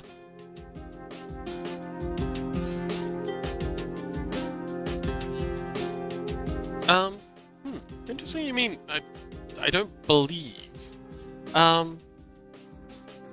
TTRPGs are kinda like when you've got a character sheet, very often a character sheet. You've got very often a map, maybe some tokens, and some dice. They can be square dice, they can be any kind of dice. But yeah, this is generally a TTRPG. And there's a lot of role-playing, a lot of banter, a lot of fighting. Generally speaking, you've got a DM. Yeah, that's a TTRPG. Oh, and snacks. Of course. Can't have a TTRPG without snacks.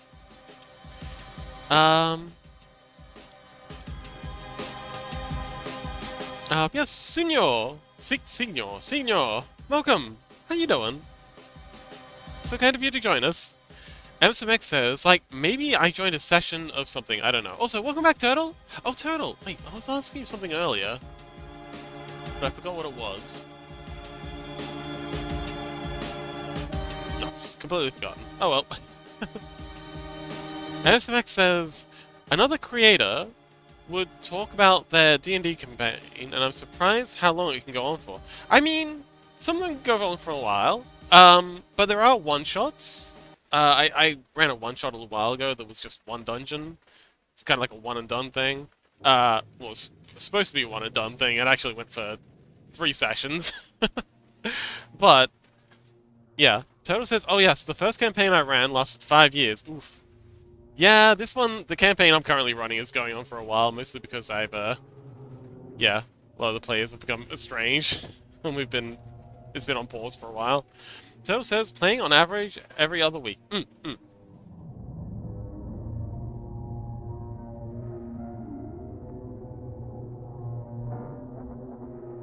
Alright, not really happy with those hands, but it'll have to do.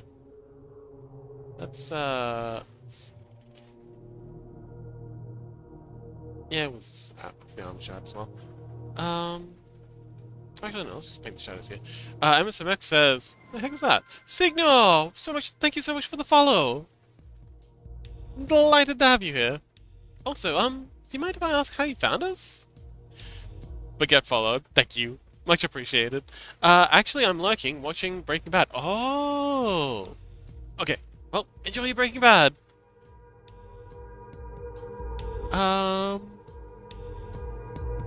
Cuddler says, my first went for 3 years before I had to drop out to work. Then after that, it's been one-shots, and I've been DMing since, as it's easier for me to make something on my schedule, but since it keeps changing, I can't do much right now. Oh. Rubo says, just gotta make sure I still appear alive. Oh, just waking up the Scrungle? Yeah, that makes sense. I understand. Gotta keep the Scrungle alive. He's a cute fella. We do so love the scrungles.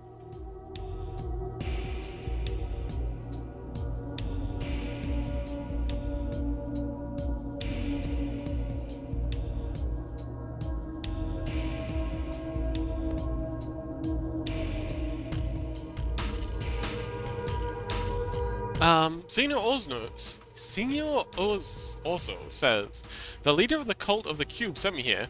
You mean Burley? Well, thank you so much, Burley. Much appreciated.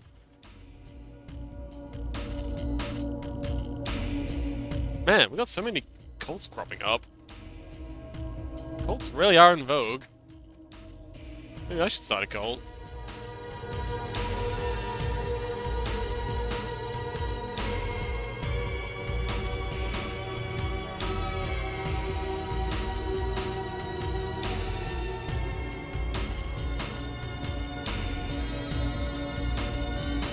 Rubeb says, Fox, you already have a cult. Wait, do I? When did that happen?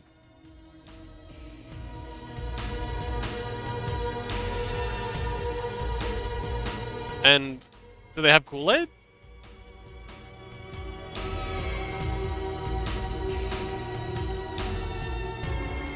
Rubeb says Cult of the Dice. Cult of the Dice? Oh! Right! That actually makes sense. Good point. I mean, people do tend to get weirdly spiritual about dice. Rubeb says, rolling for Kool-Aid, definitely not poisoned. Good luck!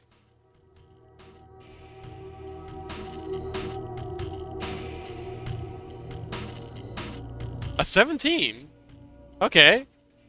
I think you'll be fine. You're rolling that high. I don't think there's any chance it's gonna be poisoned.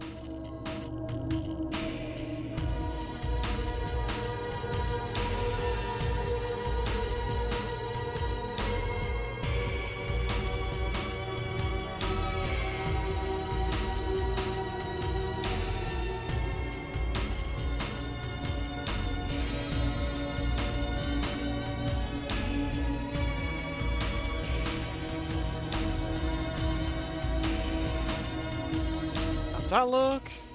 Alright, much better. Let's darken up this one.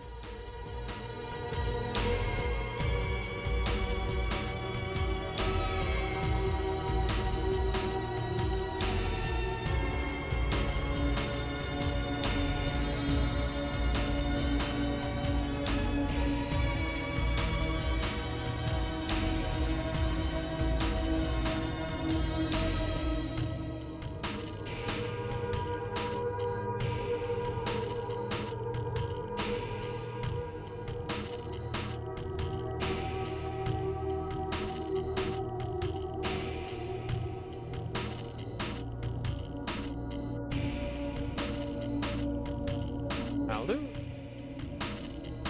Oh, let me do that weird little around the tip thing. That's quite cool.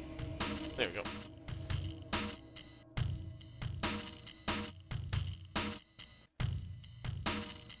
And that'll do. Let's go shadow up this section. That there.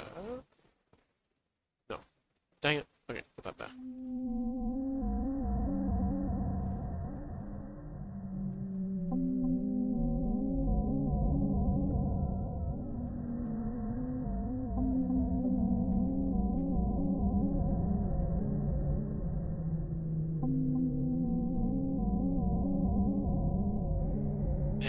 The soundtrack's such a mood. Oh, hang on. Gotta add shadows to those little straps. So there.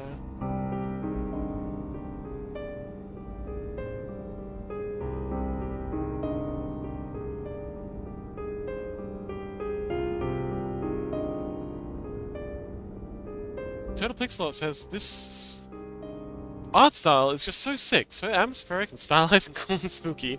Yeah, I'm glad you appreciate it. It's a lot of work, but I think it pays off. And yeah, so glad you like it. I really like it too. It's kind of like harkening back to Johnny the Homicidal Maniac, which is probably the first comic book that I ever like got for myself. It's there's a lot of like really deep blacks in that, and one of my actually I made a comic when I was in high school that I was very proud of, and it was done with pen and ink brushes. And yeah, I'm kind of like trying to bring back that vibe with the brushes I'm using. These very deep blacks, very deep Venter blacks, and grays, and then brush textures, and the flat whites behind them. It's also very evocative of a lot of people have been saying Berserk a lot, which I get. It is very Berserk, but kind of incidentally, like I'm not mad that it's harking or bringing up the Berserk reference, but it wasn't intentional. It was more Johnny the Homicidal Maniac and just general dense brushwork. Oh, a bit of Darkest Dungeon as well. Love the Darkest Dungeon assets.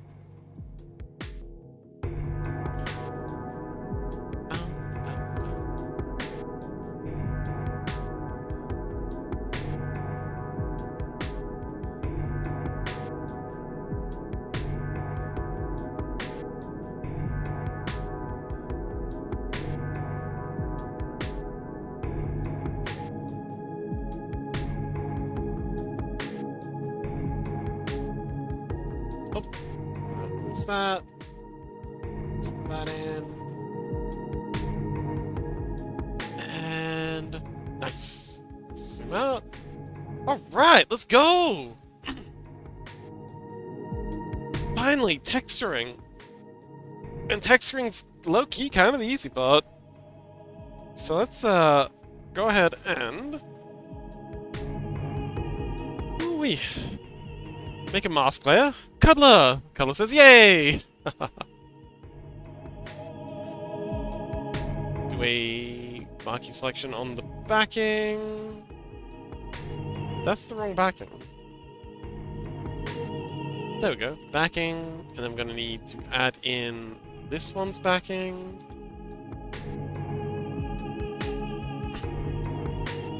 Oh, and then we're going to need the head's backing.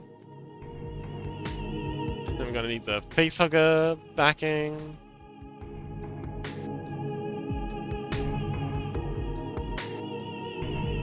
Alright, cool. Now we add a new layer. Boop. Give it a transparency mask. Boop. And now, when we brush, it doesn't brush. Oh, because I'm brushing on the transparency mask.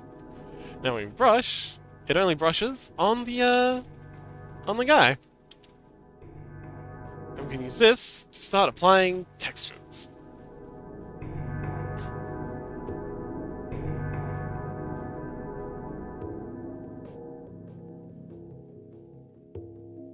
So yeah, a little bit of crackedness on the skin.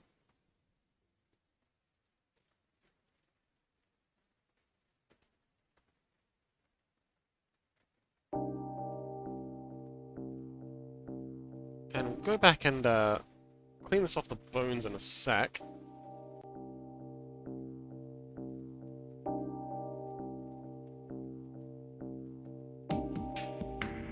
Yep, that'll do. So yeah, go back to our brush and just erase that off the bones. So we want the bones to be textured differently. They're definitely not going to be clean, but they're going to be very different.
Has anyone else here seen the original Ghost in the Shell movies? Because if you have, maybe you can also pick it that this is a familiar voice.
Right, so we're almost on the texturing.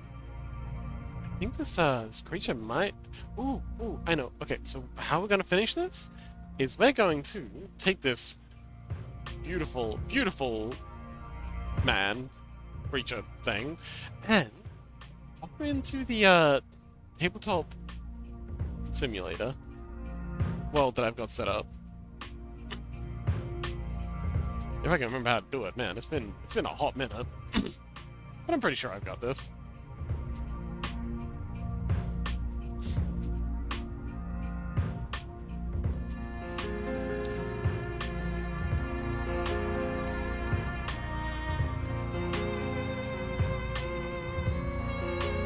Okay, let's give him some splattering around the mouth. Like he's been eating something he probably shouldn't.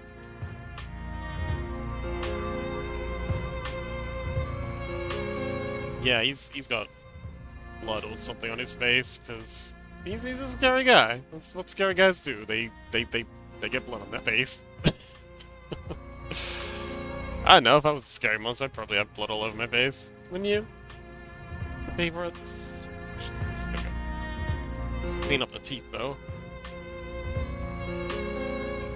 Because even if you're a horrible goblin monster, dental hygiene is still important. I'm kidding, these guys don't do dental hygiene, that's the last thing these guys are doing. But, shiny teeth are a bit scarier, so we're gonna go with it. Ooh, yeah, that's much better.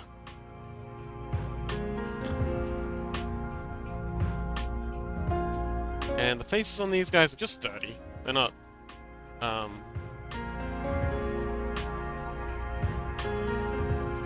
not bloodied up, because they haven't been dead. Also, we'll put some blood splatter on the hands. I feel like that makes a lot of sense. Texture... blood splatter brush. So let's put some splatter on the hands. And a little bit of splatter on these. Like he's been a busy fella. He's got some texture on these. Bit of blood splatter on the hands. More texture on the feet. And then we'll brush out some of the texture on the toenails, make them a little less textured up, because muck tends to fall off toenails pretty quickly.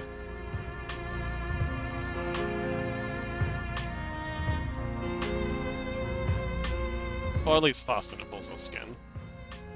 Oh, I also noticed he's only got 4 fingers. 4 toes. But that makes sense, because they've only got 4. Wait. Oh, he's got 1 too many fingers. Oh, he can have an extra finger as a treat.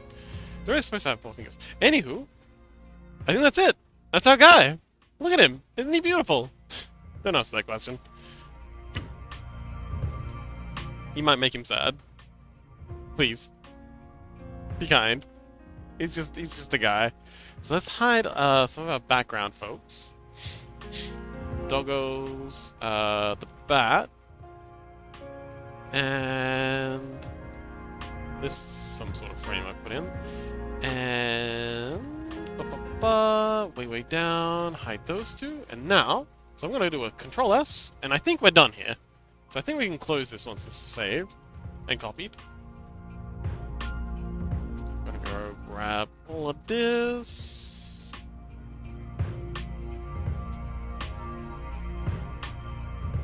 Control Shift C. And grab our mothball. And yeah, I think we'll be wrapping things up in a bit. So if anyone has anyone they'd like to suggest for a raid, do let us know. Otherwise, I got plenty of super cool people we can go say hi to. Monsters, goblins. There he is. So here's our Goblin King so far. Open new document. Yeah, this is our Goblin King work in progress. There he is.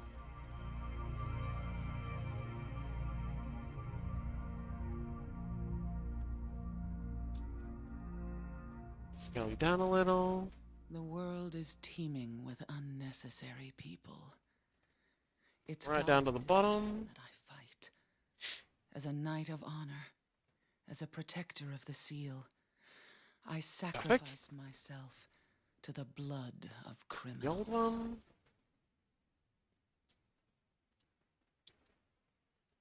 Control S. Okay. Did I Control S you? Let's Control S you again. Just in case. And then we'll close this down. Then we'll open up Tabletop Simulator. Okay, yep. Close this down. Tabletop Simulator? Hopefully you don't need an update. That would be awkward.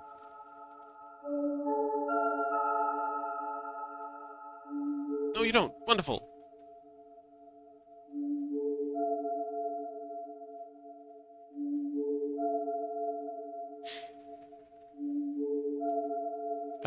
TTS, are you gonna come online?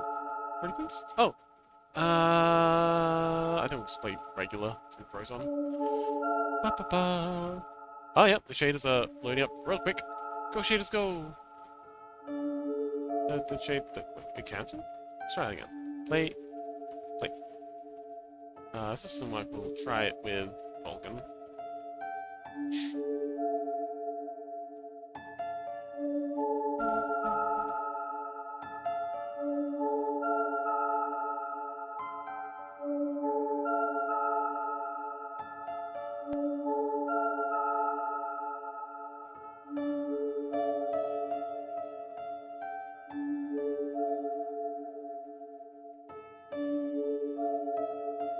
Create. Single player. This one too. So, this is the map. This is the, well, this is a previous map. But this is how the table looks. For anyone who's interested in what the campaign looks like. Oh, it's taking a while to load, though. Come on, chop chop. Oh, okay, so it's gonna take a hot minute to load. Oh yeah, I was playing around with an idea for oh, there we go. Playing around with an idea for a pikeman. I was thinking this would be really heckin' cool for an encounter. The players having to fight through a battlefield with a bunch of opponents who are way over leveled and having to kind of like dodge and weave between these two armies that are kind of approaching each other. Literally unbeatable from the front. But yeah, their objective is to, I don't know, get something? Like some relic that's buried in this no man's land. Anywho, let's get our hobgoblin in. So, we're going to... Do we already have one? So, okay, so we don't. So, let's, oh, here's our hobgoblin assassin. Isn't he cool? Oh! This is, Patchy! This is one of the players' minions. But we're going to go objects, components, figures. Wait, no, we don't want those things. We don't want those either. Saved objects, figures. Yeah, one of these figures.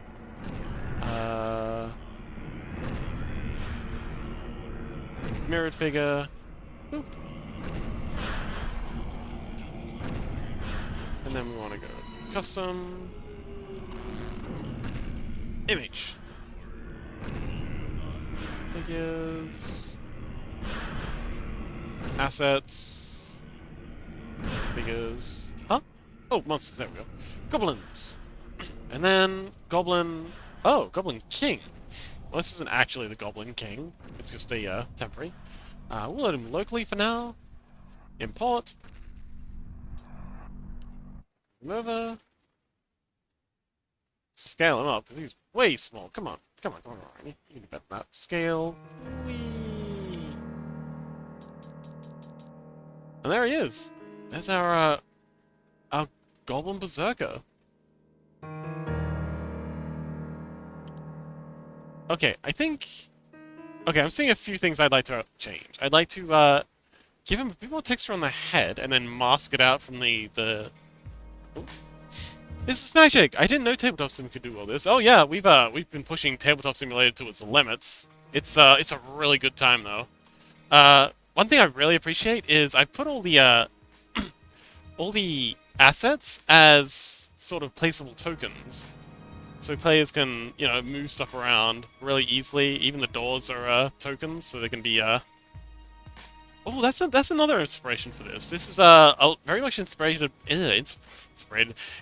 by Darkwood. Really cool top-down kind of survival strategy game. But yeah, everything's movable. That's why the maps look kind of boring. But yeah, even this coal pile, this you know, this used to be in here until for some reason the players decided it had to be outside. But yeah, it's a good time. Oh, you can even do something. Okay, you can even do this.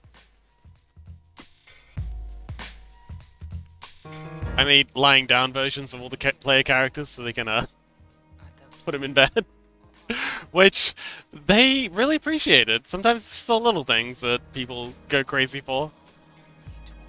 Yeah, it's amazing what you can do nowadays. Yeah, I've made so many assets. Made a little bathtub. All these various fruits and vegetables and crates and sacks and NPCs, environments, more NPCs. This isn't one of mine. This is something that Rockborg. But yeah, it's been amazing. All the old crone. Master 2 says impressive. Yay! I'm glad you like it. I'm planning on releasing the whole thing as like a book, eventually, someday. Oh, we got some dead. Oh yeah, I made goblin bodies as well, like dead goblin tokens. Oh, here's some more goblins. Oh, let's put the. Okay, so hobgoblin next to some gobbles, and one Violetta.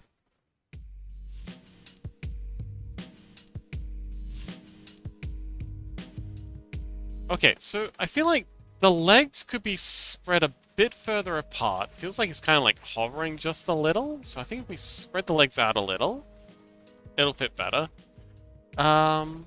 It says really sick. He does look sick, doesn't he? Give him some texture on that head, and then mask it out from the bones, just to make the rib cage on his head pop a little more. That arm definitely needs a bit of texturing, because that arm's just completely untextured. But aside from that, we're looking pretty good.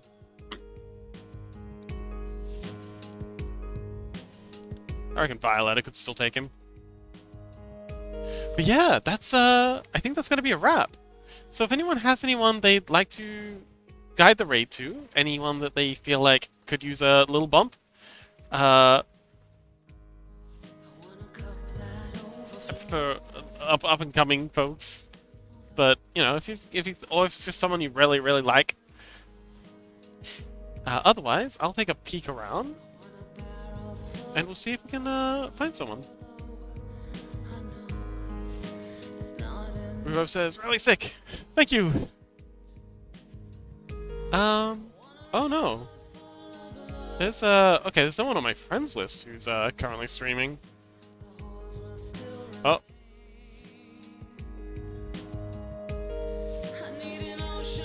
Refresh.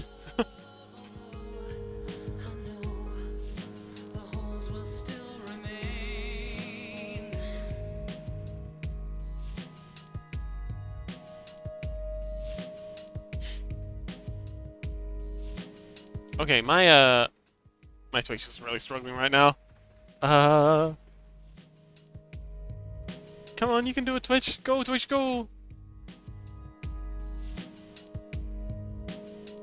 Oh.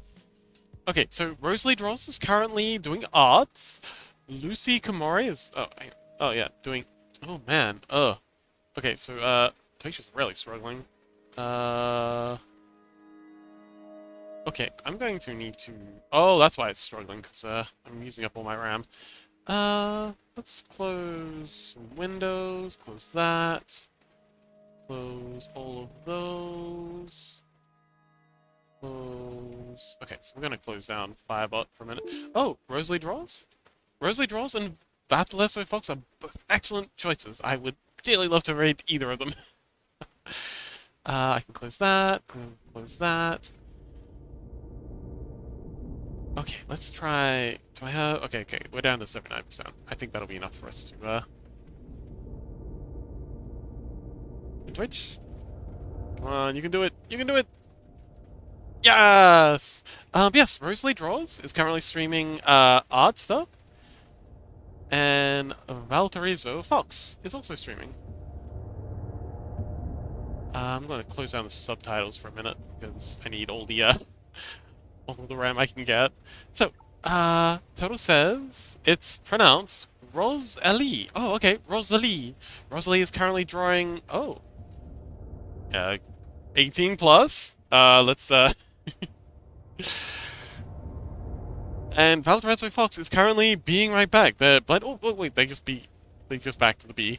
Is this 18 plus? Okay, it doesn't say 18 plus, so I think we're good. But yeah, Rosalie Draws is currently working on a... Oh, they're doing... Okay, Rosalie Draws is currently doing Art Fight? Can you do Blender stuff for Art Fight? Rose... Oh, I guess. Rose Ali. But yeah, so, Valparaiso is... Oh, they've got a they've got a little Scringle set up too. So, yeah, do we have any preferences? Rosalie, really cute art fight creature. Oh man, that's adorable.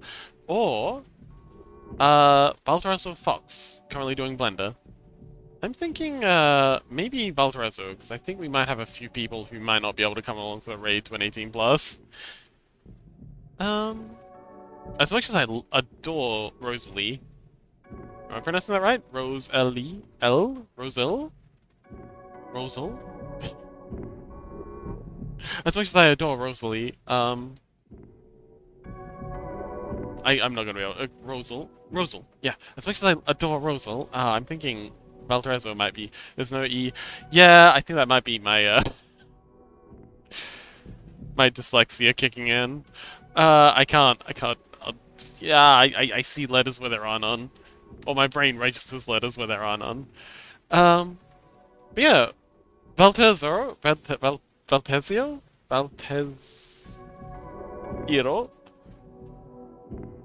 is currently streaming Blender, which is wonderful. We do love some Blender. I'd love some more deets on what they're modeling, but they refuse to rotate the camera. So I guess we'll or would we like to raid Rosalie? Where do you go? Oh, hang on. I can show just a little more. Oh, it's a very... Oh, that's some good topology. That's some really good topology. Oh, well done. Yeah, that's some fine topology. I don't think how they've done the wrists. I prefer my wrists to be twisted. Excellent topology.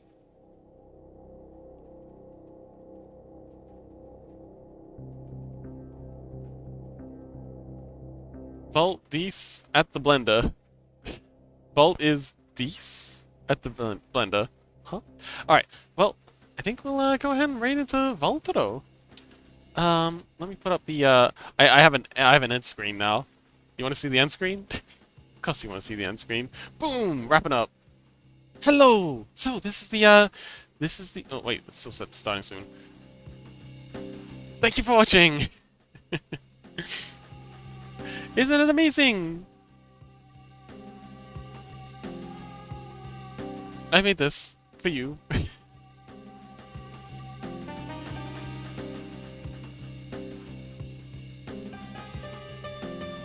Master says, good night! Yes! Anyway, let's go slash raid Valtrezzo. Oh, Valtrezzo is also set for to mature audiences? Oh well. But yes. Thank you so much everyone for coming along. I had a really fun night. Exhausted though I am. Um, big thanks to Signor also, a Cat Dragon, and Timberwolf for following. Much appreciated. And huge thanks to Unit for the sub, and big thanks to Electroshock for the raid. That was a huge raid. I really appreciate it. It was a lot of fun. We got a lot done. We finally got our Goblin Berserker finished up. So he needs a little bit of touching up, but I think it's like 99% done. And next time we get into this, hopefully I'll be starting work on either continuing work on the map or starting work on the comic book that's going to go along with the rule set. So either of those would be fantastic. But tomorrow we are working on the biblically accurate VTuber. Bit of a sad announcement about that, but we'll leave that till tomorrow. But yeah, I look forward to seeing you there. It's been a whole lot of fun, and I hope you'll come along with me to say hello to Valteziro. I love you all, and I hope you have a wonderful evening. Bye.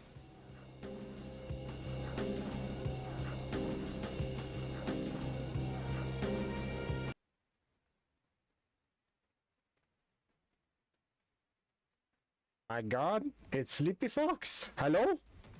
Morrowind Monday? So... Oh, hi, Cuddler.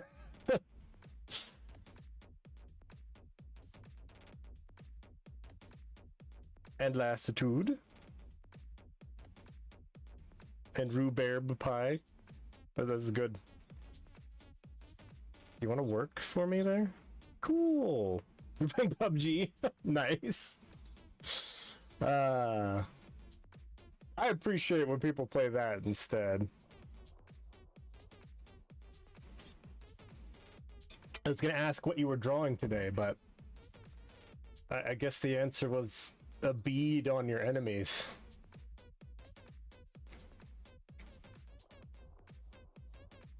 And Senor Orso? Hello? I'm Valtezero. I usually do 3D art, 2D art, and gaming. About in that order. Of importance, that is.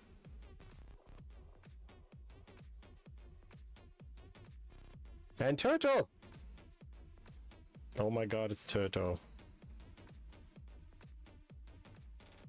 Right now I'm struggling with my inability to understand how to do hair.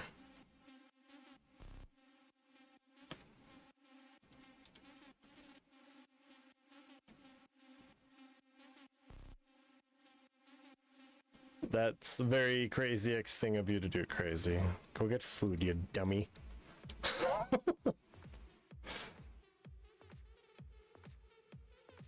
Numbers' teeth? The body topology? Yeah, I think I did decently on it.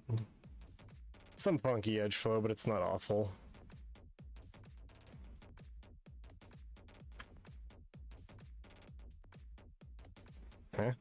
Oh, I thought there was a split there for a second. But thank you.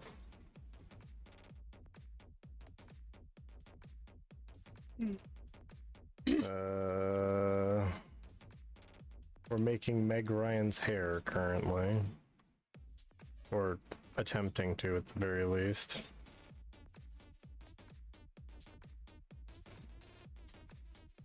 Also crazy, if you're not going to sleep anytime soon, I'd be up for a Discord call. If you are, don't worry about it, however.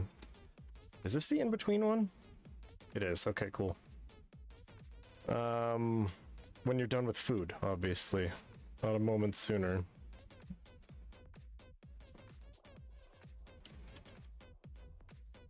Okay. I assume up for it, not going to bed soon is what you mean by that, but... 0